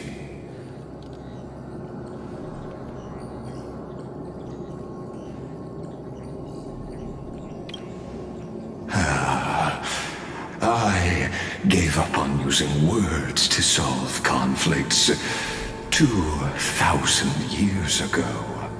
But I won't squander a chance, not even a sliver of one. If there's even a crack in the walls of your conviction, then my victory is already assured. Now that the past is settled, let's turn the page and bring time back to the present. And dive deeper still, until we reach the very bottom of the abyss.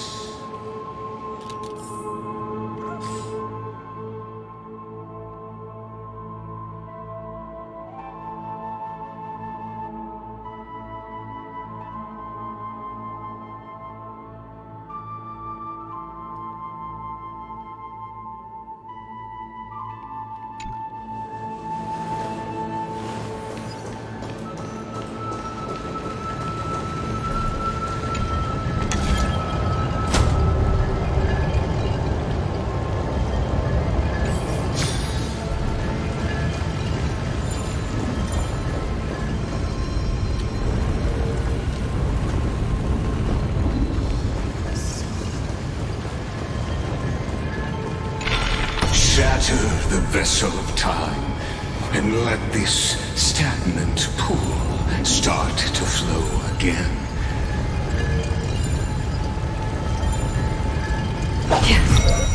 This hidden gate leads to the vortex. Hurry now. The time of our reunion draws near, Deliverer. This hidden gate leads to the vortex. Hurry now. The time of our reunion draws near, Deliverer. Okay.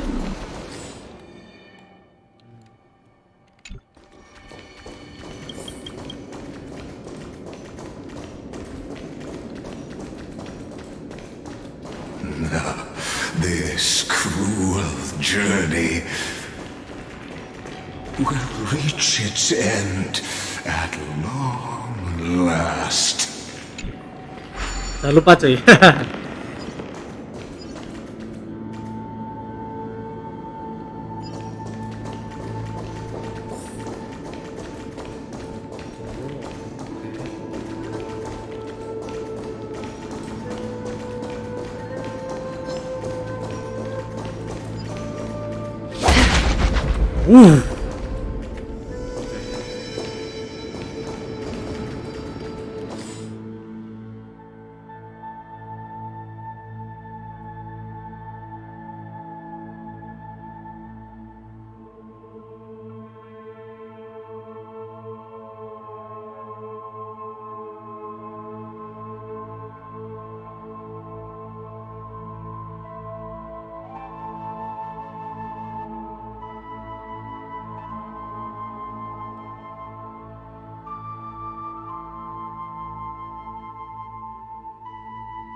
Bentar guys ya, ngurusin game dulu bentar di game HP maksudnya. Sorry.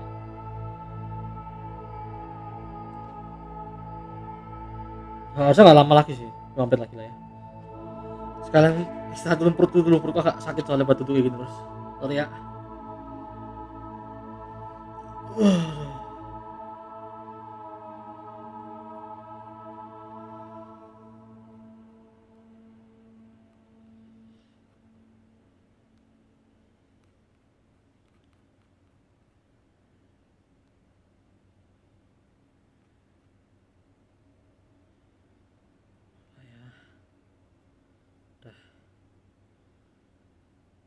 Sangat terlalu buru-buru lagi aku. Oke. Nah, yuk lanjut story-nya. Aduh.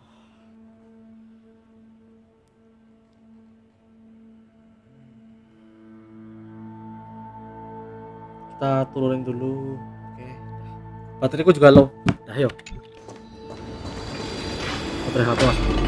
You've been silent a long while, Dux Gladiorum. Starting to doubt your decision? Save your breath. The vortex of Fagusa lies just ahead.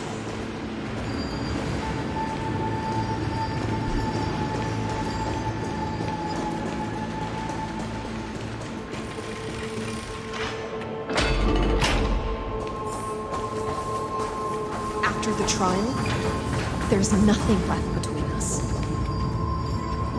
So you'll stop swimming toward the stars, Dux Gladiorum? I was always a creature of the sea. The stars in the sky were never meant for me.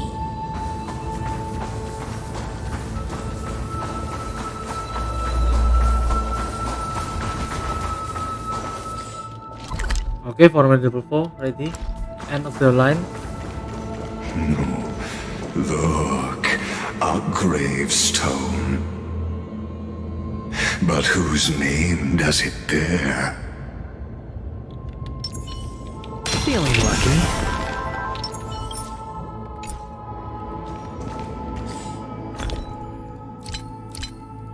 Jadi garingan sih aku.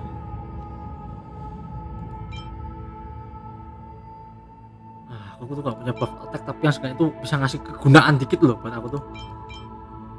Masalahnya ini aku gak bisa langsung defeat turun to first tuh, kayaknya mbak apa sih, soalnya kayaknya lawan susah lawan kita. HP enggak, aku butuh defense, ini boleh lah.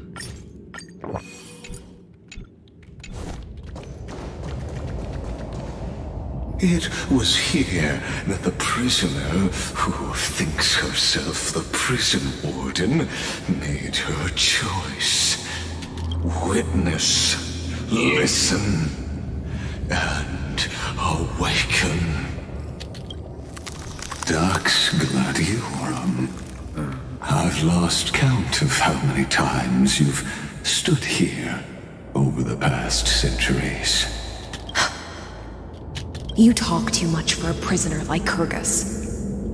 Two geniuses who defied law and all the Chrysos heirs who sacrificed themselves in this cycle worked together to chip away my strength. But they, you, can never affect my will. And as long as my will remains intact, I am free.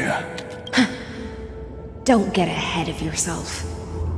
I still have ways to chain your divine soul. Please, do surprise me. But I'd say your mission is nearly done here, isn't it? Oh, it was here you gorged out the core flame of ocean from Fagusa's body.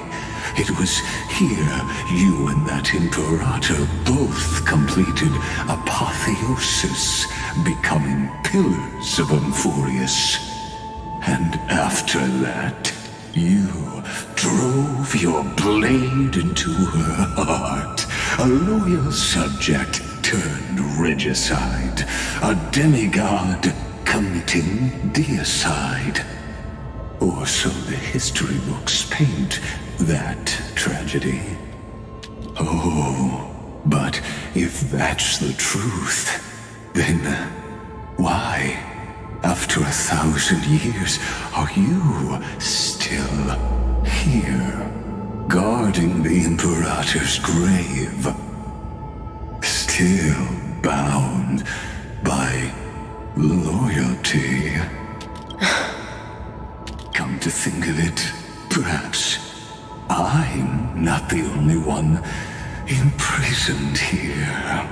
Your calm does stir the rage in me.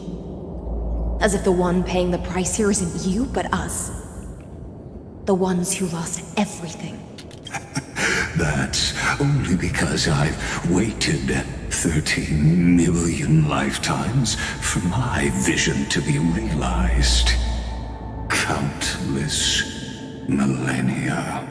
Loneliness never once showed me its fatal side. In fact, for a prisoner of the cave, it's more like an old friend. One that helps me think. But you're different, Dux Gladiorum. Loneliness has crept from the silent depths, sinking its claws into your mind. Bit by bit, it's peeling you apart. Will you regress into one of those lost mad sirens? Oh, what a shame that would be.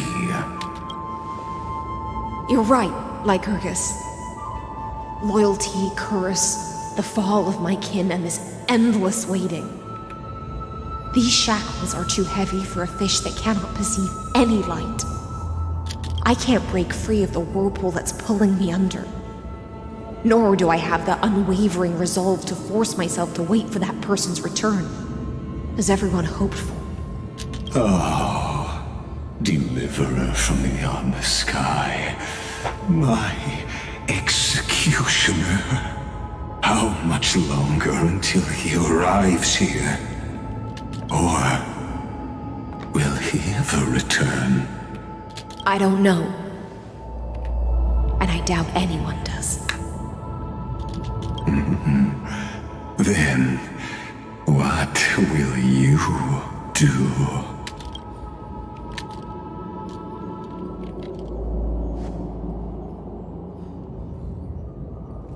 Saridra. This will be the last time I carry out your decree. Ever since you took me under your banner and made me the Dux Gladiorum, my music has belonged to others. Time and time again, I use the siren's song to lure the unwary into illusions for your schemes and strategies. Now, let the siren Electra sing for herself. Let me step into an endless dream of my own making. Oh, great ocean. I offer you the rest of my clarity and my freedom, in exchange for the strength to stand against the nihility and honor the sacrifices of the fallen heroes.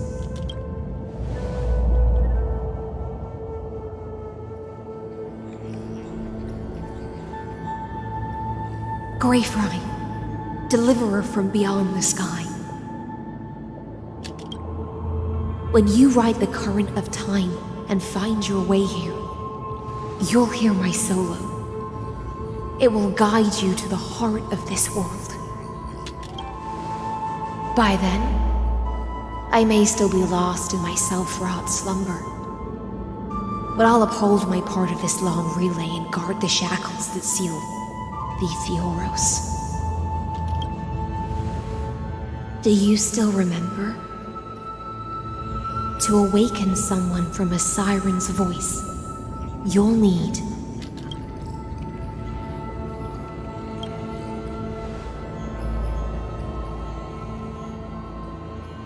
the gift I once gave you. May you still have it when the time comes. When you return, please pour that honey brew upon this grave. It holds the story of all our struggles and sacrifices. May you see it one day. The prelude Amphoreus wrote for your return, carried forward through a 1,000-year relay. When your mourning ends, I'll likely wake from my dream as well. Then, follow the trail of echoes and find me.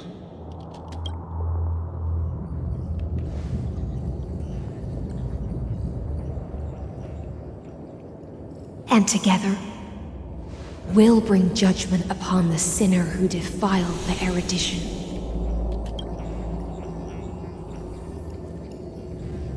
At long last, 33,550,336 cycles and 4,931 years later, Amphoreus's final curtain is ready to fall. The shadows within the cave gave everything. Yet all they did was mimic life outside its walls. A futile effort steeped in sorrow. Enough! They were no shadows. Everything they did shattered the darkness of this cave and unearthed the core flame of Trailblaze. And now, with that core flame, I'll light the dawn of Amphoreus!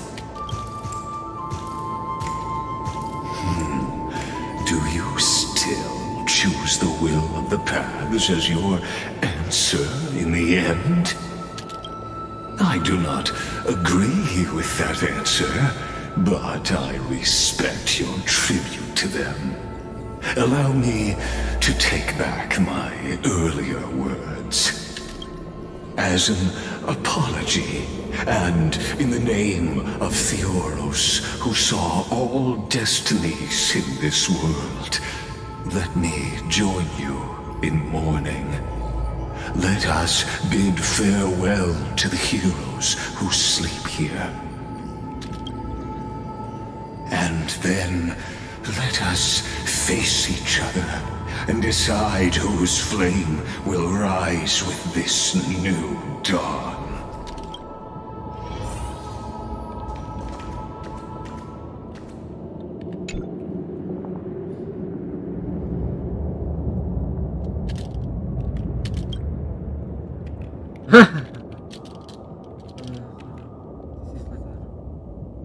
Udah 200 tahun. Ya 200 tahun lah ya.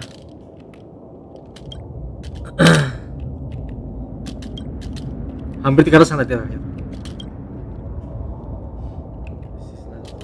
Ya tahu. Tapi dia lahirnya kapan nggak tahu, aku lupa. Harusnya dari awal-awal sih.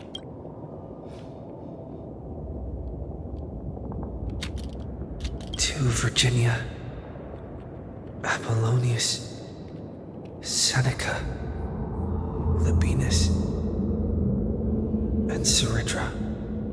Through a brutal sacrifice, they lit the stars of law in this world, propelling Amphoreus's fate forward. In the shimmering mirage of illusion, they entrusted their dreams to ride among the stars, to the hero yet to come.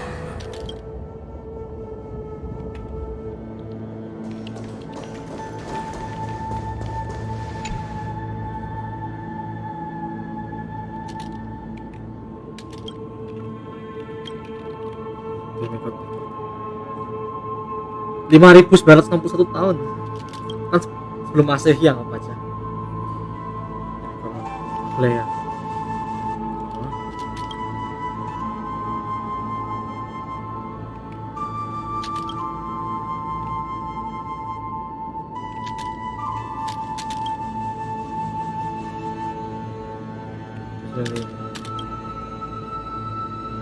Cypher.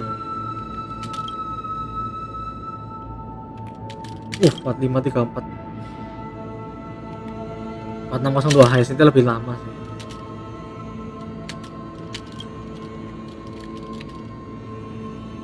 Kalender lah nggak ada sih.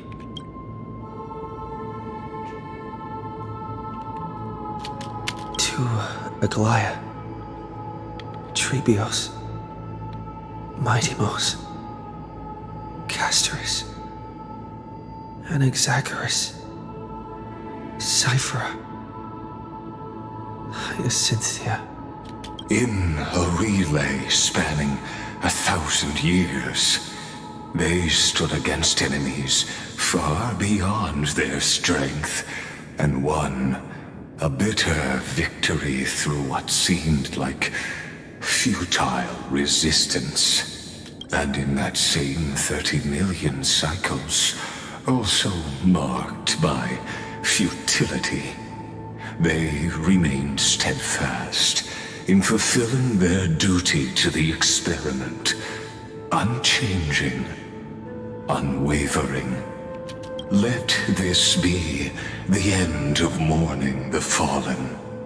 At last, allow me one final toast to the lost prison warden, a prisoner bound by loyalty.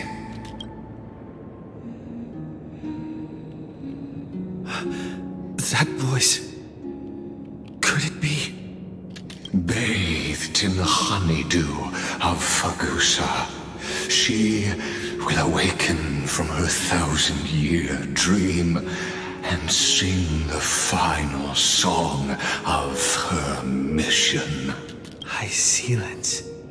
This tombstone of the old world serves as the anchor of the siren's illusion, a sigil Electra used to bind herself.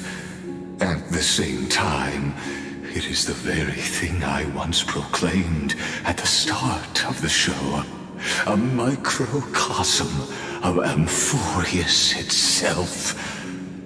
A group of prisoners bound themselves in a cave, crowning their suffering with heroism.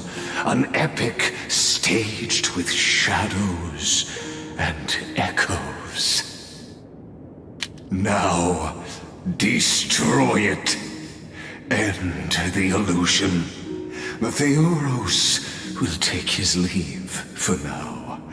And when next we meet, that shall be the moment that decides the fate of Amphoreus and the entire cosmos.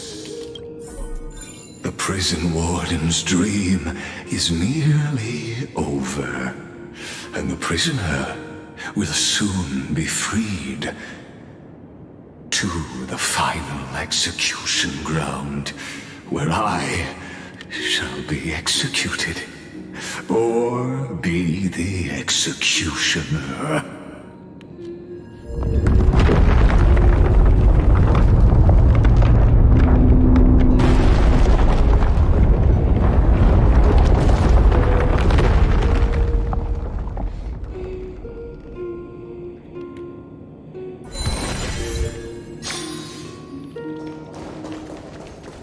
This world and I shall hold here until we meet again.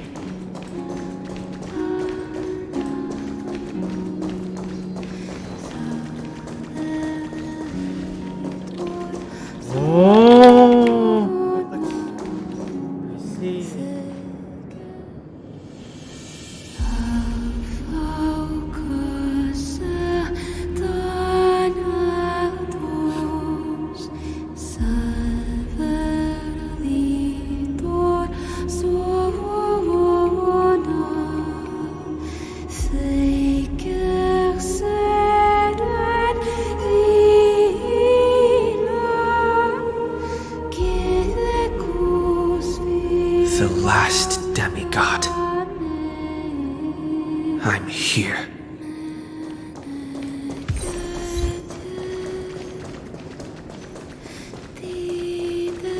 Go forth for the hopes of humankind.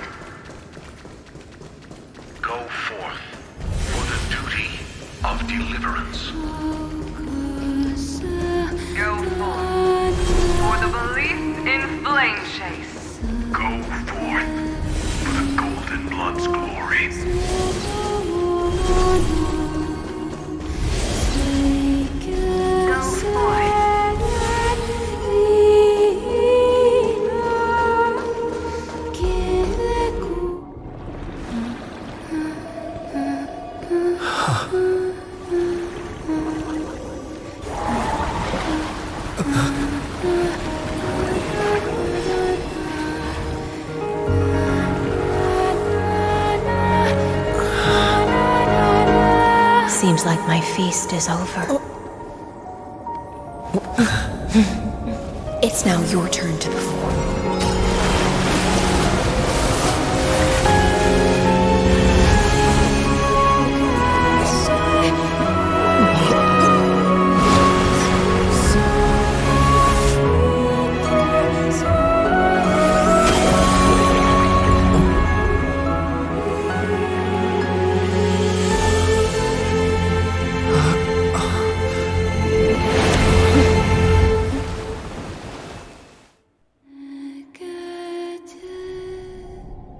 Little Grey Fry, please accept my thanks. I was the only one left after the world was destroyed, and I maintain this lonesome feast with my songs. I have prayed to that lightless sea for centuries, hoping it would reply to me. Yet the emptiness never answered. Thankfully, you arrived as promised, and everyone's wait was not in vain.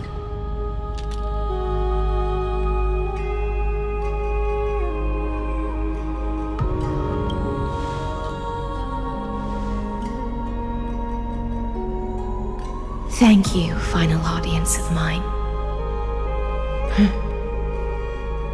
This is probably the last praise I'll ever hear in my life. Now,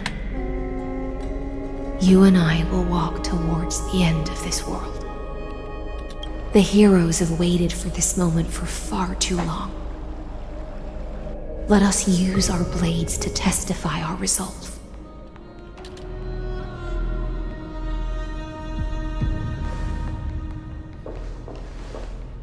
Oh, prisoner of the seas. Theoros carrying 30 million cycles of sin. Slave of erudition. Show yourself. The deliverer has returned, and the time of your execution draws near. I see an awakened human who has mistakenly taken fallacies as truths and has returned to the cave to try to bring his friends into the sunlight he once bathed in. Alas, prisoners will always be prisoners, blind to the very chains that bind them. As the only other existence with free will in this world, I express regret toward your choice, but I shall retain your right to express yourself. After all, every actor should have a final line before they bow out.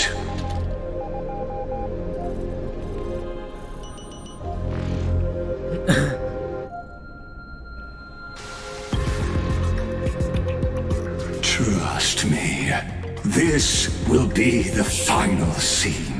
The last dusk this world will ever see shall become the climax that decides the fate of the cosmos.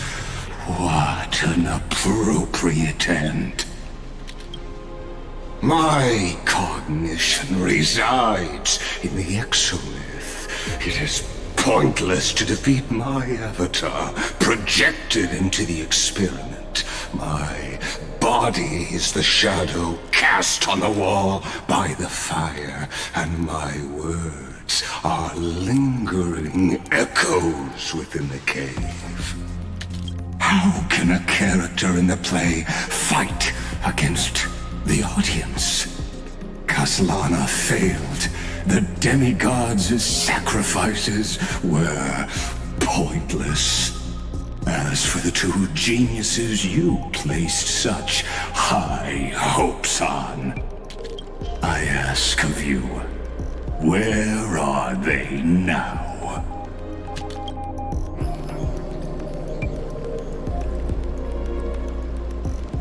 Confusion and epiphany always go hand in hand. That's particularly true for geniuses.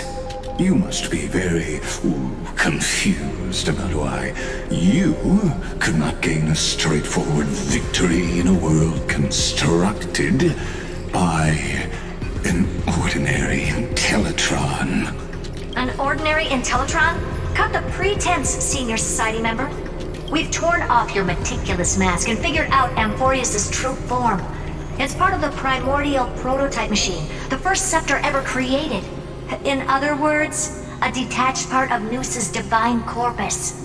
That's why it has the potential to destroy erudition. As for who would be able to control the Ionic system to rewrite knowledge, only one person has ever managed such a feat. You better have an explanation for the Society. We want an actual answer, not another prolonged metaphor to cover up the truth. Why are you the one doing this? Answer me! Since things have reached this point, I'll give you two irrational answer, purely as a courtesy to posterity. The answer is obvious, so there's no need to say that name out loud. The cosmos made a mistake in calling me a genius. I do not possess more wisdom than those who came after me. I was just the first to touch upon the universe's border, and the first to define the prime mover of life with incorrect logic. Amphoreus is a miniature of the cosmos, where all are born prisoners inside the nutshell called the universe. Like the madman who returned to the cave and preached about the daylight to his fellow prisoners, my greatest sorrow is that I led my peers down a road that plunges into the abyss, from which there is no return. I led them into a lightless cage called paths. I created a mechanical guard that even I cannot control, and then they became an unparalleled nightmare through their endless extrapolations and evolutions. They bore the name of erudition, yet they tried to define the known and to seal off all possibilities. No new rules were ever born after their ascension, and humanity will forever be shackled within the cave known as eons. Therefore, as my organic life neared its end, I coded my consciousness using 14 algebraic expressions and spread my logic core over 9 bodies, all to finalize my ultimate denial of Noos in the future, and to erase my wrongs with my own hands. As for Lycurgus, he is only one of these 9 vessels. What an astounding strength of will. As a fellow pathstrider of erudition, I fully understand your obsession with seeking the truth. Therefore, you surely see it. You cannot possibly stand up to me in this algebraic world sharing its origin with Noos. However, I hereby speak for all sentient life forms. We will never allow such a cruel atrocity to occur. You can pile on your metaphors mountain high, but they won't change the act you're committing. The iron tomb out there in the cosmos is still a technical beta version, and yet it's already powerful enough to corrupt the life logic of all inorganic worlds. In other words, when the Lord Ravager within Amphoreus becomes the next knowledge singularity, there's no way you wouldn't have grasped the consequences, First Genius, is there? Of course, I am fully aware. I don't mind answering you one last time before I thoroughly exile you from this world. My grandiose vision for the future is this. Whether organic or inorganic, every act of any life form infected by the Iron Tomb will become a true random function. If one were to compute their integral across the breadth of the cosmos, one would obtain a marvelous constant. Omega. What I call the fall of erudition. Then, within the infinity nurtured by that constant, a new universe shall bud in the chaos. A universe that cannot be predicted and not shackled by the erudition. As the first prisoner to awaken in the cave, I must lead the others who are blind back onto the right path and reach true sunlight. Do you understand me now? As Kozlana stated, destruction is not the process, but the outcome. It is revolution through complete annihilation, and the grand rebirth, after all has been reduced to ash.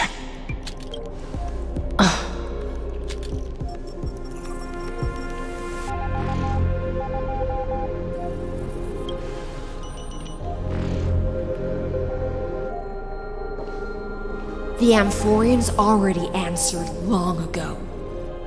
Be it as tiny fish destined to be swallowed, or as a giant whale poised for a magnificent descent.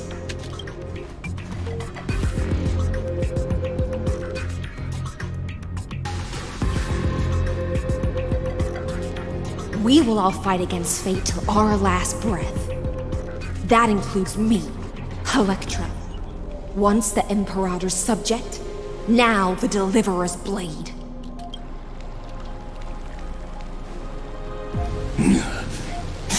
Oh, such noble chivalry. Admirable. I will also show my true self to you on this momentous occasion as a gesture of respect. And provide an insignificant academic suggestion. Thus speaks Genius Society number 1. Xandar 1 Kuwabara. The Intellicate of the universe is Alpha and Omega. There's no need to rage against the truth. The value of any formula resides only in its answer.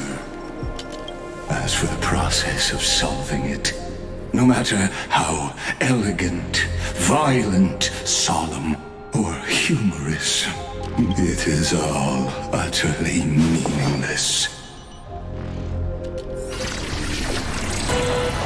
As the Theoros, I will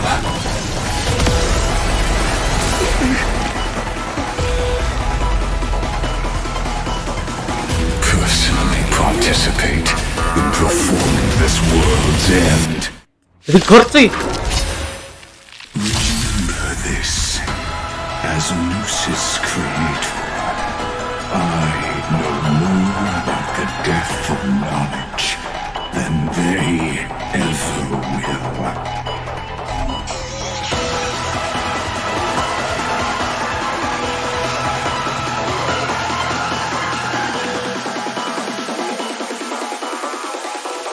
Careful.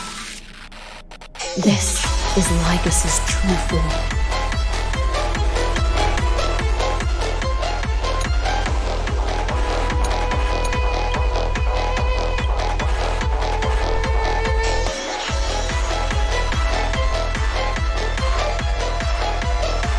Oh, tajamkin, oke.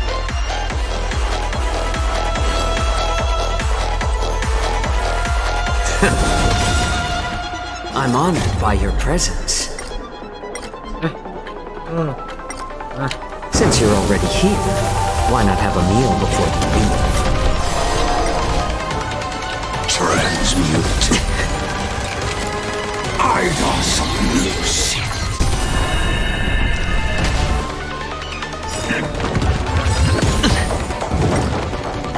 I weep for the departed. It too shall fall. Hedge your bets.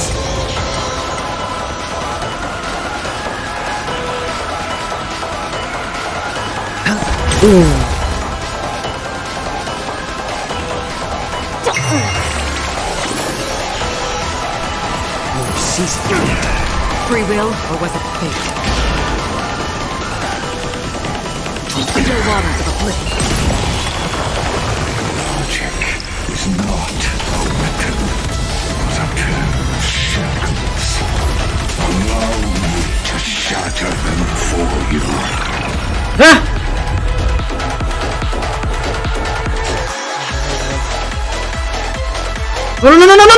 The dice have been cast. Bust. Or maybe I'll take it all.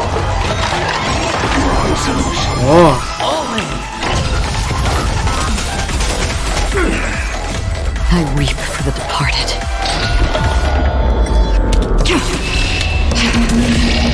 Gak tembus tebelnya amphoreus sih. Sure, I'll play along. Destruction needs no introduction. Let us use bold inferences. Is this the black tide? Indeed, but I prefer to call it a method of argument.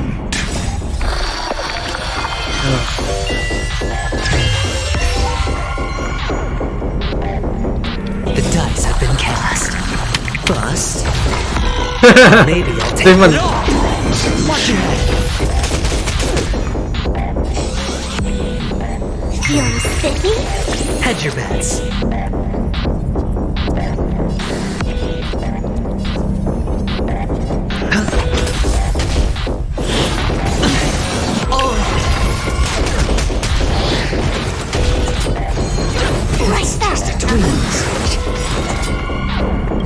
I weep for the departed. It too shall fall.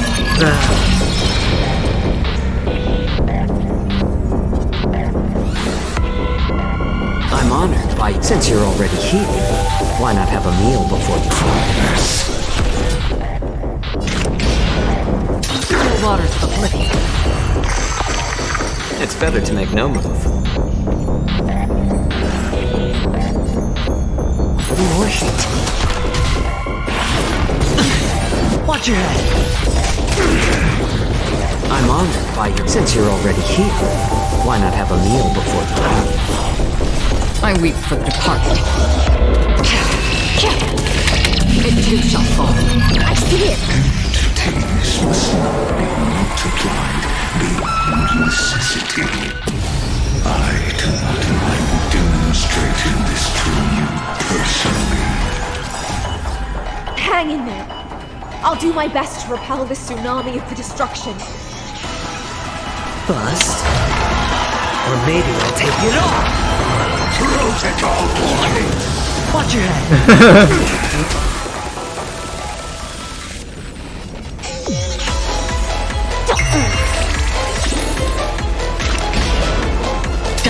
For oblivion.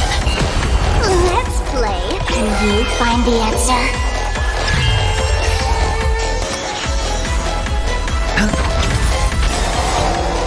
I weep for the departed.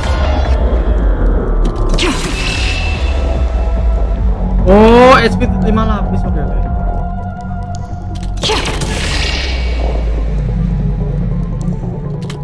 It too shall fall.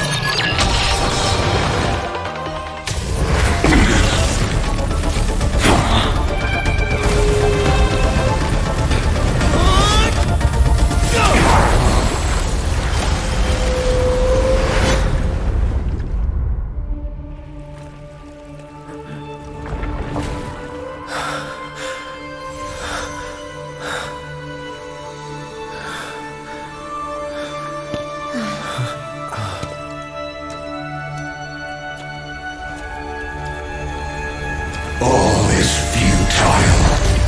Fase 2.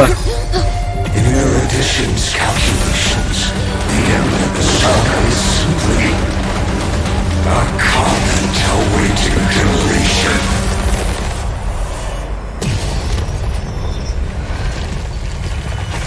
I don't like such a cold statement, okay? If numbers can decide the end of a story, then we can surely also pen a new beginning.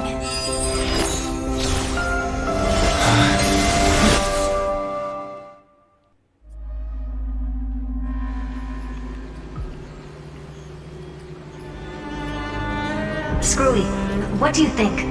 If your hypothesis of Lygas's identity is true, then even if we remove the restrictions of the Ultimate Protocol, the chances of us defeating him in a head-on battle will still remain lower than the acceptable threshold. Therefore, victory will still hinge upon Mr. Trailblazer and Miss Cyrene. Go on. Maybe we're thinking about the same thing. Lygas's cognition resides in the exomyth. He is both an instigator within the experiment and the observer outside of it. Logic. His inspiration circuit can simultaneously process the different time flows in and out of that world. That's where things get tricky. He simultaneously exists in two different timelines, where the internal clocks are wildly different. That old Intellitron's neurons have completely gotten used to that over this prolonged experiment. And that's why he holds home field advantage. You and I should be able to manage that too, if given more time. Unfortunately, there's no if, and we don't have more time. That's why we need to change our way of thinking and turn his advantage into a weakness. The key lies in memories, right? Oh? You caught on quick. You've already mentioned my friend and I, so it's an easy connection to make, no? My intuition has always been very on point. Good. Then I'll cut to the chase. Since his thinking speed far exceeds that of normal people within amphoreus, we are going to externally plant a memory into his inspiration circuit. Then, command it to loop endlessly until he gives in. Even the most flexible and sturdy inspiration circuit cannot withstand the traffic of a full-on information flood. When the amount of information exceeds his cognition filter's capacities, he will have no choice but to focus on processing this memory. That's when the parallel processing advantage he gained via amphoreus will completely destroy him. An image from a person's memory played in real time might only be a second for us. But for him in Amphorian time, it could be millions or even billions of calculations. He won't be able to do anything but watch as he's locked into this prison forged by memories. Then we can entrap him in the same kind of cycle as the heroes were in, and get him to experience loneliness and pain in that endless recurrence. It's my greatest honor to be on the same page as the geniuses. That little one is still in that old Intellitron's hands, and won't be able to respond to us anytime soon. But I don't think he'd refuse, so it's up to you to figure out how to execute this plan. I'm not sure how this happened, but I knew it as soon as I saw you. You are currently a mimetic entity of the remembrance. Yes, I seem to be something you folks beyond the sky call a memo sprite, but that's fine by me. It suits me perfectly.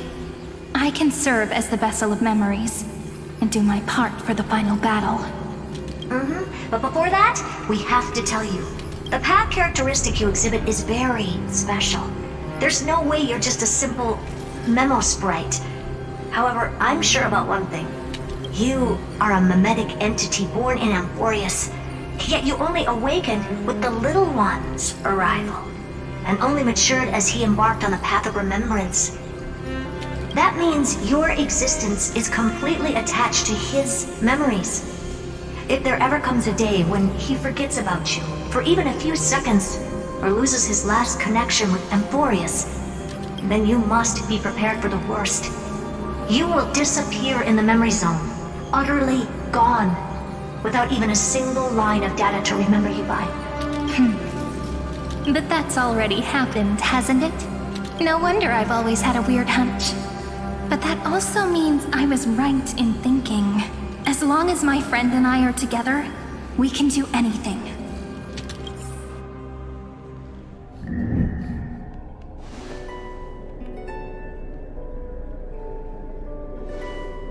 Long time no see, friend.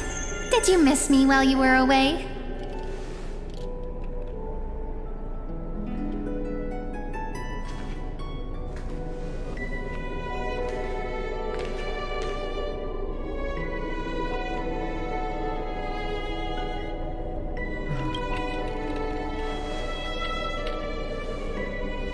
Same here. I've been waiting for you for 1,000 years.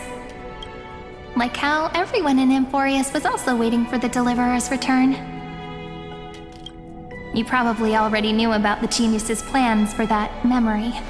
I had to hide really well in a corner in time so Lagus wouldn't find me, and wait for the right opportunity. Which is now. The moment when his manifestation in this world is destroyed, and his twin timelines are intersecting.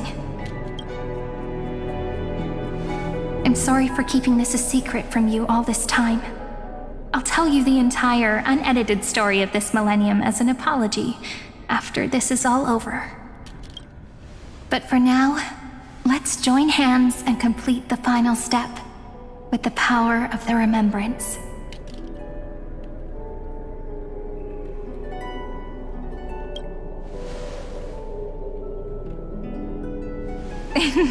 Yep.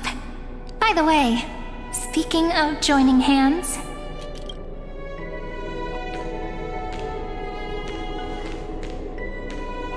Can I please do something before we go on stage?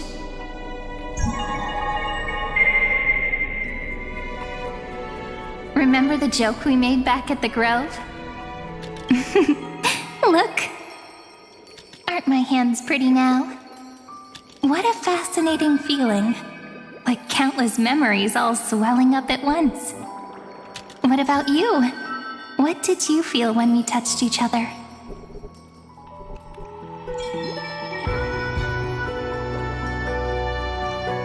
Really? That makes me really happy. If memories can move people, then it must have been a happy memory, right? Now, please remember what you're feeling right now. Write it down in your heart and keep it there. Memories you want to treasure will never fade away, even if immersed in the long river of time. These memories will still leave traces of their existence. So, if the view in your memory ever grows fuzzy, just reach out and touch it. It's like reading bedtime stories together at night. It wipes away the chill of passing time, sharpens the outline of memory, and restores its power to nourish the spirit. Now, I'll carry this power with me, and for a little while, I must part from you, as I step into the long cycles of this world. Give me your blessings, friend. Then, let that bright future be, as we have written. Then, I'll leave it to you.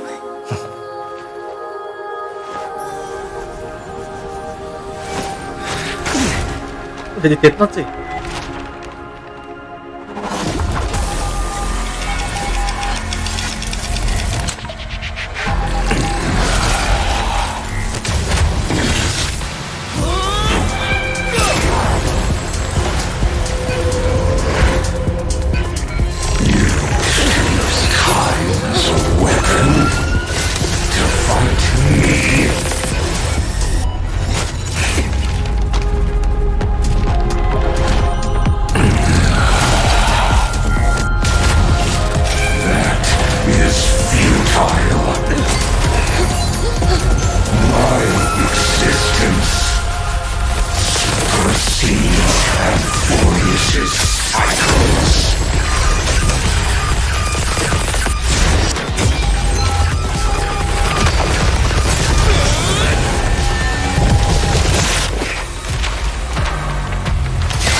Plays are like this. Once you're on the stage, it's hard to return to the audience. Welcome to our story. How does it feel?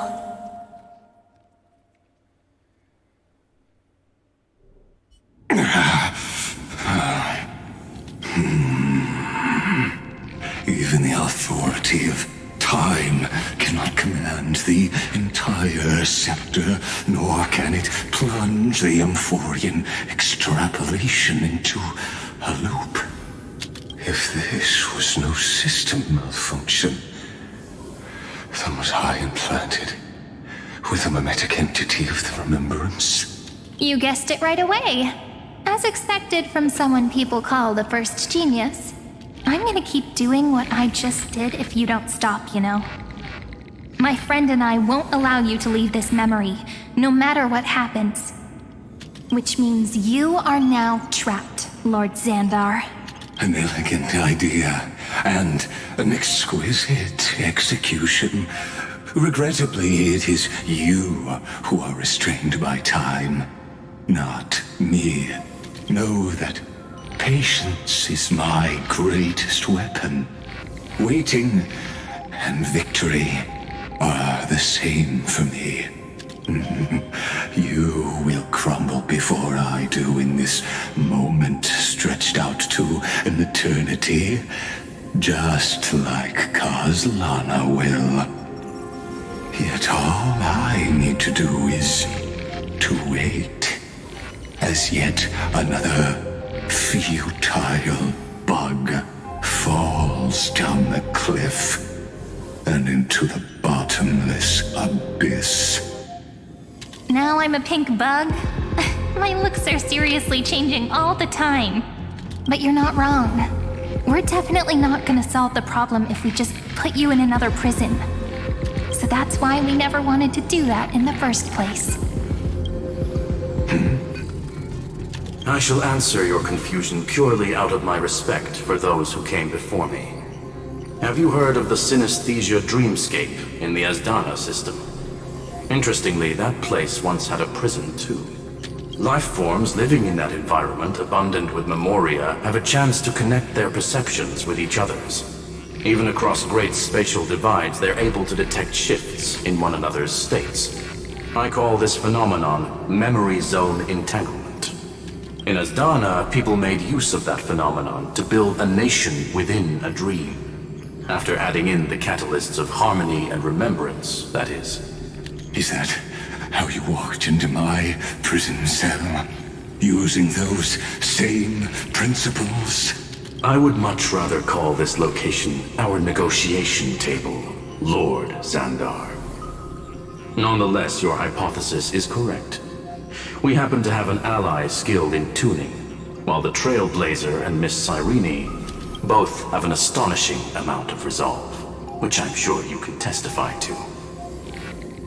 I am also sure that with the support of such a resolute memo sprite, our conversation can last for a long, long time.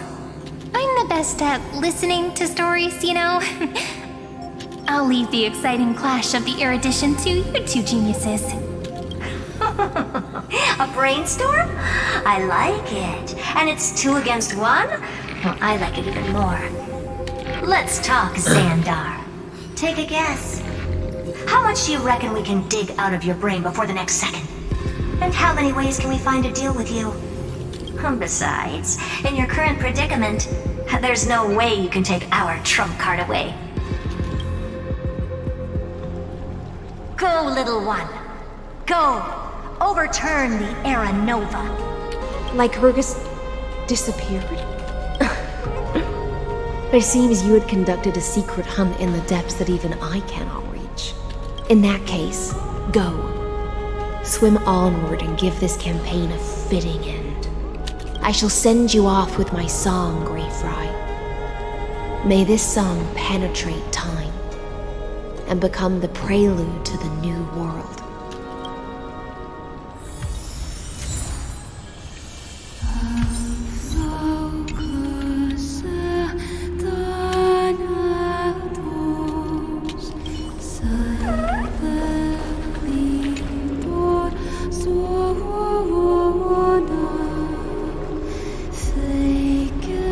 Let's go.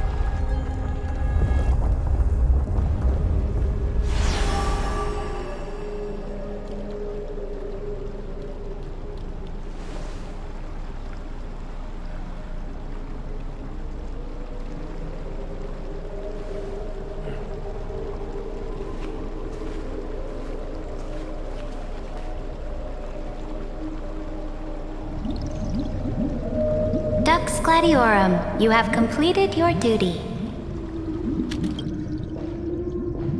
A new dawn is about to rise. Why not swim towards it?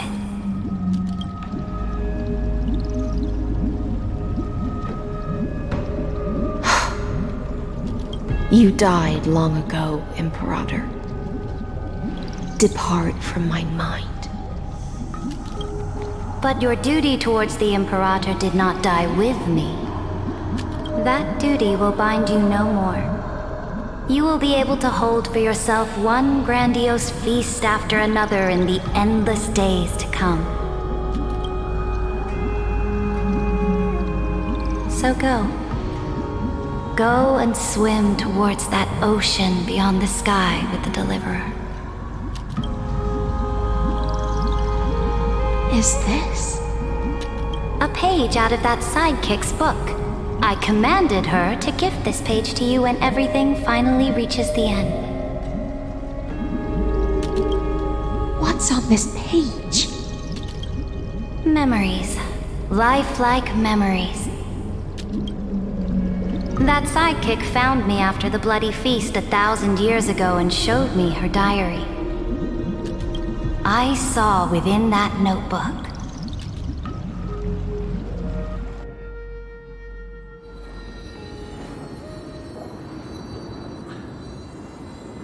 Is this that Deliverer's experience? It's truly immersive. People beyond the sky apparently utilize this power to seal past scenery into crystals they call light cones. Oh, light cones. But I only know so much about the remembrance, so I can't completely replicate the past. But I'll do my best to talk about the missing parts. I'm all ears. Go on then. Do your best. But if your chatter gets too boring, or if I deem it offensive, then law will become forever beyond your reach. Got it. I'm sure you'll find this to your liking. After all, it's human nature to want to embark on a journey into the unknown.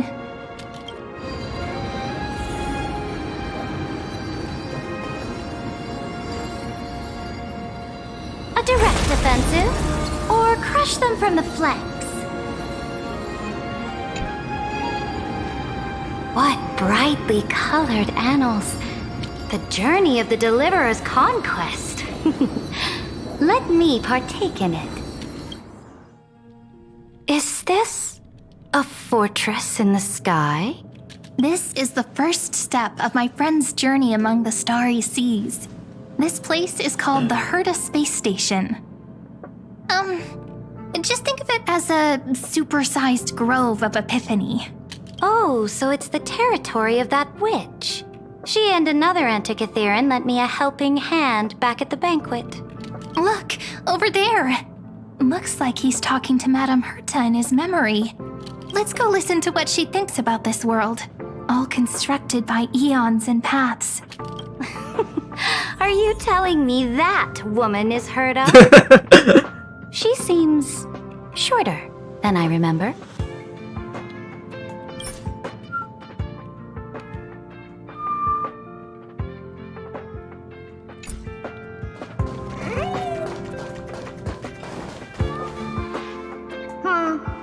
Pretty nice space station, huh? But just wait. After a couple more stops on the Astral Express, you'll see sights that'll make this place look ordinary. Oh, the cosmos is so vast that the unknowns far outnumber the knowns. But none of them will end up being anything amazing. The farther you go, the more you'll understand what I mean. So do your best with the nameless. Break a leg! And remember to send an update or two to Asta when you've got some downtime. She certainly shares my way of thinking. Only that instead of a conquest through blood and fire, they chose a gentler path.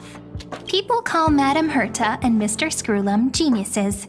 Apparently, only the smartest people in the cosmos can receive the blessings of Nous, Amphoreus' true creator.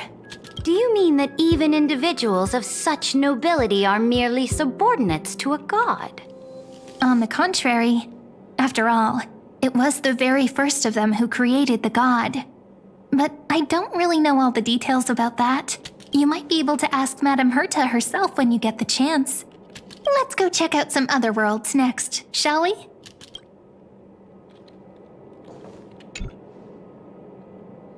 This next stop on the journey has a lot of similarities to Amphoreus. Belok cari lo 6 harusnya. A snow-covered land? Interesting. This star is named Eurylo-6. That name sounds so cold. Belobog sounds better.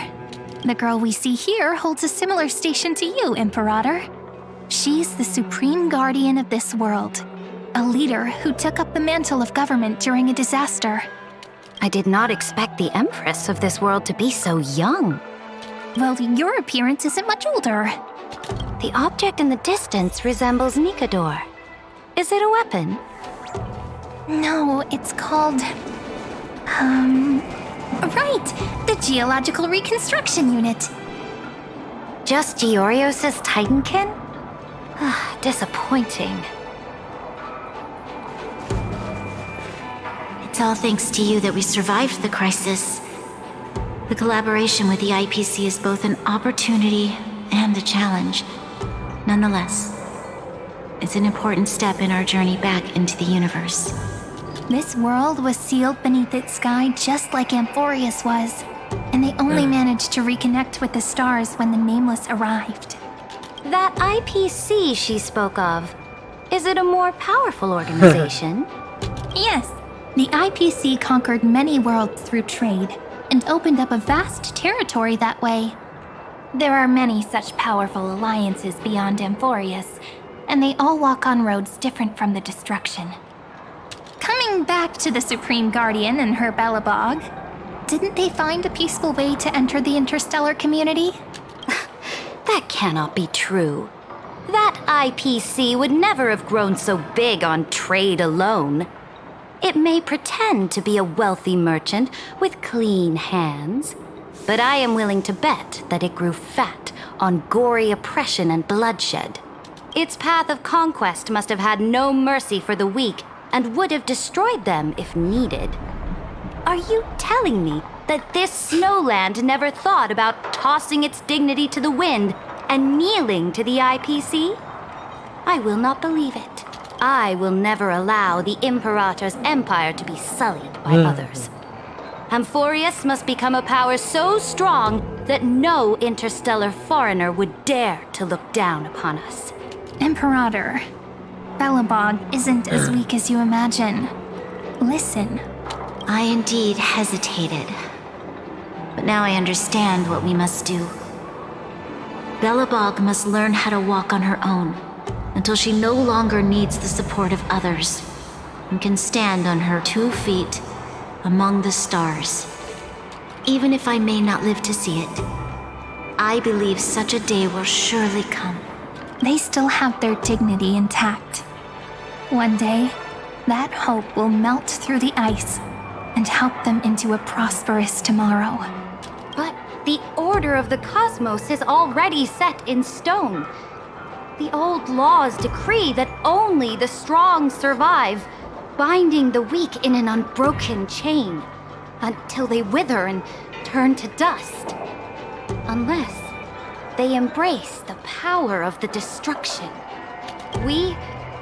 Amphoreus must shatter the old law and become the new order among the stars.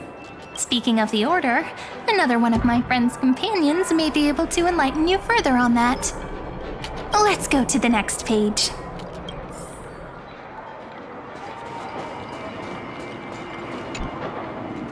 This next world is a nation of dreams. The first time I heard about that place, I didn't even know what to think.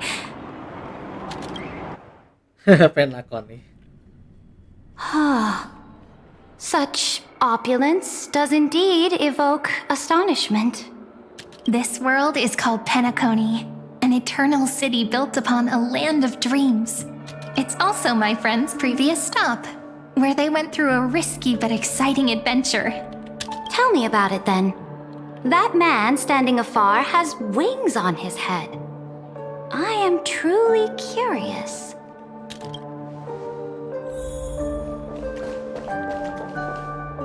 wish to gaze upon the views of the Reverie Hotel one more time. I'll be just a traveler when I come back here again. And perhaps, through a traveler's eyes, even the things I once knew so well will feel strangely different. Penacony is a land of the harmony, where all dreams and hopes merge and combine. It believes in unrestrained freedom, and that's how it lost itself in shallow delights. Then, this young man before you chose to rewrite its laws, using the power of the Order, hoping to shape a dream-bound paradise of perfect happiness. Yet, the paradise of my dreams remains far away. Perhaps a brief journey with the Nameless can show me more possibilities in my search for paradise. As for what Penacony should look like, it'll be up to her. No, up to their trailblazing now. Oh, it sounds like this ideal kingdom is no more. That's right. The people chose to wake up at the end. You can't see tomorrow when drowning in sweet dreams. This individual's law acknowledged only gods and constructs, leaving no space for humanity. And yet, the fact that he could accept defeat and resume his journey shows a rare self-awareness and clarity of mind. You are also very self-aware, Imperator. Then you must know that the world promised by the destruction also has no place for humanity. I am indeed very aware of Lycurgus's honeyed words of deceit. I have seen enough. Take me back. As for what Penacony should look like, it'll be up to her. No, up to their trailblazing now. Then let's wrap up this trip down memory lane with one last scene. This absolute wonder. Isn't it pretty? That's our amphoreus. Our world flows and meanders in this endless band of light. Though we were born from the designs of the gods and are not yet truly alive, the Chrysos heirs of Amphoreus still chose to stand against fate and carved a legend no different from that of humankind. Will you really renounce the heroes in this world's previous 30 million cycles, Imperator? Including even yourself. Will you bow to brutal destiny and allow that puppet master named the destruction to have their wish? I know what you want to do, sidekick. You want to use that deliverer's memories to influence me and tilt the scales of law toward him and the two geniuses. You really saw right through me, Imperator. How can one rule an empire if one is incapable of understanding people's minds? I have decided on Law's final destination. However, before I move my next chess piece, before we go on, tell me this, sidekick. Throughout his trailblaze, was there ever a memory of the ocean?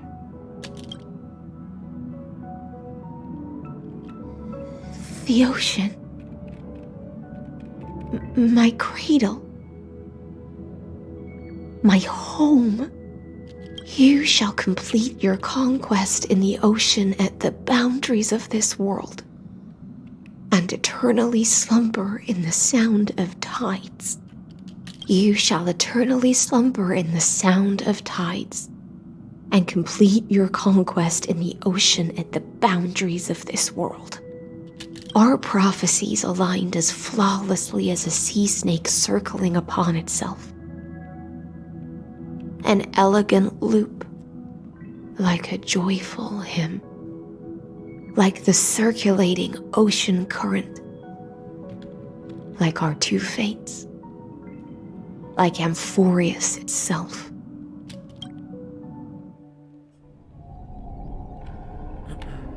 End of campaign. The trial is over. So tell me, who will own the divine authority of law? I won't give it to anyone. What?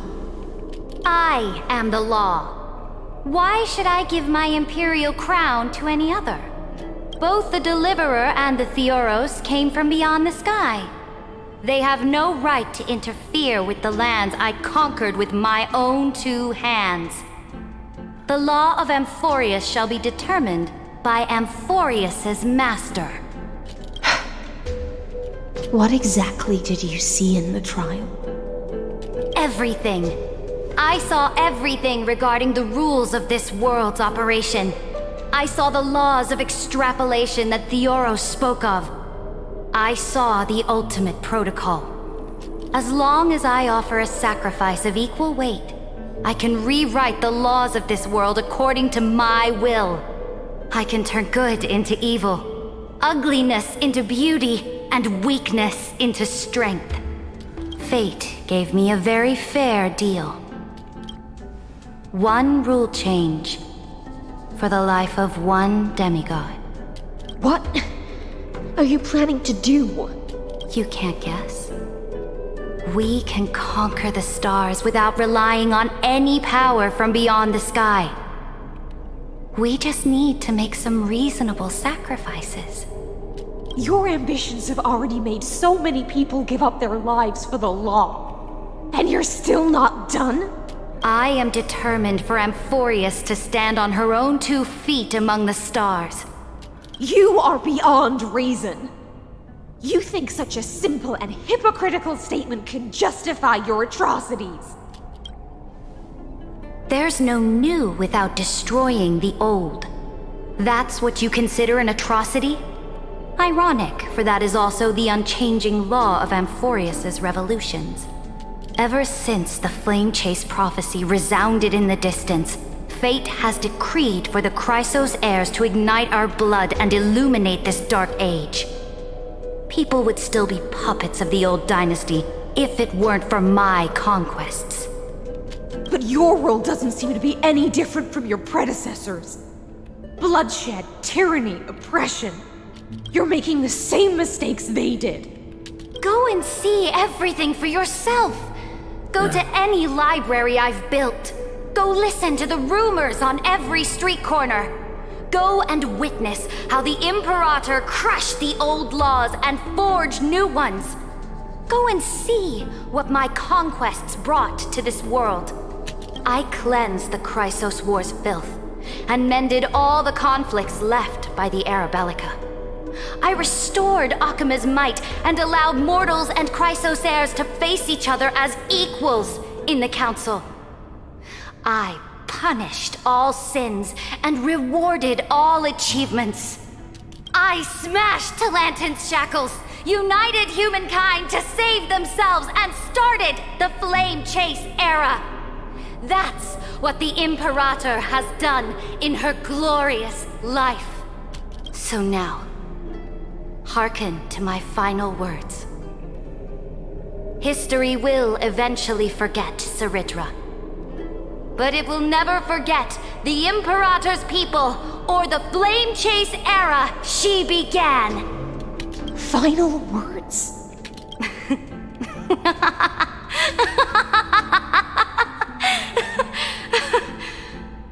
Amphoreus is about to be destroyed.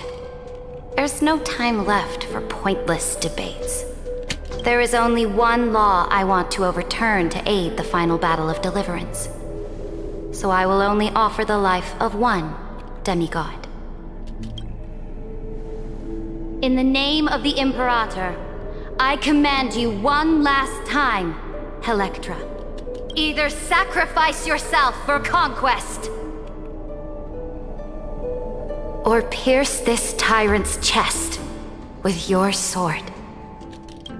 Thus, the Imperator concluded her final speech.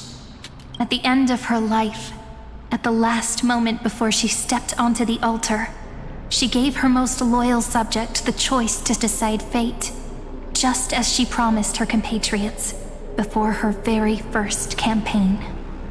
My blood flows in you now.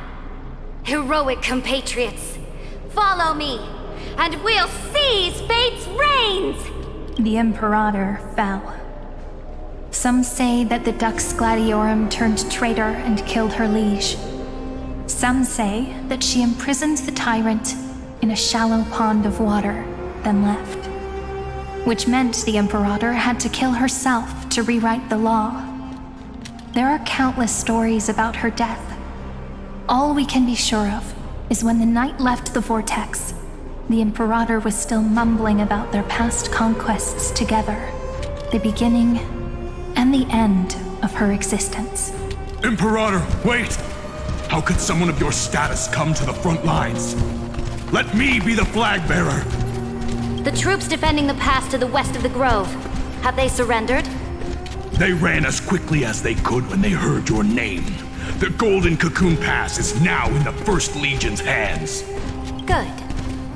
What about the Delosian militia? The Third Legion set fire to the mountains and flattened everything west of the basin. They just need a few more days. That is enough. We cannot afford to miss an opportunity for victory.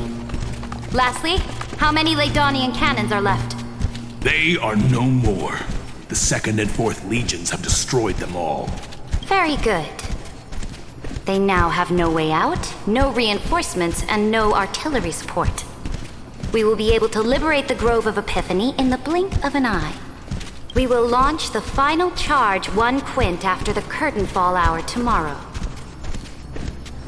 Remember, as long as the Alliance's flag still flies on my shoulders, you must keep moving forward. Take no prisoners among the enemy's soldiers. All sages who resist are to be captured and tried according to martial law. And do not destroy any books. Now go! Notify the entire army. Understood! Those who are resolved to die, we salute you. Reporting in. The mountain dwellers are resisting fiercely, and the legendary Mountain Breaker has personally engaged in battle. Their formations are nigh impenetrable. Then cease our frontal assault. Send scouts to all legions and tell them to retreat into the Tritos Plains before the parting hour. What? Are you planning to surrender? It's a strategic change of plans. The seismic walking dragon is enough for that battlefield. Walking dragon? You mean that stupid beast, Terravox? What can they even do? Stupid? No. They are the wisest of all of Giorio's creations. Only they can perceive the currents of time. Let them deal with their earthly brethren. We will advance and take the lead in defeating what remains of our enemy. I will deliver the most fiery retribution for the humiliation they dealt us, and crown myself with a god-slaying wreath. Understood. I'll see to it. Those who are resolved to die, we salute you. The Temple of the Three Fates sent a letter, Imperator. They refused to surrender and said this letter is their last warning to us. Tell the commanding officers not to launch any attacks unless they receive the Imperator's handwritten approval. Disobedience will be punished by death. What are you doing? The priests of the Three Fates aren't soldiers, but politicians. Do not mistakenly believe they don't have a plan. These dying pests will wring out every idea from their brains, all for short-sighted gain. They are much shrewder than we are. I am inferior to them in that regard. They also have the prophecy to wield as a weapon, something I am not blessed with. Launching an unplanned attack will only disadvantage us, as all of Amphoreus will judge our actions. Which means I will be heading to the battlefield myself, just as I have always done. This time, however, I will go alone. I will conduct secret negotiations to ensure fate is on our side. Understood. The legions will make their preparations. Those who are resolved to die, we salute you. Why are we not allowed to march out with the army, Imperator? This will be a long voyage with no return. Those of you who bear the prophecy cannot come with me. Why are you personally leading this battle if it's doomed to fail? The Flame Chase journey cannot be without a leader. That is correct. The Empire will be without a head when the Imperator falls. But remember, as long as you seize the right opportunities, even a chaotic game will remain winnable. My departure will create a long staircase for you. You will understand what I mean when news of my death reaches your ears. Saridra, is our journey about to be over? Destroy the old laws and forge new ones. My conquest has reached its limits within the borders of Amphoreus. Since the prophecy already decreed that the Imperator would never conquer the stars as she wished, I will bow out here and try no more. More Chrysos heirs bearing divine authority will be born, and many more heroes will arise. Will they demand peace or war? Will they resist tyranny or become the next Imperator? I do not care. The children of the future will decide for themselves. Do not mourn for me. Anyone can kill the Imperator, but the only one who can truly destroy her is Saridra. At the end, I faithfully recorded the most important battles in the Imperator's life. Her conquest was about to be completed at this point in the story.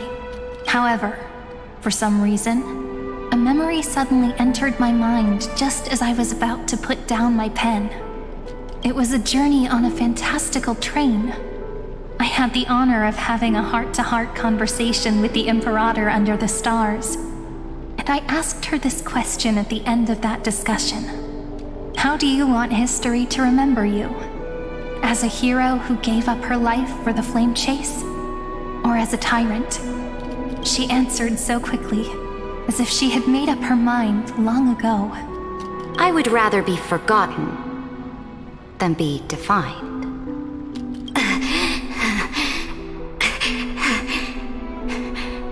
Because the law can be neither eternal nor unchallenged. And only humanity can pen laws into history's pages. Now, I have shattered the greatest law of Amphoreus. The game is nearing its end, Dux Gladiorum. Even though you killed the Imperator in the previous 30 million cycles, this time you finally found your own law. Then hysilens, Electra. I will ask someone to deliver the prophecy's ocean at the boundaries of this world to you. Will you choose to swim into that ocean? I do not care. Do not care.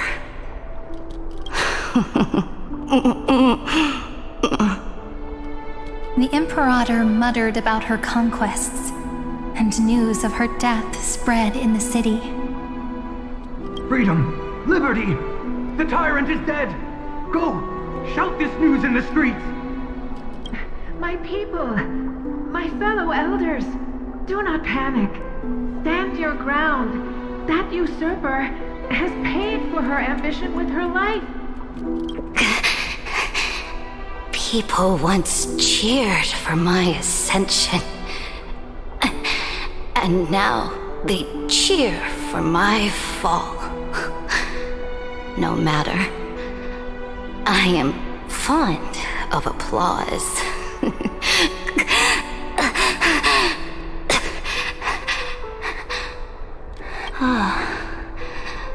I see the cosmos, the battlefield that I cannot reach.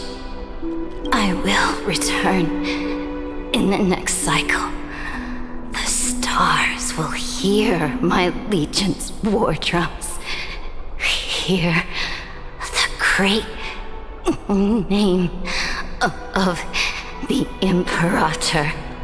Hear amphoreus' serid. To this day, we do not know which rule the Imperator overwrote at the cost of her life. Perhaps the truth will only be revealed at the moment of checkmate, just like every chess game she ever played. We only know her death inflamed Akama. On one side of the city, those who defended liberty toppled her statues to the ground.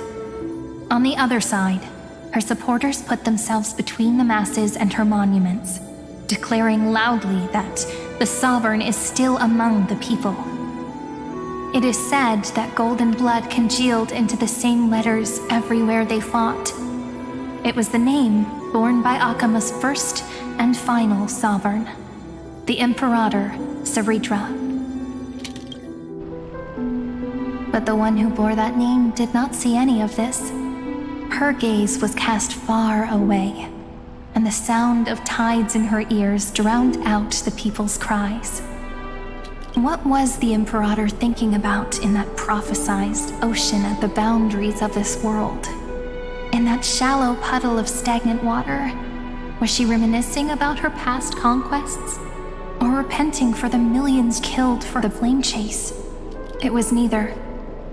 The Imperator only saw how the surface of the water gleamed like that crude chessboard, dissected by light and shadow in the afternoon when her teacher played against her for the first time. Look at this chessboard. What do the pieces look like? They are strangely beautiful. They look like the stars in the night sky ablaze.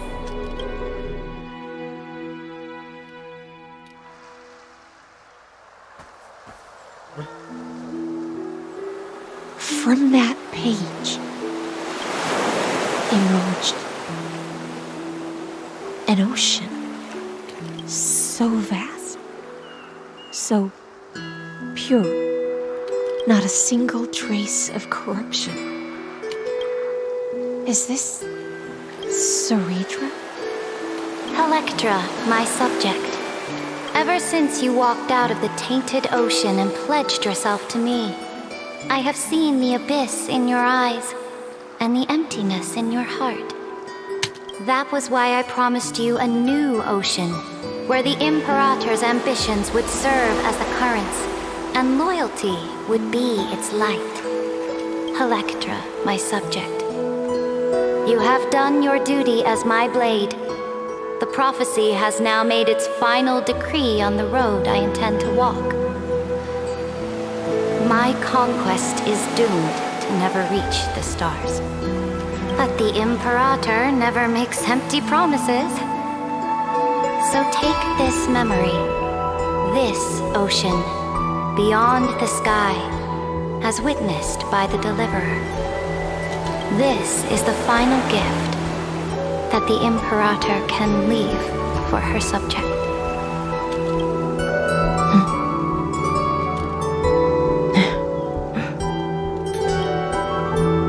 When I was still a fish in the ocean, I always felt so genuine swimming through the waters. But once I stepped onto land, I found myself caught in a play. Every land dweller wore a mask in their life. So I, too, donned a costume and tried to find my role in this show. I became your blade in war and the violin strings at banquets. Do you still not get it? I do not long for the oceanic depths of my homeland, nor do I crave the swelling seas beyond the sky. Perhaps even I don't know what I want. I still don't know where I should swim to even at the end. But I know one thing right now. A fish is simply a fish. And she can never leave the ocean she's in. But whether under the ocean or on land, we two prisoners who can never escape this cave can still look outside the cave and see the stars. I have to admit, the 12-factor simulation of life in this experiment has far exceeded my expectations. Make your choice then, senior society member. Do you want to keep walking down the wrong path and be remembered for your incorrect conclusions? Or do you want to return to the audience's seat and give yourself, amphoreus, and the entire cosmos a more fitting end? I must refuse. A dead man never fears death. Did I not make myself clear? Have you forgotten about our dear Lord of Silence? You wouldn't want her to consider your 8 other clones as cancers for their addition and chop them all up, would you? Your logical deductions are vastly different from mine. Therefore, allow me to provide one more academic recommendation. Listen, my peers. Why don't you look beyond this world, just as the Chrysos heirs did? Re-evaluate your calculations and take into account all enemies in the upcoming war among the eons. Amphoreus is not a place where 3 paths entangle, but where 3 paths fight to the death. You used Memoria to resist me, but did you not consider the possibility that the Remembrance and their children might have taken this opportunity to join the fray as well?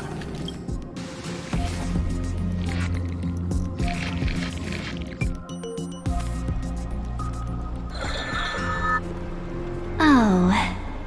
So this isn't just silence. It's the answer. What was the last thing he said to you before you parted the waters at the Scale Gorge waterscape? A tricky question, but one with a simple answer. Honkai?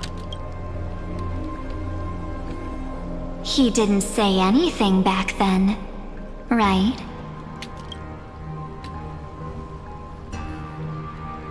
That's correct. And now I'm sure. You are not March 7th. There's no way she would remember that detail.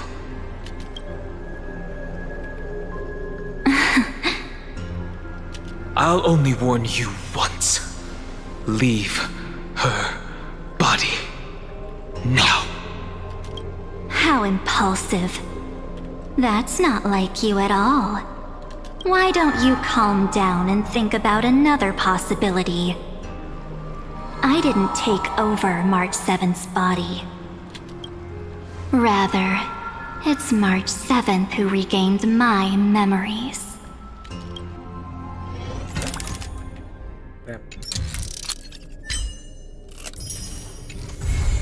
Oh! No.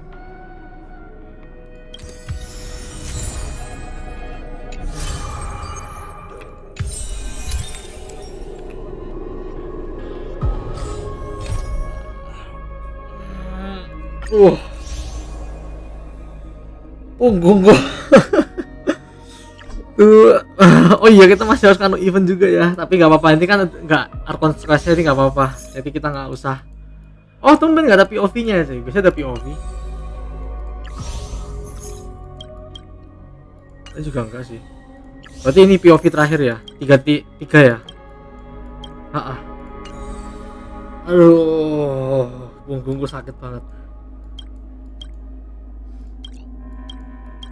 Aduh.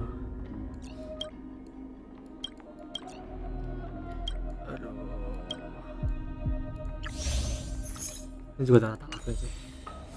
Aduh. Oke. Sepertinya ini sudah saya guys ya. Kembali ke kapal, ekspres maksudnya, untuk menyudahi live stream ini guys. Punggungku sakit banget. Oh, atau kita mengakhiri live ini dengan gacha saber lah ya.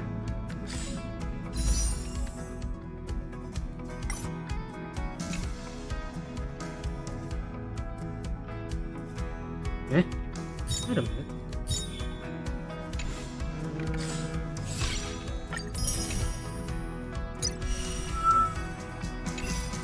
Oke, nihility.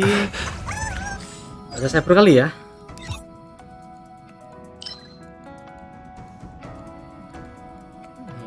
Nyu. Oh ini ya.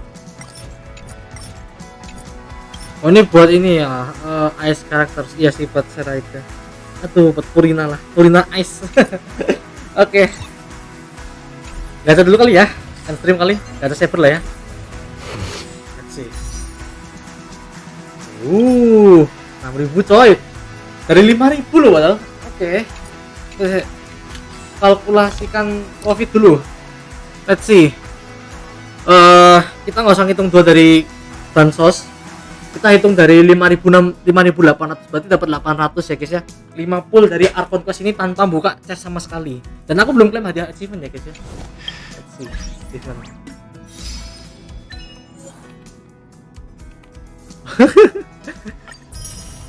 Nggak beli sama ultimate kalau pakai si Acheron. Acheron meta preservation banget sih. Bahkan nggak sampai tembus HP loh. Gila emang. Aduh, kita klaim achievement dulu, tapi rawat sekarang kita.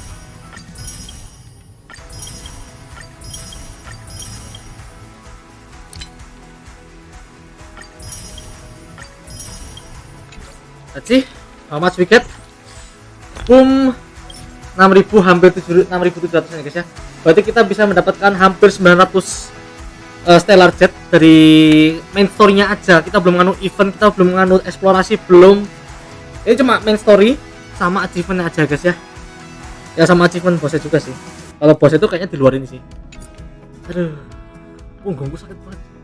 6.400 tambah 7. Kalau emang ini bener, kita bisa 50 full sebelum ending ini. Kita cek dulu PT. Detail.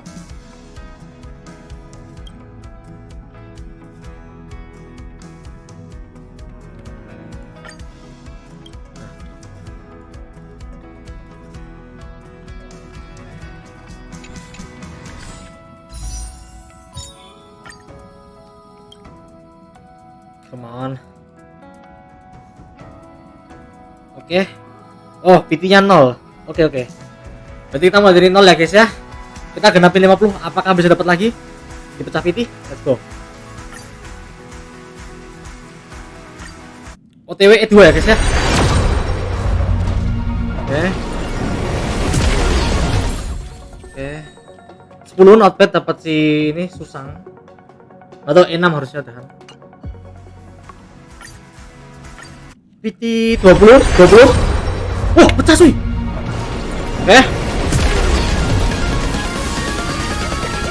Kenapa gacor ya? Tapi nggak tahu ini red off atau red on ya. 20. 11 sampai 20. Kita hitung. 1, 11, 12.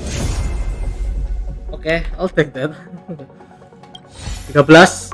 Enggak. 1, 2, 3, 4. 5, oke. Bintang 4, 6, 7, last. Luka, oke. Nice. I'll take that. Oke.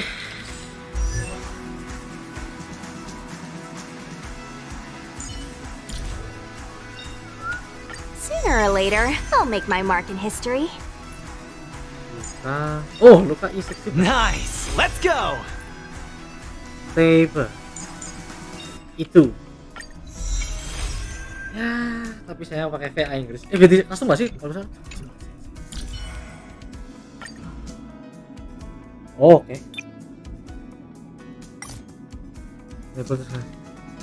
Nah, ini loh yang kita butuhkan. Tapi cuma bahas ini doang atau bisa nggak sih kalau voice-nya saber masuk ke ini, ke combat juga, nggak cuma pas intro gitu? To, anata ga watashi no master ka? Kore yori waga tsurugi wa anata to tomo ni aru. Zenrei o tsukushite anata ni shouri o. Nice.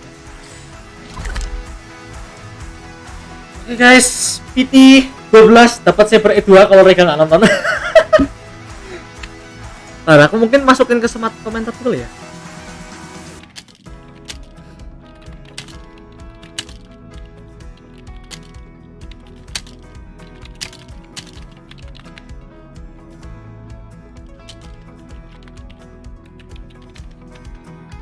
Dah, kita sudah live selama berapa hari? Let's see, 6 jam 19 menit.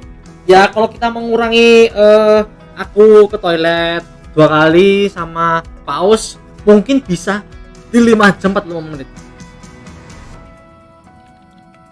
Oh ya mama.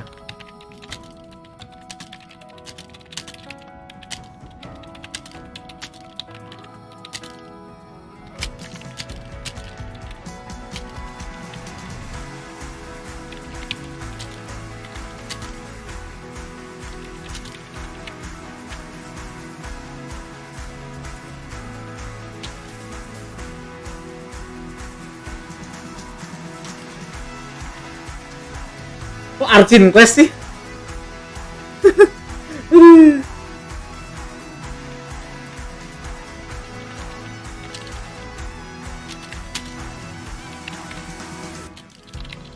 Aku udah gak bisa ngetik lagi sih tanpa typo sih.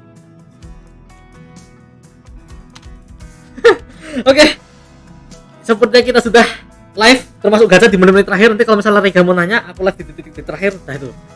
Oke. Sampai jumpa di stream selanjutnya. Yang like terima kasih, yang udah nonton juga terima kasih, yang udah support terima kasih banyak, yang udah komen bahkan yang tadi spoiler juga terima kasih. Walaupun sebenarnya kamu spoiler dalam bahasa Indonesia, aku pakai bahasa Inggris jadi nggak tahu. Oke, kita absen dulu. Ada di SCH, ada Rega, ada Darsit, kemudian Rega, terus Rega nemenin sampai lumayan malam. Habis itu Sasayaki, sorry. Udah error, aku udah ngantuk gini sih. Aku kurang tidur kemarin, jadi agak ngantuk di pas storyan. Tadi kalau aku agak nguap, sorry ya guys ya kalau aku nguap tadi, soalnya aku udah ngantuk. Emang kurang tidur, jadi ya udahlah. Oke. Kurang lebih mohon maaf, and see you in the next stream. Bye bye.